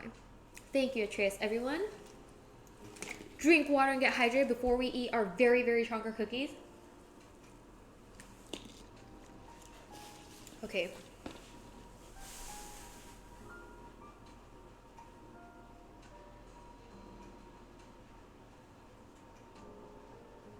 I can't trust the cookies anymore. I can't trust if they're cooking or not. The good thing is the cookies probably won't spread much more. It's not spreading it at all. Genie is on, by the way. Okay, yay, thank you. I will teleport you guys over right as soon as my cookies are done. What is Jean cooking today? Do you guys know what our lovely lady... If she's cooking cookies today too, I'll be so surprised. Stew with wild rice. No way! I guess that is kind of... That sounds so delicious. 1 minute left. Thank you. I was like, stew? That kind of sounds very similar to our tortellini. Okay. And that was a sign that the oven is now pre-baked to 350. Preheated. But it was very close. It was like 315, 312, so I think it should be fine. But how do you tell the rice is wild? Or if the rice is tame? How is it going to be a wild rice? We don't know. Let's check what the cookies look like. They still look exactly the same. Hence, I'm kind of like questioning, are you more baked or are you not more baked? I can't tell.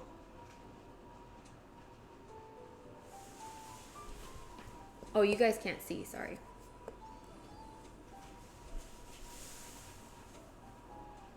That's what they look like. They look exactly the same as they did before.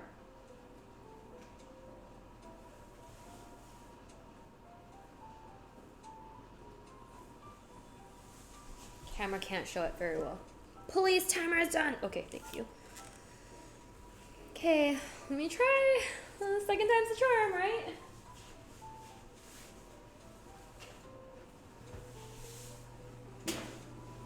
Okay, they are definitely so baked from the outside. Like, they're like very extremely baked from the outside. But how come the toothpick test works? So the toothpick taste only works for certain things, I guess. See, like, it's still raw, maybe, I guess.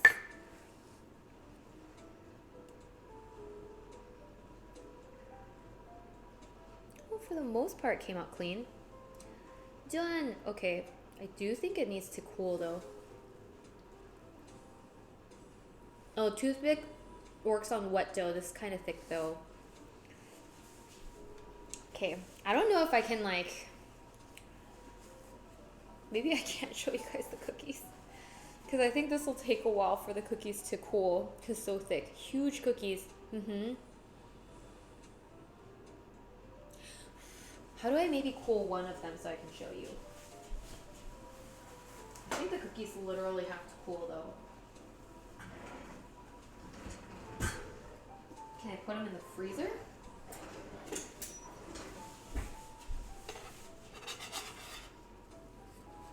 Okay, let me try putting one in the freezer.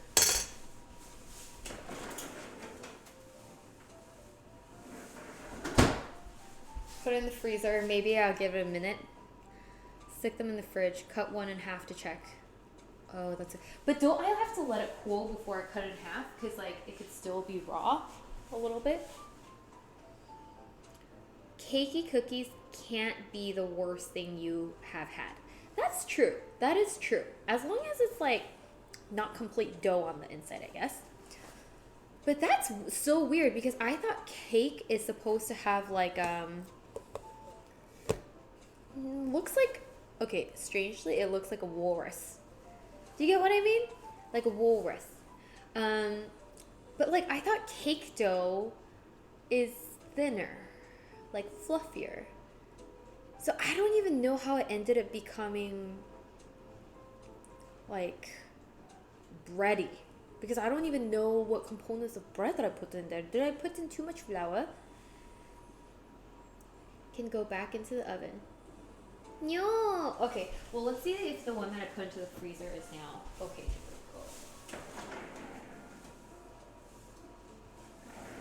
go. Okay, ready? I'm kind of worried that it might still be dough. At this point, if it's still dough, it's too bad. It's not dough. Oh my gosh, it's actually cooked. Okay, wait. Do y'all see that?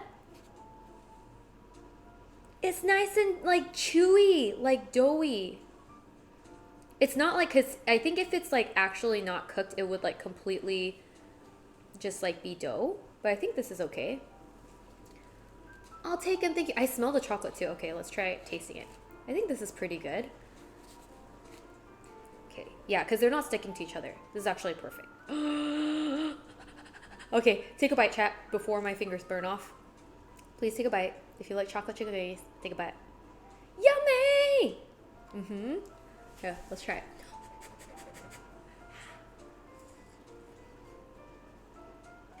Holy moly. What? This actually tastes good. What happened? Oh my gosh. Guys, this cookie tastes really good. This cookie tastes really good. It's really chewy and fluffy.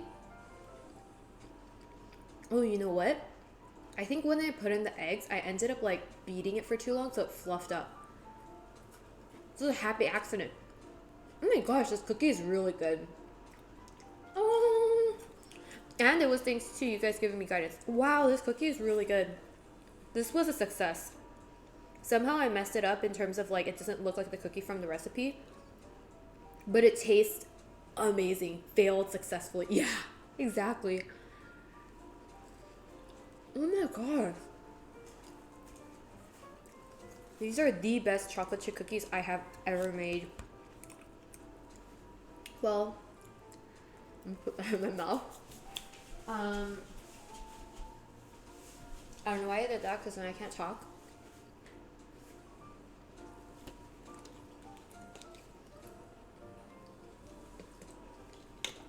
That was very delicious. Well, guys, thank you so much for hanging out with me today. I had bunch of fun. Tons of fun, bunch of fun, lots of fun. Cooking up some delicious meals with all of you. Everything failed or succeeded in their various ways, but it turned out to be a very delicious time. So thank you for being here. Hope you guys have a great rest of your weekend, and I will see you guys on Tuesday. Let's now go raid our favorite sister so that you can see wild rice and fantastic pea.